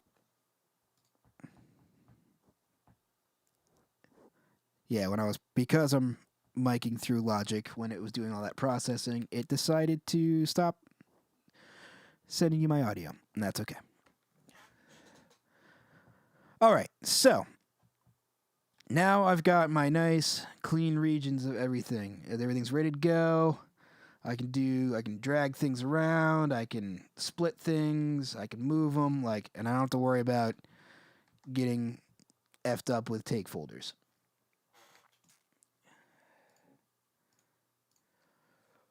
Oh,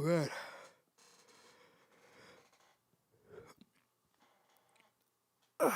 Let's see.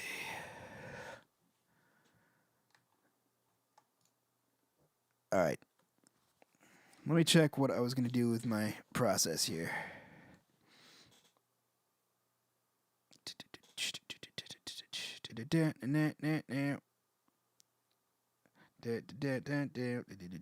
Sorry, checking messages. Everybody's talking. Seeing what's up.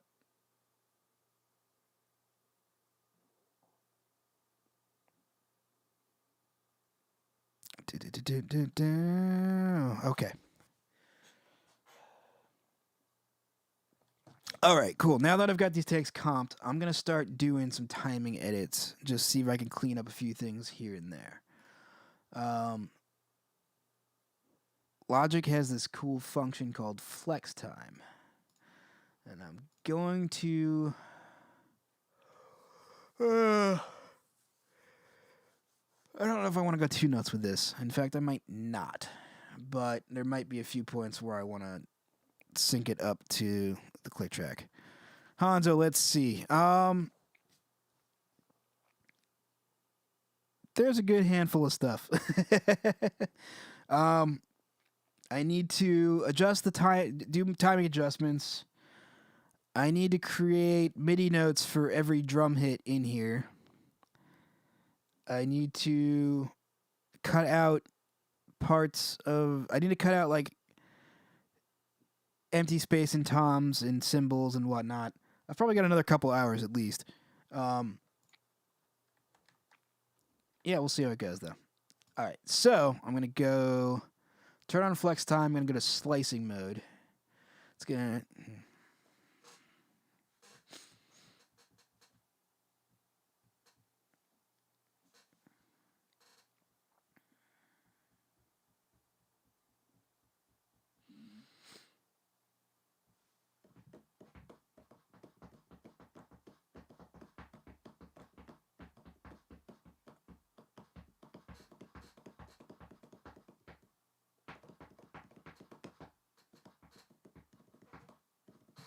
All right, I'm back. Had to process those things. Okay, so I'll do quick things. These are probably not important to anybody but me. One thing I gotta be careful of here.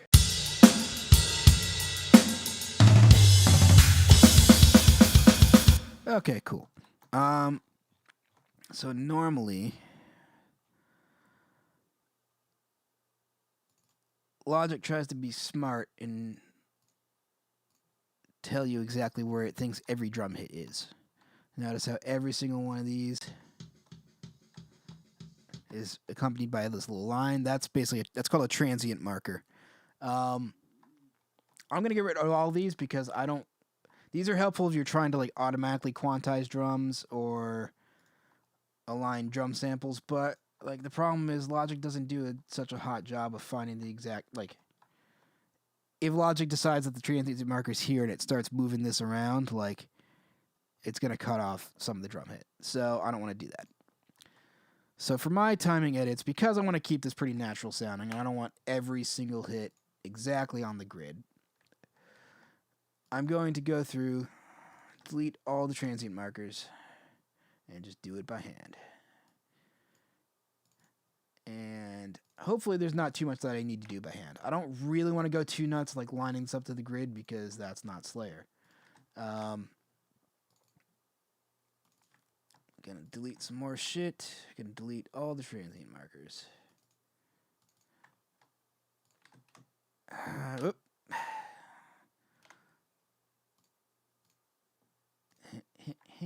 getting rid of all of them for every single track of the drums. Also, yeah, I don't really want transient markers in my overheads. Like, I don't want to move things based on where the overheads are. I want to base them on where the close mics are. So, gonna particularly delete all of them from anything that's not a close mic. So all the rooms, all the overheads, all the ride and hats. Delete all those. Okay, now I've got nice clean tracks, no transient markers, nothing that's gonna throw me for a loop here. Now, I'll show you what flex time can do with a dumb example. So, in flex time, you place a flex marker, which can be based on a transient marker, but I just deleted all of them, so you get none of those. So you can place flex markers, and then you can drag things around to your heart's content. Say this drum hit is on beat 1 here. It's like right with the right there on the beat. You know, I'm gonna give you guys the click track. I think it's probably in your best interest now, so you can hear how these things line up. Let's do it. We'll keep it pretty low though. You'll hear what I'm hearing.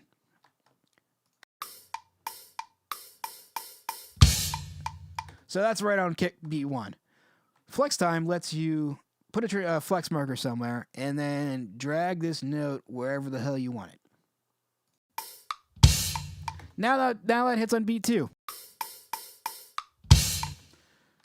So you can do some pretty crazy shit, but everything you do is gonna result in artifacts. Like right now, I drag this hit back 2 beats, but Logic's gonna be like, I don't know what to put here because now there's just empty space. So it's going to probably do some crazy freak out shit. Like, you can hear how the cymbals just went nuts. Because it's trying to time stretch or like crossfade or something there to fill in that gap that it doesn't know what to do with no information. So, flex time can do some pretty crazy stuff. You can move things around a lot, but you want to use it A, sparingly, and B, you want to be very careful about the breadth of your edits with flex time. So, you know, notice how I'm like just behind the click track here. What if I want to do like, well, graphically it's not showing up, but say I want to bring this kick right onto here. So I'm going to bring that marker back. I'm going to turn the click track back on. And notice how that's like right on that click track now. As opposed to if I did this. Like, that's bad. So, you can go pretty wild with just making very minute edits to all of these notes, or as many as you want, or whatever. And lining your things up slightly cleaner. So, I might go through here and just like find some things where I feel like I wasn't quite tight enough with certain hits. The other issue with this, or any sort of drum editing in general, is that you have to do the same edits across all the drum tracks. So if you do something to try to move the kick drum, and there's a cymbal with that, you're also going to be moving that cymbal. So you have to, a lot of times you have to make compromises between what you're doing with the drums, what you're doing with the cymbals. You know, there's a snare and a kick on top of each other. There's no way to line them up together. You either have to line one up or the other up. And there's really not much you can do about that other than like copy pasting another hit from somewhere. So let's see what happens here. Like that. I might have rushed that kick hit, but you know what? It's fine. This is Slayer. I'm not going for absolute perfection. I'm going for most of the way there. Like that. Those I rushed a little bit, so let me maybe see what I can do here. If I put markers there, push these 2 hits back a tiny bit just to line it up.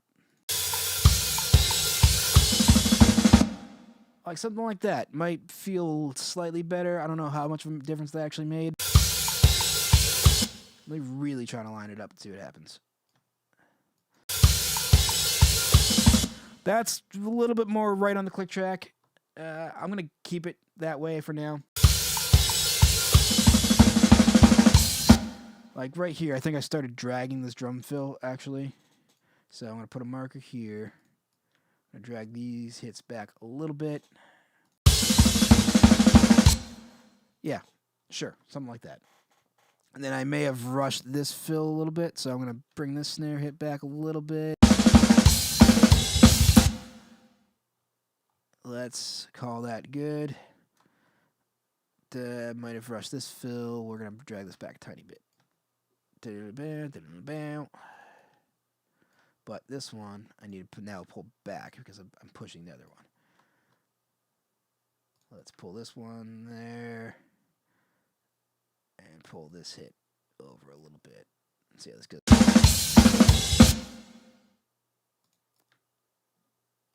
So I don't know if these are totally necessary. Alright, same thing here. I hear that starting to drag a little bit, so I'm going to, right back here, it syncs back up in time. I'm going to attempt to pull these snare hits back in time just a little bit. Move that marker. Really just line it up a little bit better. Move. Yeah, that's better.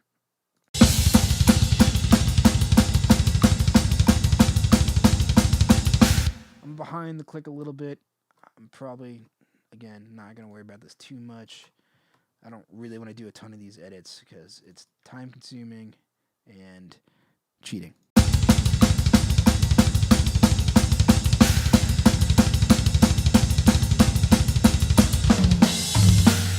So something like right here, I might fix this drum fill with flex time because I'm a little sloppy with those kicks because I haven't played drums in a fucking year. I'm gonna sync that one up, but I'm gonna try this. I'm gonna bring this guy back. We're really gonna like hammer these onto the click track just to make it feel a little more polished. Make it feel like I know how to actually play drums. So I got that tom hit there. Let's see what happens.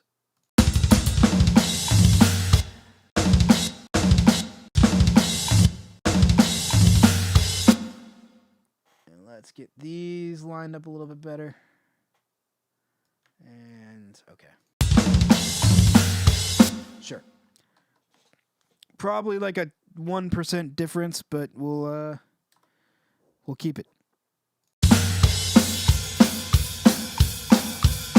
Oh, you can hear me start dragging the kick drums there. Actually, just start a little behind the click track in general. Gonna link that up. Make sure I'm not starting to rush that there, which I think I am.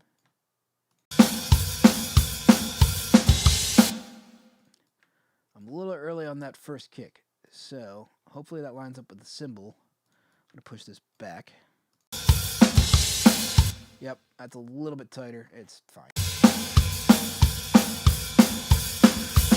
Start rushing a tiny bit there. I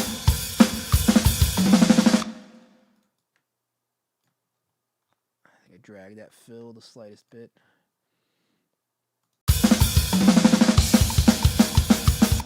Yep, cool. All right, moving on. I think I dragged the start of this the slightest bit.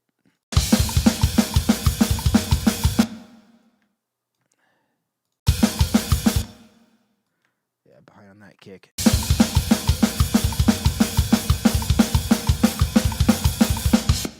So I know I'm going to be all over the place on these little in-between kicks here, these little gallops.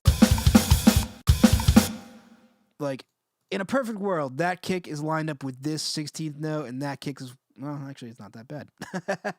There's some, like, I know that kicks early, that kicks on. Those gallops are really hard for me to do, because it's a lot of single kick work that is just not really in my wheelhouse.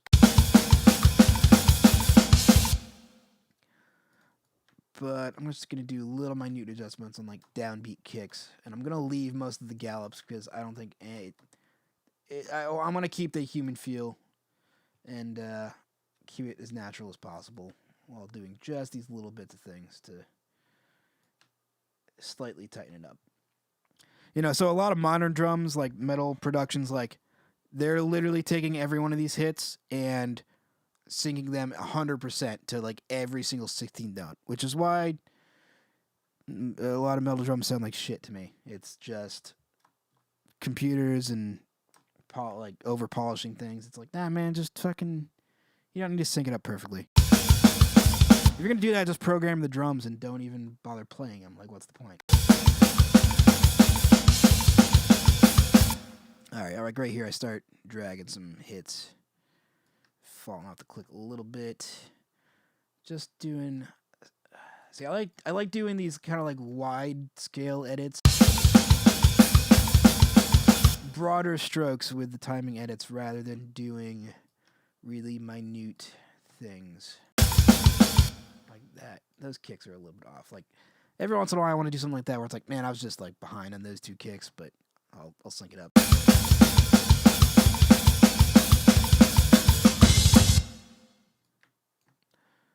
All right, a little behind there, and then.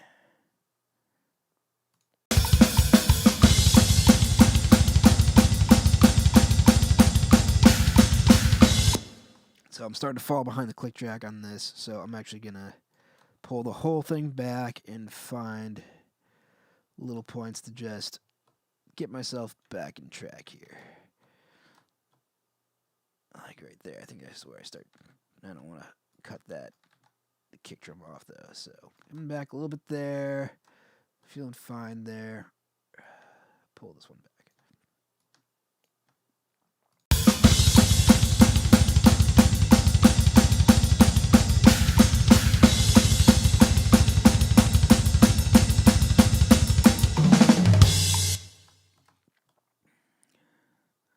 Like I could maybe pull this one back a little bit there, pull this one back there, and then check out this fill and see where I'm good.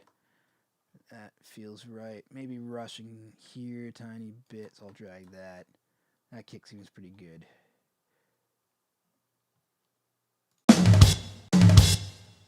Yep, I'm just gonna stick with that. It's fine. Like those kick crashes are a little rough, so like yeah, I'm like behind on all that. So I'm really gonna sync those up because those are like big important hits. Da da da da da. So we'll see if this works well. It's interesting because I'm not quite syncing up the crashes with my kicks, but it's close enough. I'll take it.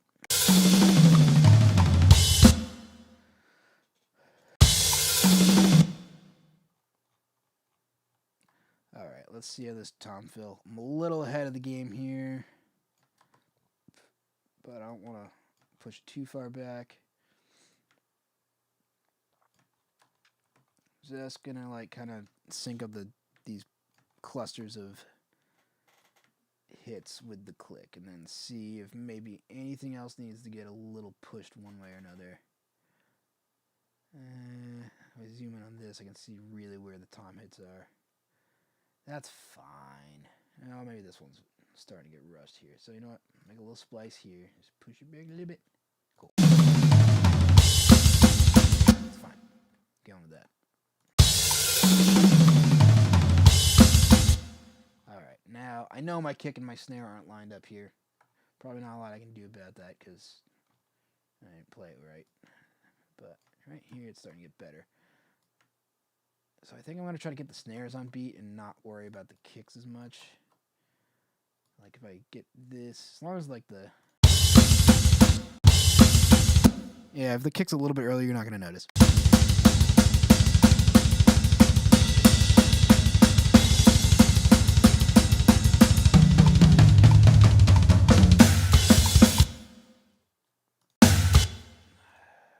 China hit's kind of weak. We'll see. All right. This fill right here, it's snare tom, kick, and then snare China. So I'm going to try to unfuck this double kick lick right here. This is way too early because I was playing double kicks right before it. We'll see if this sucks. It's a little better if I do it that way. Let me try to push my luck and might be okay. That tightens that up a little bit, just enough to where I want it. I'm gonna leave those double kicks and all that shit, so.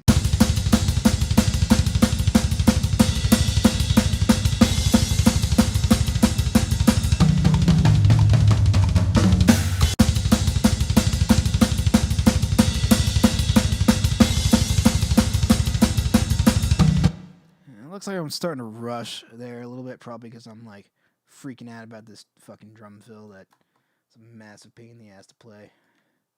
A little syncopation over top of straight kicks.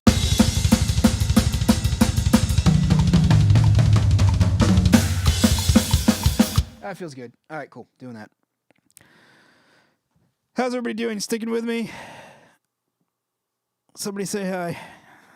I got fewer than, I know this is way more exciting than watching me actually play drums, isn't it?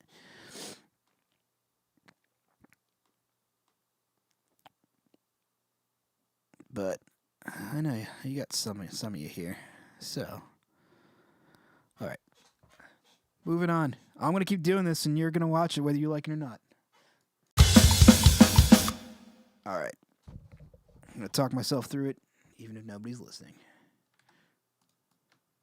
Pull those back a little bit.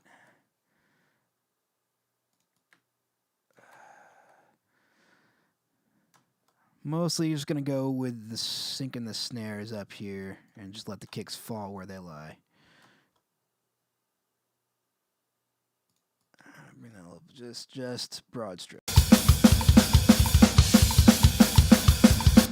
Like right there, I'm dragging a tiny bit. We'll go. Pack that up.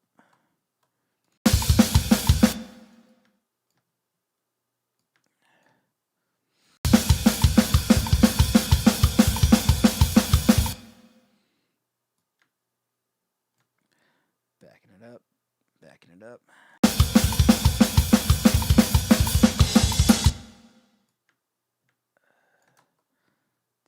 Backing it up.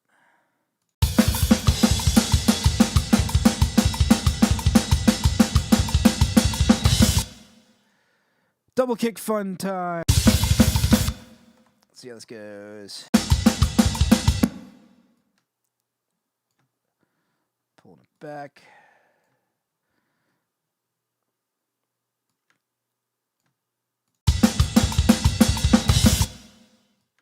Pull that back.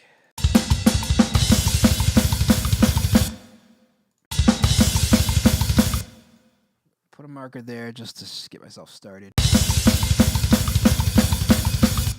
Yep, I'm dragging on the snare drums at least, so I'm going to try to pull the whole thing back and get those lined up. And see if I can tighten this up just a little bit, just enough, just to see what's going on. And if I can't, fuck it.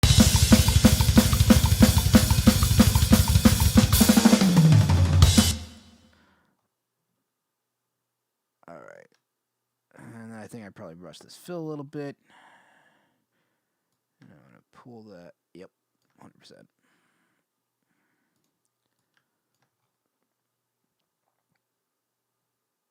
Although not by that much. That's good. Cool. Cool, it feels good. Now we're in the easy part. But I'm still rushing because I'm not playing all those in-between beats that keep me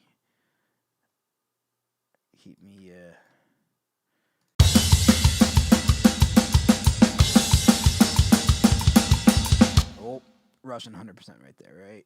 Yep, totally. A little gallop. And I'm dragging there. So let me just sync that up.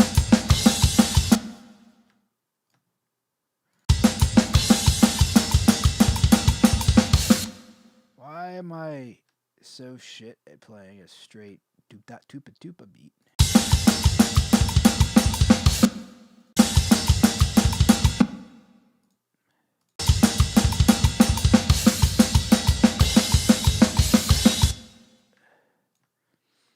Tupa-tupa-tupa-tupa.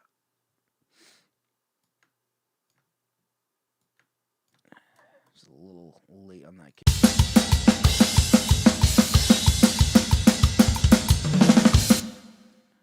Dragging a tiny bit there.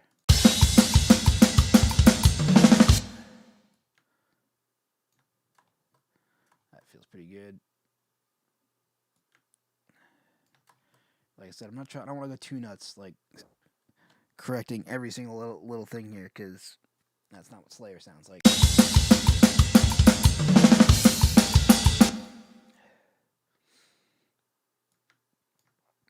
And that's what a lot of people get wrong about programming drums, is that they're just too perfect.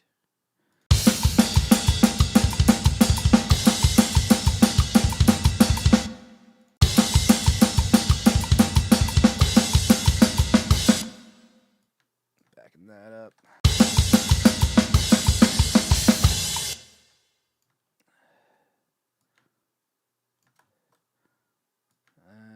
Started rushing a little bit there. Pulling that back. Same thing there. A little drag, little rush, little drag, little fine, little drag.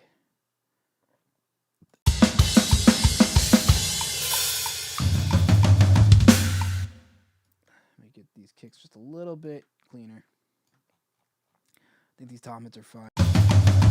No, I'd be a little bit behind on them. Let's see. Cool.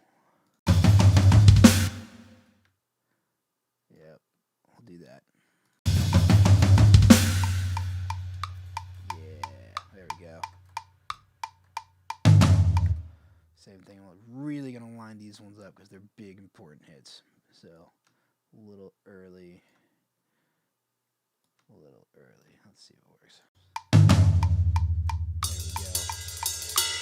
That thing, I actually have to look at the overhead track to line up this, or actually I have a ride mic, so I'm going to line that up real good like, and you can see all the individual ride hits.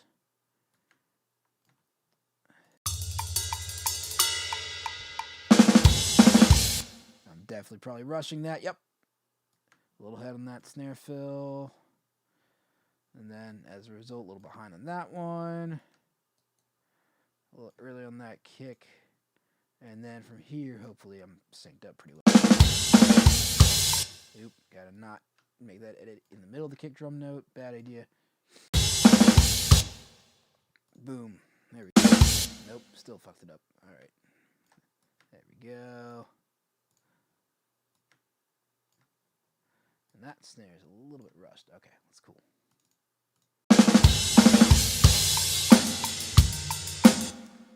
I want to drag these back to really be. I'm actually a little behind the beat. Isn't bad for this part because it's laying back. Except that's too much. There we go. There we go. Rides. Let's do it.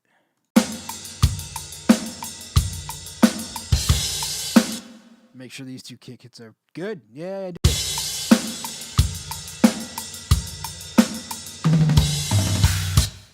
Make sure these fills are good. A little head on the kick there. A little head on that kick. Probably sync that up.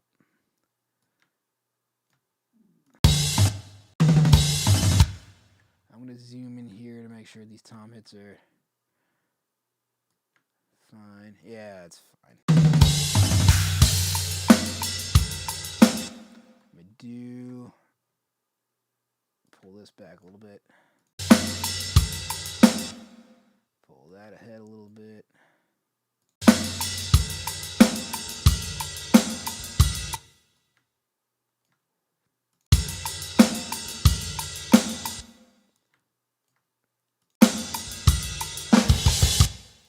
Head on that flam, but need to get the kicks back in place.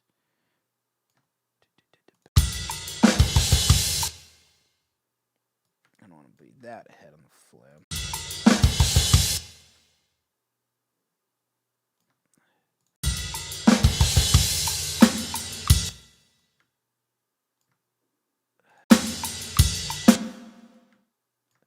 Alright, this is the funky little variation I threw in here. Nice. Tighten that up a little bit better.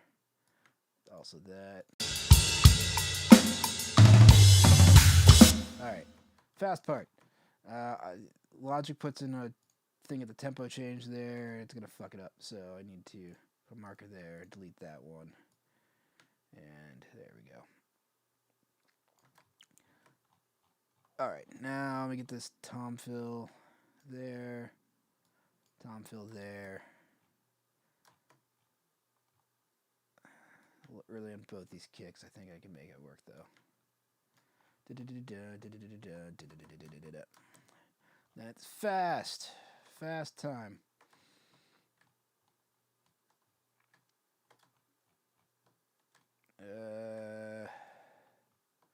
Hard to tell exactly where these tom hits are. That one looks early. It's probably somewhere in there. I'm just going to pull it back.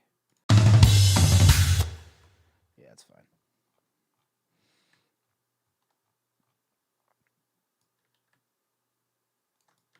Pull that one back a little bit.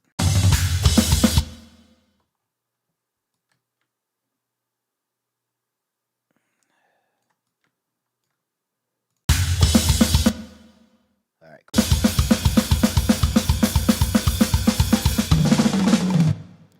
I'm so fucking rushing this. That's okay.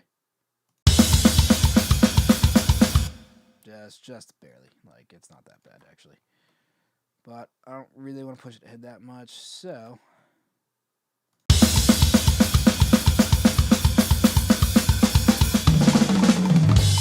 that fill I dragged a lot. Because that was a fucking pain in the ass. It's so fast. 230 BPM is nothing to fucking sneeze at. Like, goddamn. Alright, snares back in line there. I'm going to fix this fill a little bit. I'm going to pull these tom hits back in place.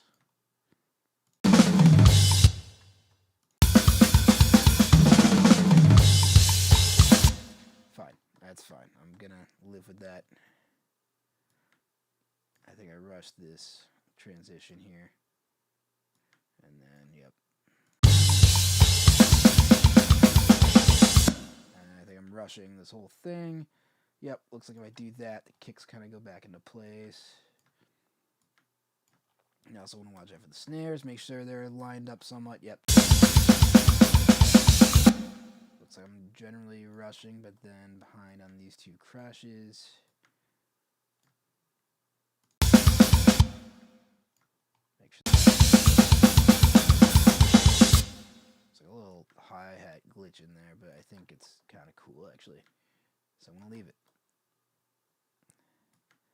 Just make sure I'm not rushing.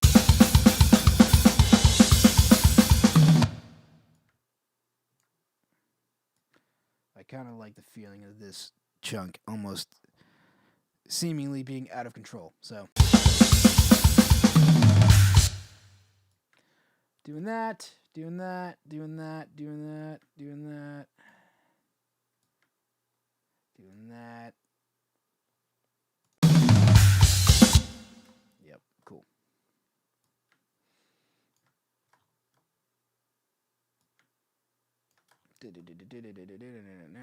Oop, really pushing ahead right there. Oops.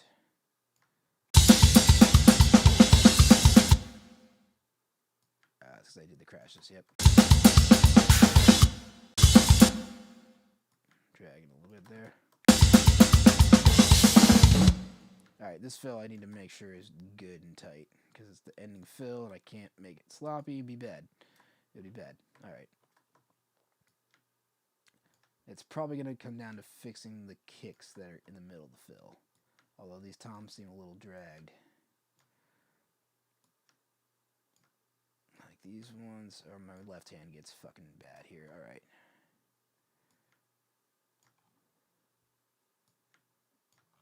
Alright, and these kicks are probably all, yep, exactly. So, these should all be like this, but they're not, because I fucked it up.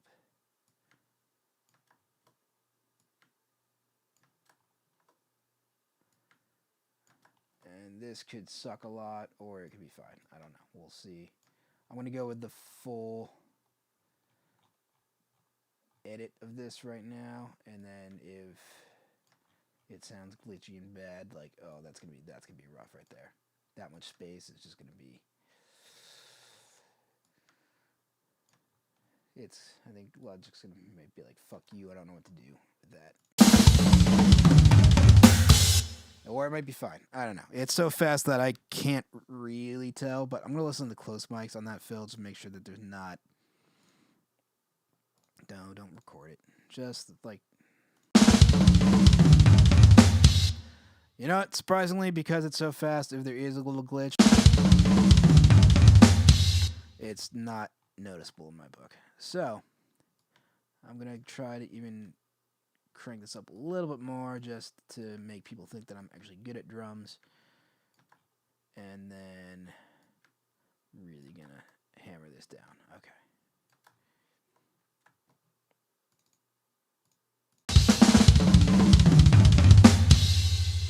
Cool. All right. So, that feels like timing edits to me. Just kind of going through and tightening up things here and there. You know, dragging, rushing, whatever. Trying to do bigger scale edits as opposed to like really fixing like every single kick drum. Like there's no point in doing that for a Slayer song. No. But yeah, and some of those fills where I knew my kicks were a little shaky, and I wasn't about to do like 10 more takes to really nail that fill. An edit like that could go a long way. Okay, so that's timing edits. Let's do. Now that we've got this, I want to commit these edits again to another new audio file. And that's because if I start like splicing these regions, the timing can kind of get wonky. Like it's really synced up per region to the grid, and I don't want to start moving stuff around. And like I want these timing edits to be in place permanently. So what I'm gonna do, you're gonna lose my audio again for a little bit once I commit to this. I'm gonna select all of these tracks. Select all the drum tracks that I've got going on. Boom, boom, boom, boom. Now I'm going to do what's called a bounce in place. This is going to basically, it's going to write all of these timing edits to a new file with everything I did just in a brand new audio file. And that's so I can't accidentally, like, say I was like doing some edits and I misclicked one of these timing things, it could throw off the whole fucking song. I don't want to try to risk that. So I'm going to bounce this in place, just these tracks, and that will commit these timing edits, and then I can start doing other edits. So let me just do this real quick, just so it doesn't bounce too far and give me a bunch of blank space or vice versa. So I'm going to do bounce tracks in place. You're going to lose me for a bit while this happens. Shouldn't take too long. The other thing I'm going to do is I don't want all of my plugin settings. So I want to do just the audio edits and not what I'm doing mix-wise to these. So there's two options where I can basically, if you did a mix thing and you wanted to bounce that in place and commit that, you can do that. But I just want to do these as edits, not any of the mix stuff I have going on. So these files will still be going through the mix settings once I do the bounce. So I'm going to do the bounce in place, tracks in place. Here we go. You're probably going to lose me for a bit. So right here, this setting right here, bypass effect plugins, that means it's skipping all of the plugins I have on each individual channel. And this means it's not being affected by my fader moves if I unclick that. So this is literally just a bounce of the timing edits going now.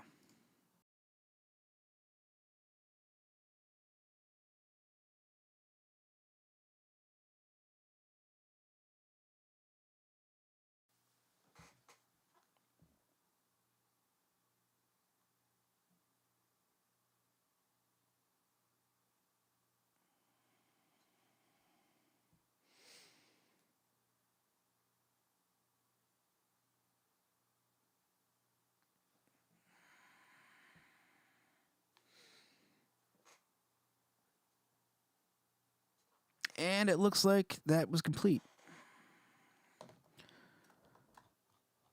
Went pretty quickly. Okay, so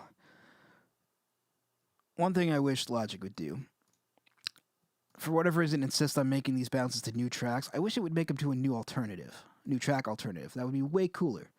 Because now what I have to do is make a new blank alternative, and I'm going to rename this one Flex.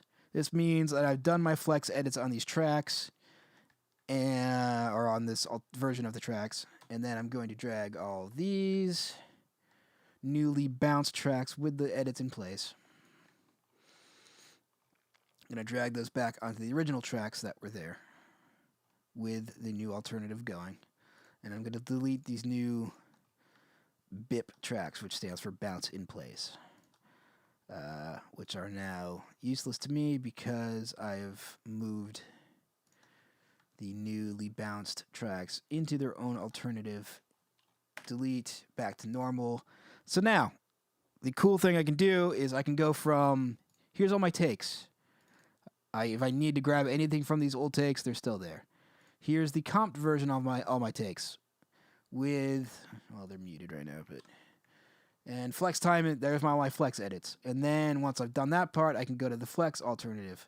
Now here's my fresh new region with basically all of those edit from my comp to my flex edits, committed, new audio file, fresh and ready to go. And I can do whatever the hell I want. Okay. Hey, Zach. Zach, hey. Hey, Zach, hello. Zach, hey. Hey, Zach. Brian. Zach, hey.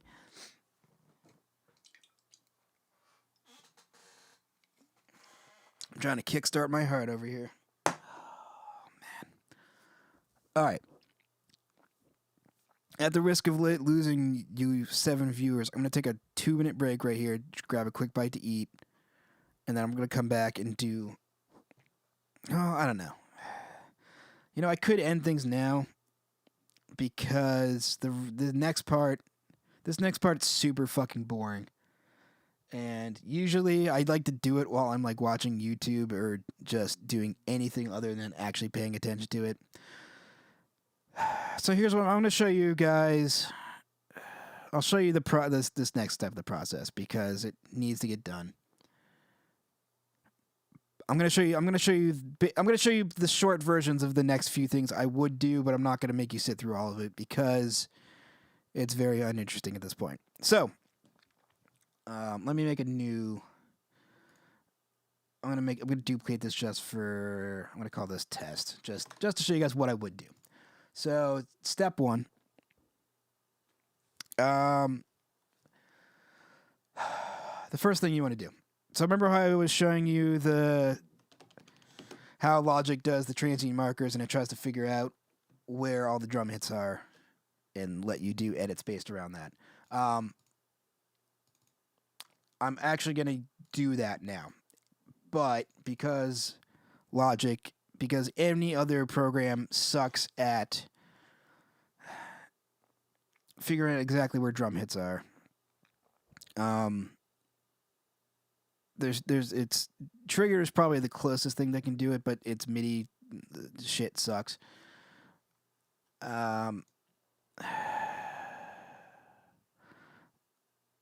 me think about this. I wonder if there's a short... No. Every time I think, I'm like, oh man, can I save myself like an hour of my time not doing this? It doesn't work. I try to take a shortcut and I have to end up fixing shit and it sucks. So, let's do this on the snare drum first of all, just so I don't lose my fucking mind. Alright. So, I'm going to have Logic detect the transient markers on the snare drum by clicking this button. Probably lost me for a second. I'm back. Okay, so now Logic is trying to determine where basically every snare hit is. And it does a decent job, but it's not accurate enough for me to do what I want to do, which is layer drum samples on top of it. If you have the original snare drum hit here and the drum sample here, you're going to get all sorts of issues with... It's going to sound like just a hot pile of garbage. phase issues, timing issues. You're gonna hear like flams. It's bad. So what I'm gonna do here, we're gonna play just the snare track, just the raw track of the snare.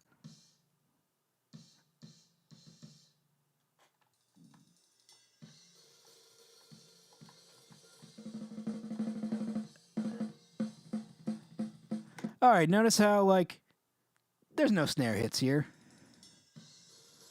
There are no snare hits. In fact, here.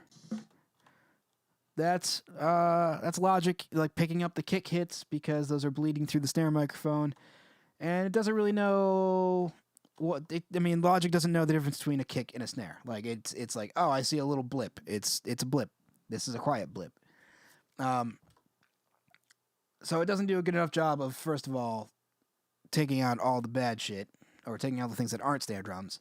Even when it does see a snare drum, it's probably not quite lined up to where it actually is. For example, I can see that this snare drum hit is actually right here. And Logic's telling me this snare drum hits here. It's wrong. So if I said, hey Logic, place a snare drum sample right on this snare drum hit, it would place the snare drum sample here, which doesn't work. So what I need to do for every single snare drum hit in the song is go through and say, Logic, you're wrong, snare drum hit is here. On top of that, I also need to be like, hey, Logic, this is not a snare drum. Like, these aren't snare drums. Delete all those. Because what I'm eventually going to do is, once I have all of this information correct, and it says, these are where the snare drums are, these are the exact locations of the snare drums, I can say, okay, now Logic, based on where I told you the snare drum hits are, make a MIDI file. And with that MIDI file, I can make another snare drum sound. Or I can say, hey, let's take that information from that MIDI file to trigger a gate on the snare drum. Or a room sample sound. Or something, basically having a MIDI representation of the exact performance of the snare drum is what I want, so I can do all sorts of cool shit with it. This comes really in handy on the toms in particular, because what I'm going to do once I mark all my tom transients is I'm going to use that to basically trigger gates on the toms. That saves me a lot of time from going through and clipping out all the dead space in the toms where the toms aren't being hit, where I want to get rid of all that bleed. And instead I can just trigger a gate straight off the bat and be like, all right, tom hit here, turn on the tom mic. All right, now turn off the tom mic. That saves a lot of time in editing and lets me additionally like add like room samples to the toms or whatever, whatever we can do. Gives you a lot of creative possibilities, basically. So, I'm not going to do this whole thing because, like I said, it's really fucking boring. But literally what I would go through and do on this snare drum track, I can sort of do some automatic stuff with this plus or minus tool here in Logic where it basically turns up or down the sensitivity of what it thinks are things. But I risk going too far down and it actually missing those. I know those are snare drum hits. I can see them. So I usually don't fuck with that. And like, all right, I'm just going to leave the sensitivity all the way up. I am going to manually go through here, turn on my eraser tool, and goodbye. Those are not snare drum hits. Nope, those are too far. So we'll do... Oh, actually I went too far there. And then it's, in fact, missing one right there. So... Nope. Cool. Good. Not snare drum hits. Alright. And the cool thing is you click and drag. You can hear, like, in slow motion where these hits are happening.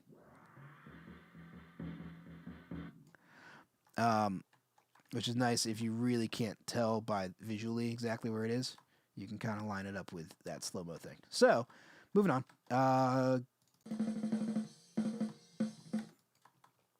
Like, I know those aren't snares. It's picking up the kick. Stop picking up the kick. Don't do that. Stop looking at the kick. You're not the kick drum. You're the snare drum. Knock it off. Stop thinking you're cool. All right. So, yeah. This gets a lot easier when there's not 1,000 kick drum hits in between every snare. And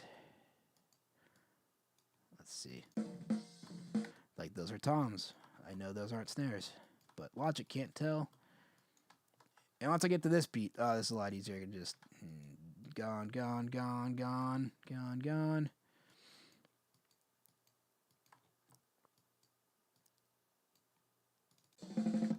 Those first two are toms. These are snares here. That's a kick. Get rid of a lot of those. So, I would do this for the entire song. And I just got through the first verse in that amount of time. So, very time consuming. And now what I can do, I'm going to zoom way the fuck in. I have a key command on my keyboard, which is the A and D keys, which will move to the next transient marker. So what I can do now is I can zoom in, see that these are not completely lined up. That's the transient right there. That's where the start of that hit goes. Move that one in place. Next transient marker, move that one in place. Continue. Put it in the right, like it's probably there, there, there, there, whoops, there, there, there. Repeat for every goddamn motherfucking snare drum hit in the entire song. See how fucking fun that is? It's great. I love this is so much fun.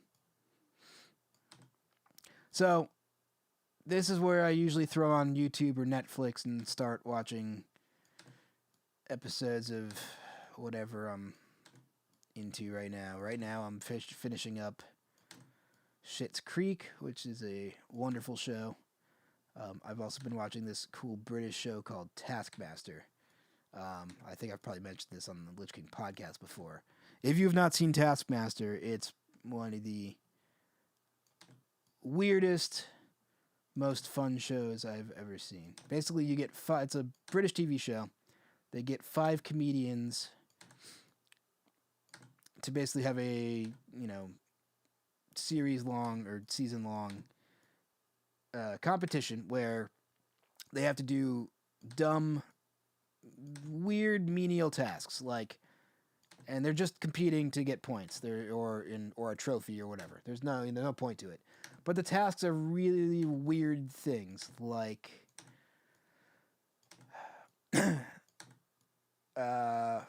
for example, let me think of a good one. Oh, a good one earlier on in the series was they had a little golf hole in the middle of a yard, and they said, and there's this giant red carpet around it. And they said, without touching the red carpet, get this potato into the golf hole. So all they had to do was just get the potato in the hole. But they can't touch the red carpet. And whoever does it in the fastest wins. And, yeah, there you go. So they base the show around this little house where they've got a shed and tools and all sorts of stuff. So they're trying to fit the different comedians are like, all right, how do I get this potato in the hole the fastest? So one guy just throws it onto the carpet. It's like, oh shit, I can't get it. I missed. I can't get it off the carpet. So he runs in, grabs a shovel and whatever, a bunch of tools duct taped together to put the potato off. And then one of the comedians, she tied a string around the potato, so every time she threw it, she could drag it back. And yeah, it's this goofy competition where they just do all these dumb tasks, and whoever does them the best wins, and that's about it. But absolutely hilarious show. It's very kind of absurd humor, which is, the classic Monty Python kind of stuff. One of the cooler tests they did recently in a more recent episode was is that a snare drum hit? Nope. All right, that's where I think I started giving up on doing this. But notice how I'm just like talking about a British TV show while I'm doing these edits. I can literally do anything else while I'm doing this transient shit and not think about it. So I'll be watching YouTube, Netflix, whatever, while I'm doing these menial things and cleaning up this shit. So I'm going to show you another alternative to how I could do this, which is to use a plugin. We're going to switch to the mixer view here, I think, or maybe is there an everything view? Let's see. Oh, that one's down. All right, cool. Let's get the mixer view in here in case I can do that. Window, nope, display capture. Add the mixer. All right. Doing this on the fly. So there's this cool plugin called Trigger, which I'm going to insert on this. Oh, you know what? I got to plug in my... give me 2 seconds. I got to grab my flash drive.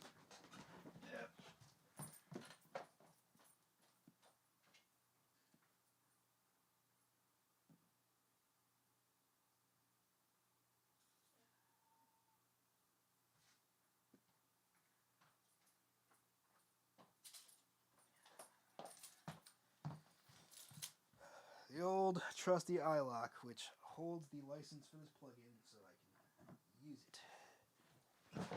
Okay, so I'm plugging that in. I'm going to launch an instance of Trigger on... Where is it? Is it not on here?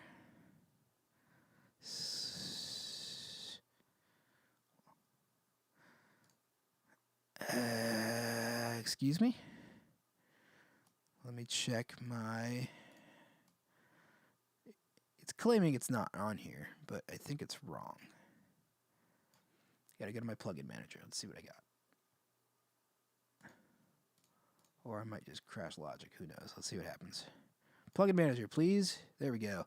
Here, you can see all the plugins I have. Too many. Trigger? No, what the fuck? It's not installed on here? That's bullshit. No, I've totally had it on here before. Okay, anyway, guess I'm not showing you that. Anyway, so what Trigger does is it basically does what I was doing with the transient markers, but it does it based on audio. Basically, you stick it on a track, and every time it thinks it detects a drum hit, it plays a drum sample that you load into it. It generally does a pretty good job, but it still occasionally misfires and says puts the drum sample at the wrong place. But the problem is that it works in audio rather than MIDI. So if it's putting out a drum sample, it's putting out an audio version of that.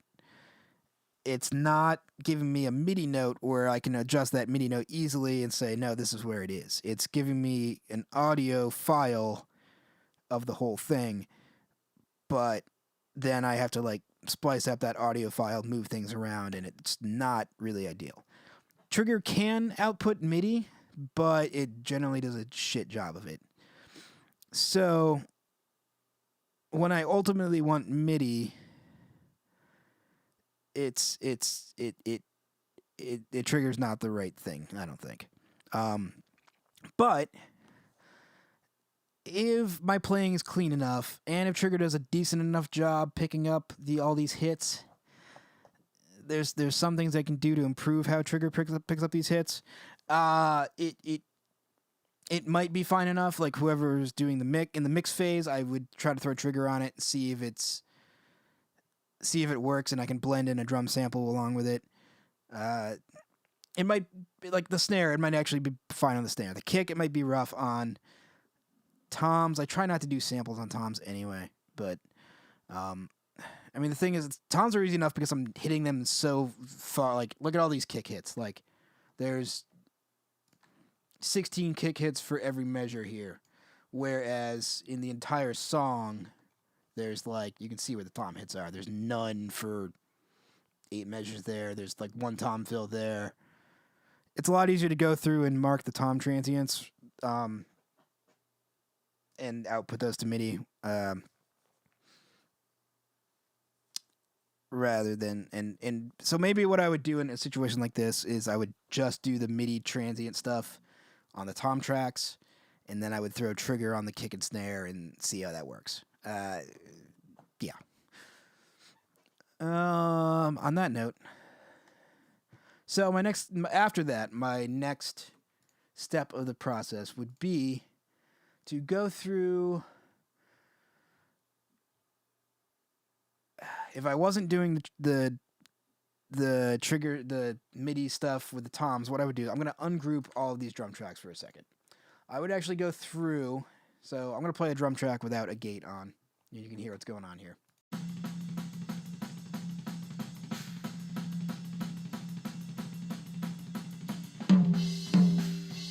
So you hear there's all that, there's kick bleed, there's hi-hat bleed, there's all that garbage. I don't want all of that when I don't need it. So one option for what I could do instead of doing the drum transient trick is I could actually go through these tom tracks and literally make a splice there. I'm just gonna make a splice at both drum hits basically, and you can see what's going on here. I'll just make a splice at the end of this. All right, so mute that whole thing. And then let's go to the next tom hit, just for shits and giggles. And then we'll do another splice there somewhere. All right, and mute that bit. So now what I can do, I'm going to do a crossfade, or not a crossfade, sorry, but I'm going to fade that one out, and put a little fade at the beginning of both of these. In fact, actually, let's go back to the non-mixer window, sorry. A little easier to see. Tracks and webcam. There we go. So up here in the region inspector in Logic, I'm going to set these to a 1 millisecond fade in, almost as fast as possible. And I'm going to set it to like whatever is about half the region. So now I went from all those tom hits, all that bleed and stuff, to this.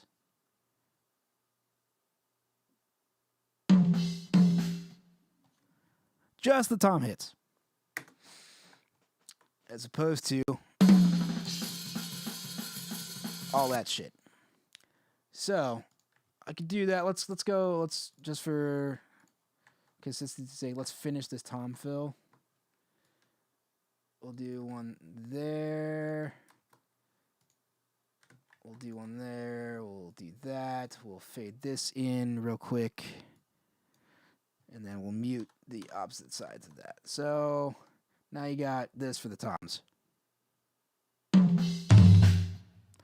All right, and then in context, let's put the kick and snare and overheads in with that.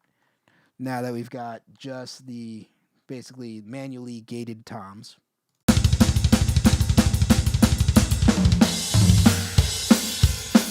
Look at that, nice and clean. But say I were to unmute these tom tracks. Say all those tom tracks are in there. Let's play it back one time with all the tom tracks in, and then one time where I take all of them out.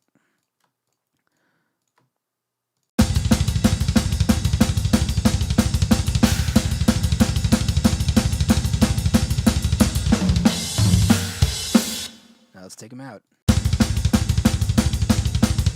Let's put them back in.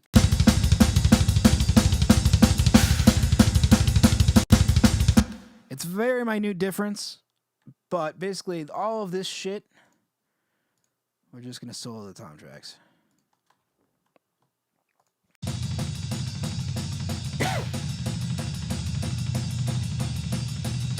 I don't want all that shit in there muddying up my mix, so I am going to do that instead. Now, there are plugins that you can use to try to gate things. For example, let's go. I'll show you an actual gate in action. We'll do. So there are plugin versions that you can. This is called a gate. Basically, what's happening here is that when the tom goes above this volume level, it's going to unmute. It's going to unmute this fast. It's going to stay unmuted for this long, and it's going to fade out for this long. So with the gate on, does a decent job. Gate off. Gate back on.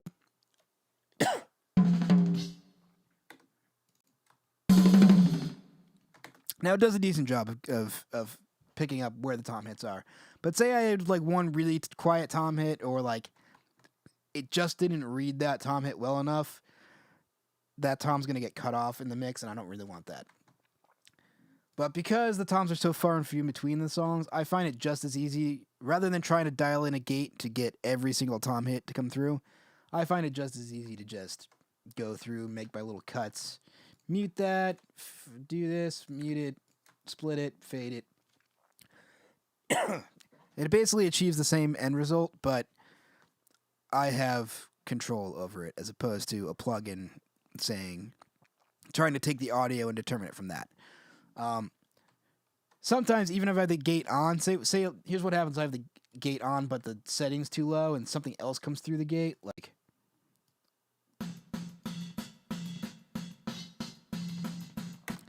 Say like I've got a there's a snare hits, but say I've got like a really loud snare hit, it might trigger that gate by accident. So you got to find a really fine line between not triggering things you don't want and not cutting out the toms that you do want. So like I said, I find that it's easy. It's a pretty quick process to just go through the whole song and make the splits in the region and leave the toms in where you want them and cut all the rest of that garbage out. Along the same lines, I typically will try. I've got these ride and hi-hat mics here. I will try to do that same thing. Like anytime the hi-hat's not being played, I might try to actually go like, make a split there. And I would be a little more gentle with the fades on these. Like, maybe fade that out there. And let's do the ride here.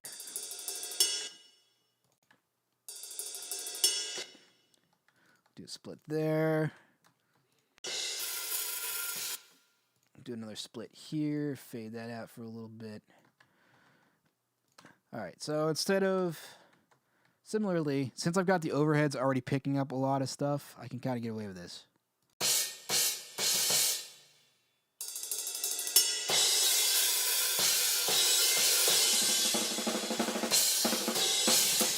And there you have it. So, really only bringing those ride and hi-hat mics in when they really need to be.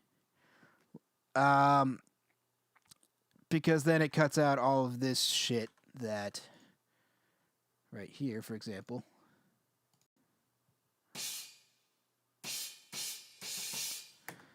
I don't really want that. I want the overhead mics handling those.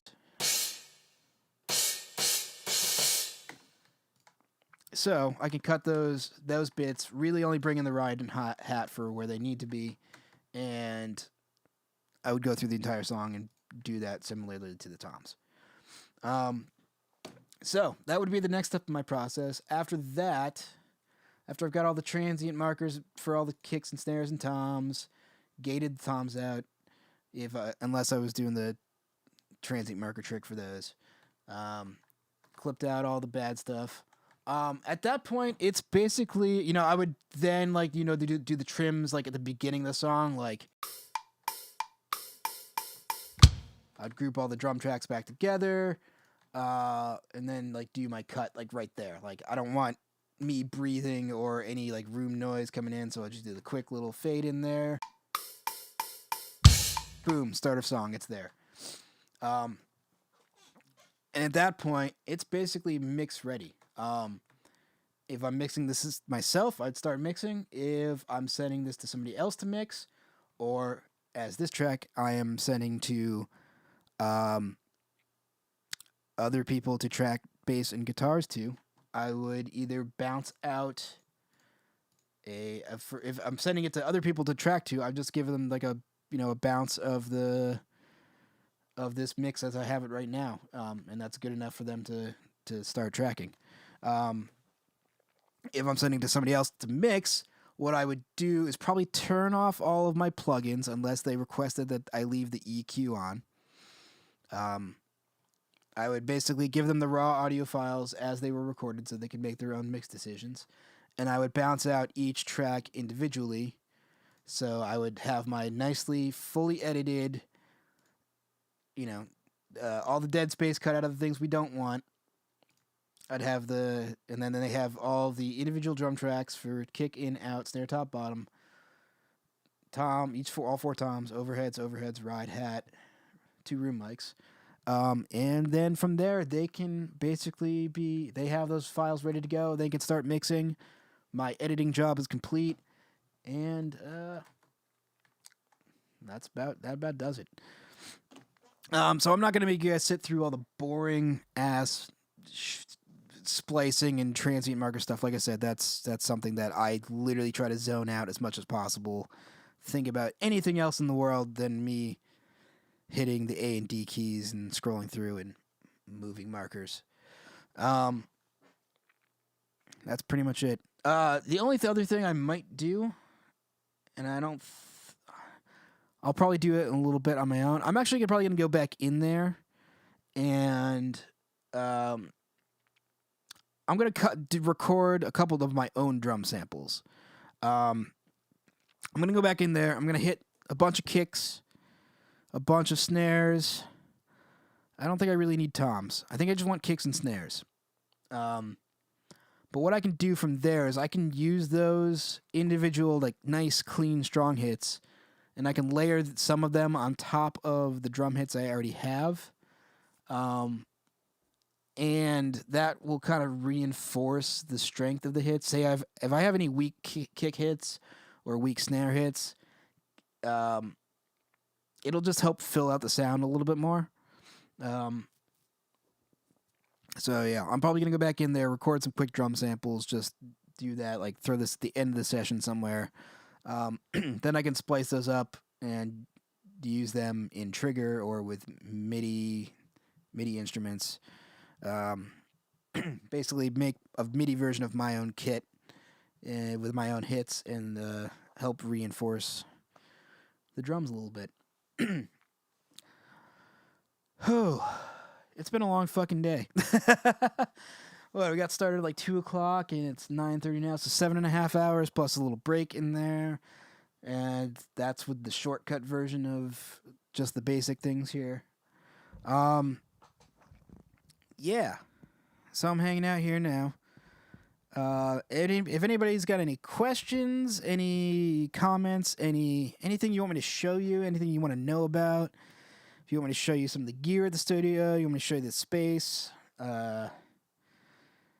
I'm all yours for a little bit. I'll do if anybody's still hanging out with me, I'll answer any questions or, I'll talk about whatever you want to hear about. So feel free, if you're out there still in Streamland, throw something at me.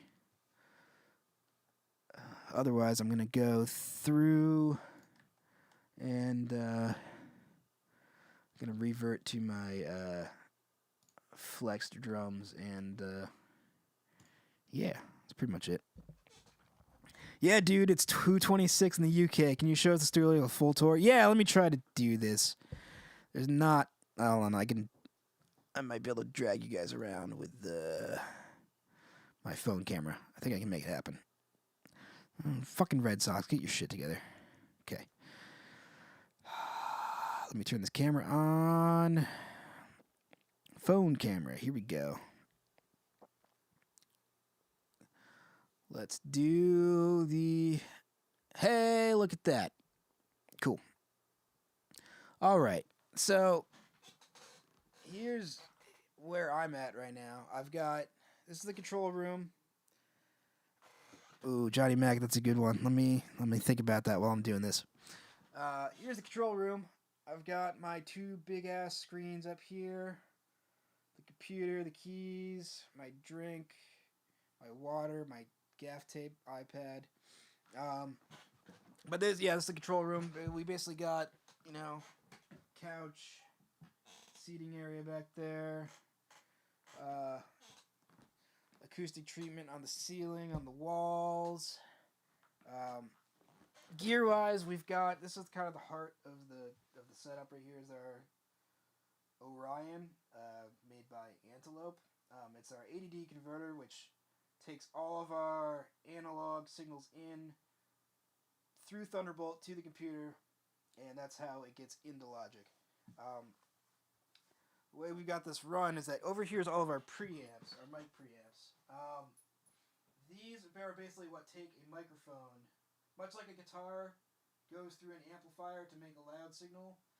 Microphones are typically a quiet signal level, and you have to run them through a preamp to drive them up to a level at which they can be read by a digital to audio, analog to digital converter.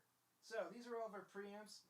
Preamps are known because some preamps can impart their own sort of sound characteristics on your signal. So some are highly sought after, and some are just pretty plain. These guys at the top, the Pacifica, I use those specifically for overheads and sometimes guitar DIs and sometimes vocals. They've kind of got a nice bright top end. They're like modeled after a vintage like 70s or 80s analog console. Those are kind of our nicest preamps that we own. Below that are some SSL preamps, which are pretty solid, just good general rock sounding preamps. We got some Neves, which are a British flavor. That BAE is more of an American style preamp. The DIYRE is similar to the Neves, but it's also got its own little distortion plug-in, basically. Fucking Red Sox, stop losing. And then below these we've got these are like that bottom preamp there. It's actually a Firewire interface as well, but right now we're just using its preamps. That was the one that I actually think I recorded Born of the Bomb on. Below that we got our Kemper, our nice little digital amplifier. So everything gets plugged into Snakes. We'll go in there in a second, but everything gets plugged into an audio snake on that side of the studio, comes through the wall, through the floor, into our little patch bay where all of these are hooked up to different preamps. So if at any point I wanted to plug a microphone in here into one of those preamps, I could just pull one of these guys, plug the cable right in, and now I've got my microphone in here, plugged into those pre's. So basically that's the access point to get to the preamps. The preamps then go into the A to D converter with some cables out of the back of those into there, and then it gets into Logic, which is there. Then Logic sends it back out through those, which then goes to our Mackie Big Knob, which is our monitor controller. It lets you control the volume of the speakers. It lets you route to different sets of monitors if you want to. You can plug in headphones to it.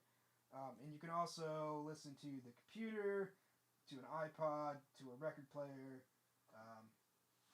So that controls the monitors, and there's our monitors. There's one of them. There's the other one. Those are Atom Audio A7Xs. They sound real nice.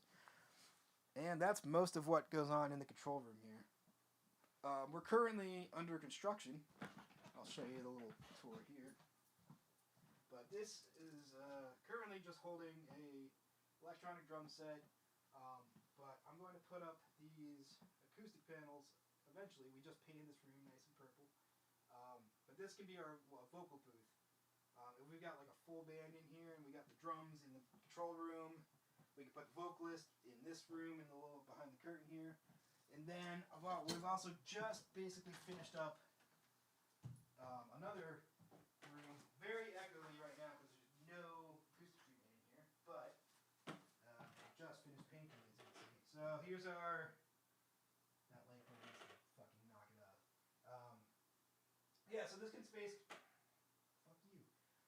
space can be used for guitar amplifiers or horn players or guitar guitarist or other vocalist, whatever we want. It's just an isolated room where we can put other instruments and keep them separate from the live room. Because if you got a guitar amp in there with a drum set, the guitar amp goes through the drum mics and vice versa, and you don't want that. So, put some things in there, some things in there, some things in there, a little bit of everything. Sorry, I'm wandering away from the computer, so I can't see if anybody's typing. Out here is our hallway. All sorts of drum gear on these racks. We've got guitar cabinets, bass cabinets. I think that's a Lich King amp. More guitar cabinets, lots of different options for tones. Another guitar cabinet under there, a bunch of boxes of drum parts and whatnot. Come around here for the hallway. Little kitchenette area, just little, microwave, fridge, sink, whatever. Storage, cleaning supplies. This room sucks, but the bathroom's through the other end of that room. That's about it. And then we come out through the hallway down here to the live room. Boom, this is where all the fun shit happens. There's the drum set. Drums. Live room. Right now we've got all these acoustic panels. We're trying to get rid of them. We're going to buy them, let them know. More guitar cabinets. So yeah, so basically this is my view when I'm playing drums. You see right through there in the window in the control room. You make eye contact with the engineer. You can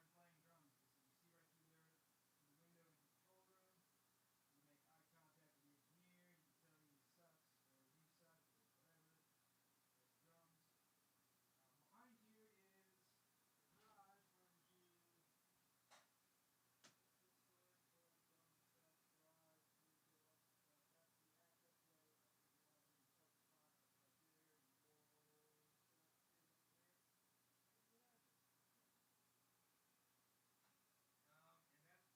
or he sucks or whatever. There's drums.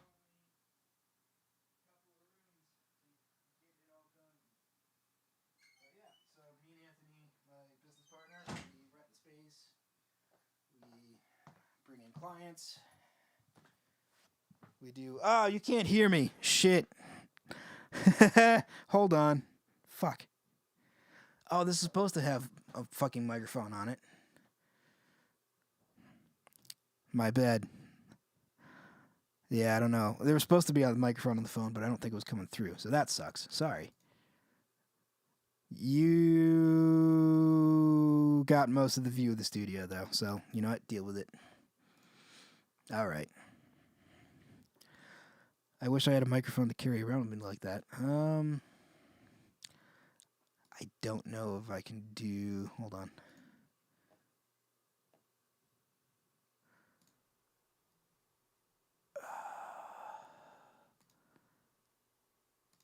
I don't want to screw this up, so... Hey, 1 2 1 2. Hey. Oh, hold on. Let me mute this mic. Can you hear my phone mic now? Can you still hear me? This might be really loud. Hey, 1 2 1 2 1 2. You should be getting phone stuff. Okay, so real quick. How far away did I get away from? Can you still hear me? Let's see. Yay! Okay, that might be clipping, but okay. So anyway,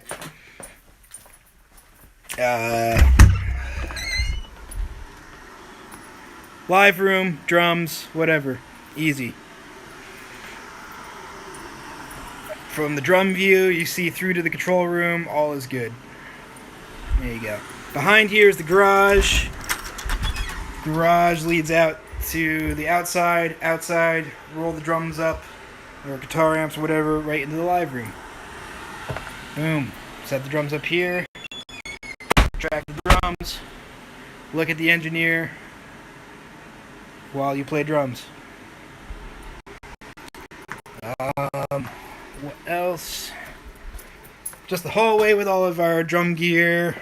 Got some drum sets, got guitar cabs, all that. Hallway here with the kitchenette. Just little microwave, toaster, fridge, cleaning supplies, foodstuffs. Bathrooms back here through this room.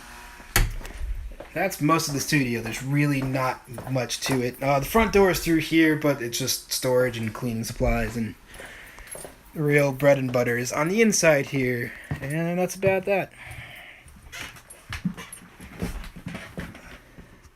Motherfucker. Did I really? Man. Alright. Fuck. This is what I get for not being able to see my screen. Yeah. World's worst streamers. Jesus Christ. Okay. Hold on.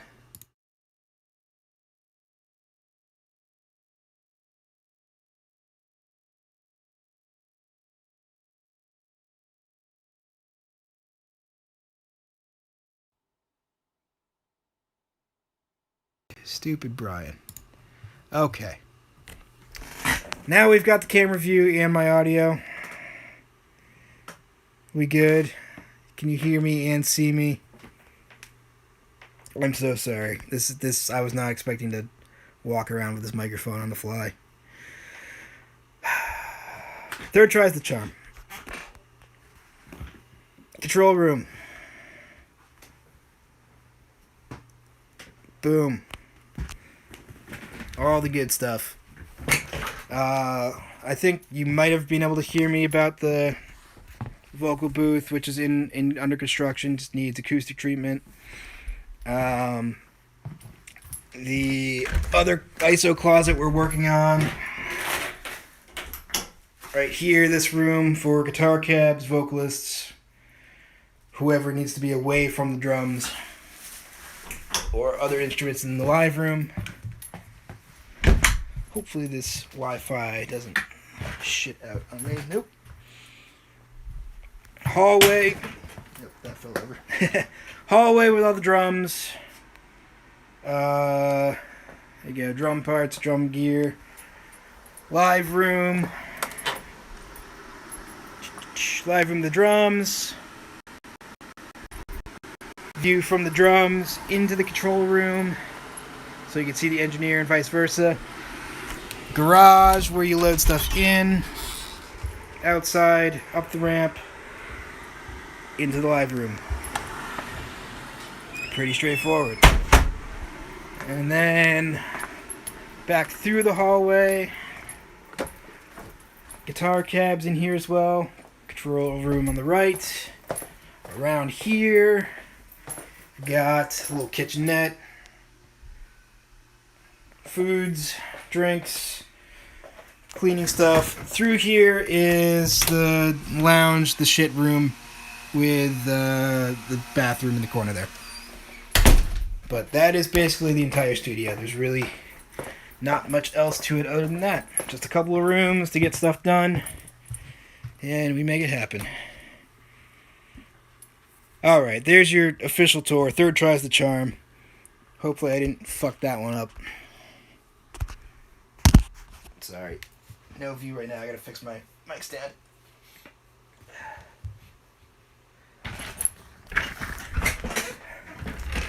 Let's go back to the webcam. Let's get rid of that one.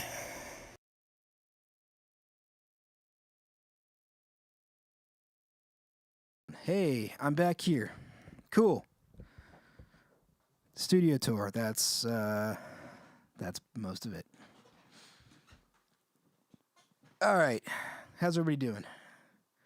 Anything else you want to know? Anything else you want to see? Yeah. Thanks, Hanzo. Yeah, it's a cool spot. We got really lucky. Just really, we kind of lucked into the space, which was awesome. Basically, our landlord ran a studio here for a number of years. He moved to the West Coast. He rented the studio out to another guy that I know for about a year, who then moved back to his original studio and purchased that studio, which then opened up the space for us. And I was like on the verge of getting out of studio work at that point, because I was like really digging into live audio more than studio recording. Um, and then that opportunity happened, and I was like, I can't not take this. I have to, like, there's literally a studio built and ready for me to move in. I got to do it. So I did it. Put out the call to look for, because, like, I knew that I wasn't going to have enough work starting out to fill out the studio full time. So I put out a call looking for a partner, and hooked up with Anthony, and we moved in. We basically combined all of our gear into one giant, massive mega rig. Like, a lot of the stuff is his, and some of the stuff's mine. Like, we had really complementary setups that we just basically, like I said, it's like a the Megazord, basically. Like, I had the saber-toothed tiger, and he had the Tyrannosaurus Rex, and we put them together and had the big, Power Rangers shit. Yeah, so it all just worked out nicely, and yeah, we've been here for, let's see, since we got talking at RPM 2016. So it was like, we basically, was it 2016 or was it 2017? No, we didn't do 2017. We've almost been here for 5 years now, I want to say. Or it's like 4.5, something like that. It's been a while. But yeah, going strong. Everything's every year, every day we keep going, like, things are picking up. Like I said, right now Anthony's got a band in here all weekend, and then after that I have a band in here for like 10 days straight. So yeah, especially with COVID kind of getting under wraps, work's picking up a lot. We've got a lot of bands that are like really itching to get going on things, get started on recording, get started playing shows. So it all kind of goes hand in hand, where it's like just momentum, Yeah, so we're in a pretty good spot right now. It's nice. It's nice to have bands coming in, have projects to work on, have cool things to do, and cool things to put out. Yeah. Ron, good seeing you, man. Well, virtually, but hope to see you again soon, man. Once we get back on the road, we're gonna come up and hang out with you up in your neck of the woods. Noah, thanks, dude. Appreciate it. Yeah, just hanging right now. Not a lot of drumming or editing or anything going on at the moment. But what other bands have I worked with? Oh man, let's see. I've done all sorts of shit. Probably nothing, nothing like nationally known. I think the biggest band I've worked with, but I didn't actually do like the full record. I did pre-production for King Parrot for one of their albums. They actually came to my old studio, and we basically tracked an entire version of the record. Basically practice recording. It was like pre-production is basically like a practice recording where you're kind of starting to hone in. Like, you basically end up making demo versions of every song, so you have, you can hone in the songwriting or hone in, tones or whatever you want to do with it. But yeah, so I did pre-production for the Dead Set record, which ended up being produced by Phil Anselmo, which is kind of crazy. So in that record, you look there, you see Phil Anselmo, and then my name's like under that couple lines, which is kind of cool. So I've done I work with a lot of bands from the area in particular. For another band you might know, Condition Critical, which is Mike's band. I did the everything on Extermination Plan. Did all the tracking. I think they tracked guitars on their own, but sent them to me for reamping. So other than that, I did all of the mixing and editing and that whole record. I don't want to forget anyone, so I'm gonna just try to find a list of projects so I can go through, and I don't want to leave anybody out. So Vacant Eyes, they're like kind of funeral doom, funeral orchestral doom metal. Really cool band. I did that record we started that record like 5-6 years ago. Um, and that record's super fun. It's the it's really I mean, yeah, you'll have to look it up. It's it's heavy. It's very like it weighs on you. The whole point is like it's like 60 BPM slow droning depressing music, and that record's super cool. It's like very big, spacious. Like it was a really fun production to work on. Um, Johnny Mac's probably still in there. Bellower is Johnny Mac's band. Um, Black metal ish, but yeah, like sort of black metal, but maybe a little more melodic and a little less blast beat happy. Um, yeah, kind of some sort of somewhat progressive metal, I'd say. They really cool stuff. They put out a record last year. Um, let's see, yeah, Condition Critical, um, Orcumentary, Los Bungalitos. What else have I done lately? Hanzo,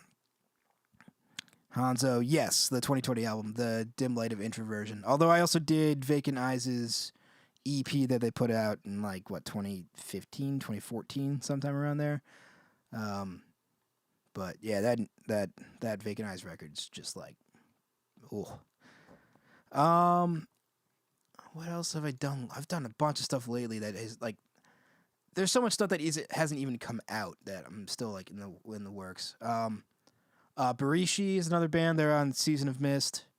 Um, I did their first 3 records. They went somewhere else for the most recent one, but really cool progressive metal. Think like Inner Arma, uh, Mastodon, like sort of that kind of gritty, raw, earthy kind of metal. I guess it's the best word I can describe it. I just did some drum tracking for this band called Cat Bamboo. They're kind of like proggy metal. Think like Scale the Summit, that sort of stuff. Johnny Mac. Yeah, I did. So I did tracking for the most recent Los Bungalitos album. Like punk hardcore stuff. Yeah, I did we tracked the entire record here, and it was mixed by Jay Moss, who's at Getaway Recording, I think. He's a pretty well-known recording engineer. So he actually mixed that album, but I did, yeah, we tracked it here. I did most of the tracking except for the one night that they pulled a all-nighter to retrack the entire guitars for one of the guitarists. Yeah. What else? Currently working on albums for 2 of my bands, which are Power Up and Virus of Ideals. Those are still in the works. The band that's coming in next week is Ice Giant. I just recorded drums for the Seax album, which is I think they're in the works on recording guitars for that. Dune Hunter is another band that I recently did a single for. How to describe them? It's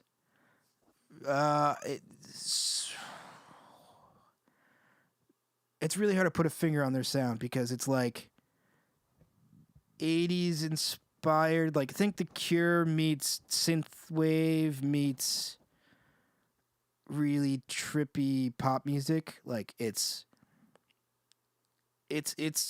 aggressive. It's very synth driven. It's like really lush and spacious. But it's really cool stuff. They just put out a single, I think a couple weeks ago. Check them out. It's fun stuff.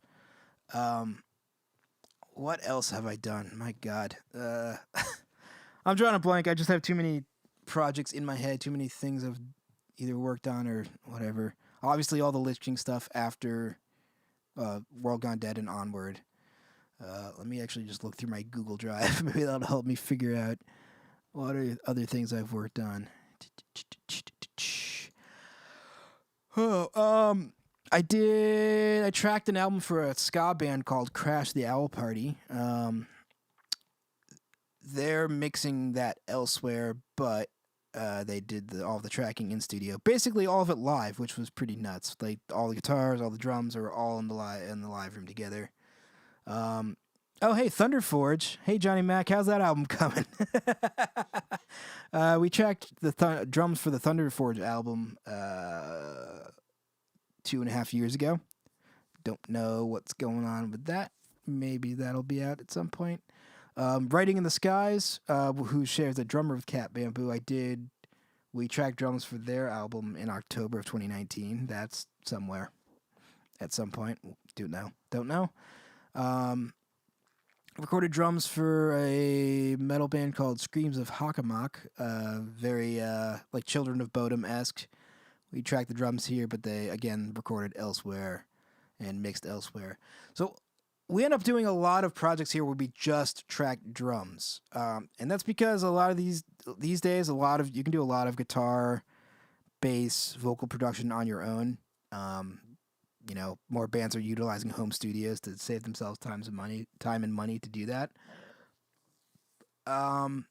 So drums are the yay Thunder Forge, yay Jules, thank you Jules.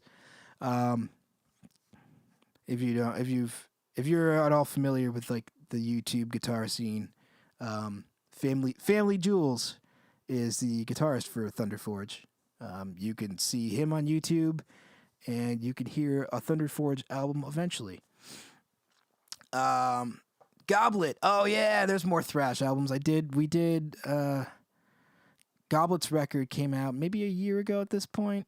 Like super like party thrash band, fun stuff.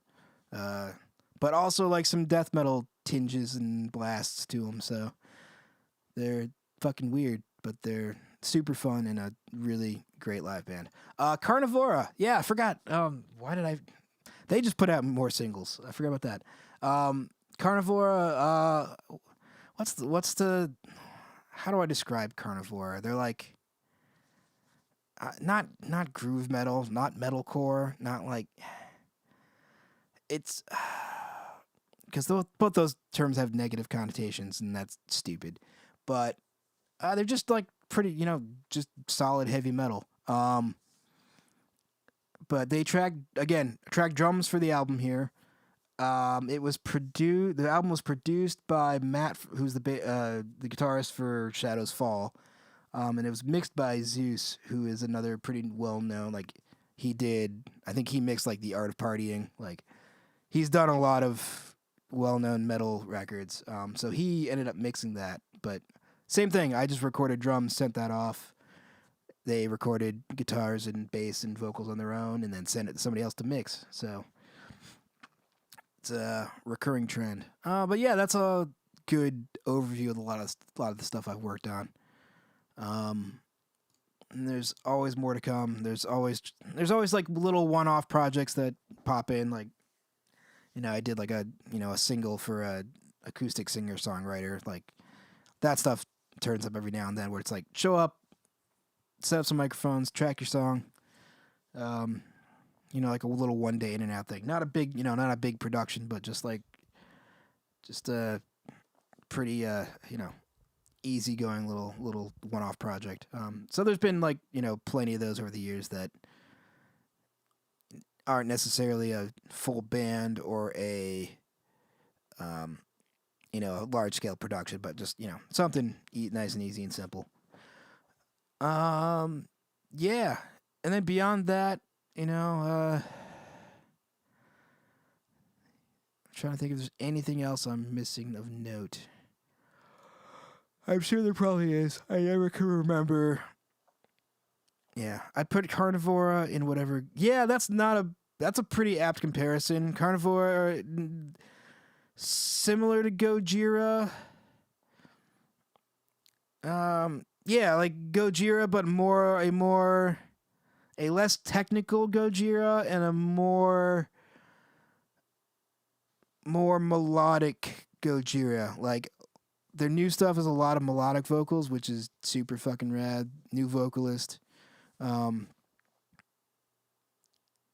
and a little more groovy than Gojira. Like Gojira's a lot of like polyrhythmic, a lot of like, they don't really have that kind of proggy polyrhythmic aspect that Gojira does, or like kind of off kilter drum beats. Like it's a little more straightforward, like driving heavy metal.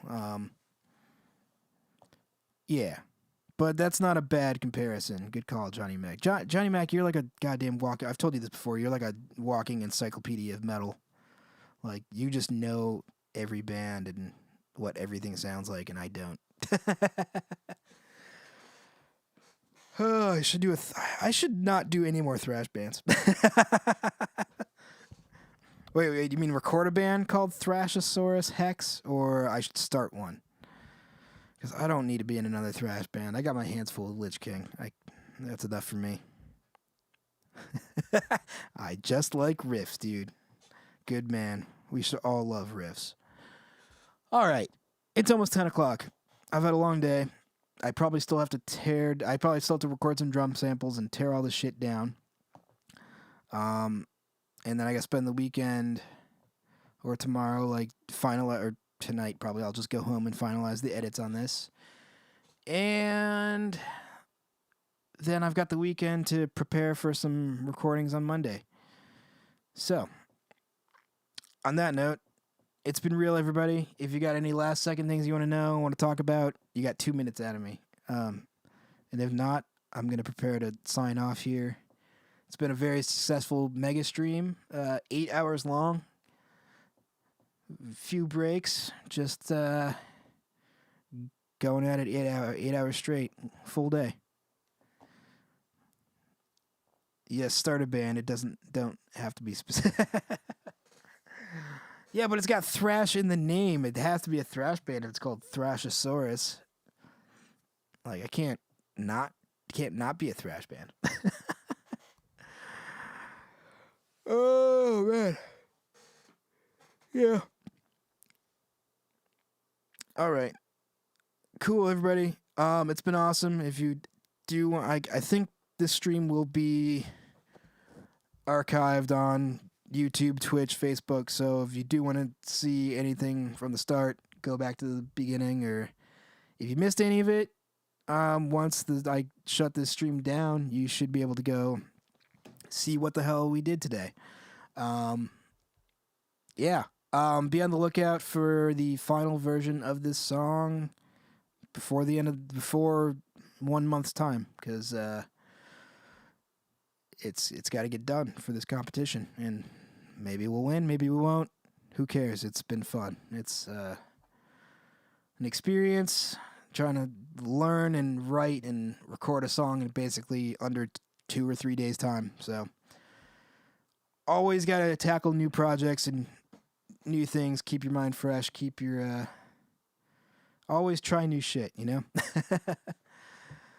All right. 10 o'clock on the dot.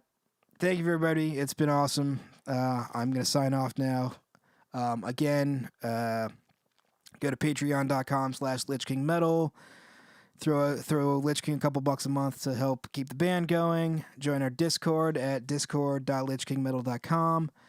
Come hang out, chat with us. We're always online, always looking to hang out. We're doing more streams, doing more tunes, doing practices, doing podcasts. SonicTitanStudios.com. That's the studio I'm in right now, where this was recorded and where Lich King records all their stuff. Yeah, so if you like this, support whatever, any of those things, however you feel like you can. Thank you, everybody. Have a good night. Signing off. This is Brian from Lich King, Sonic Titan Studios, and we will see you next time, whenever that may be. Have a good night.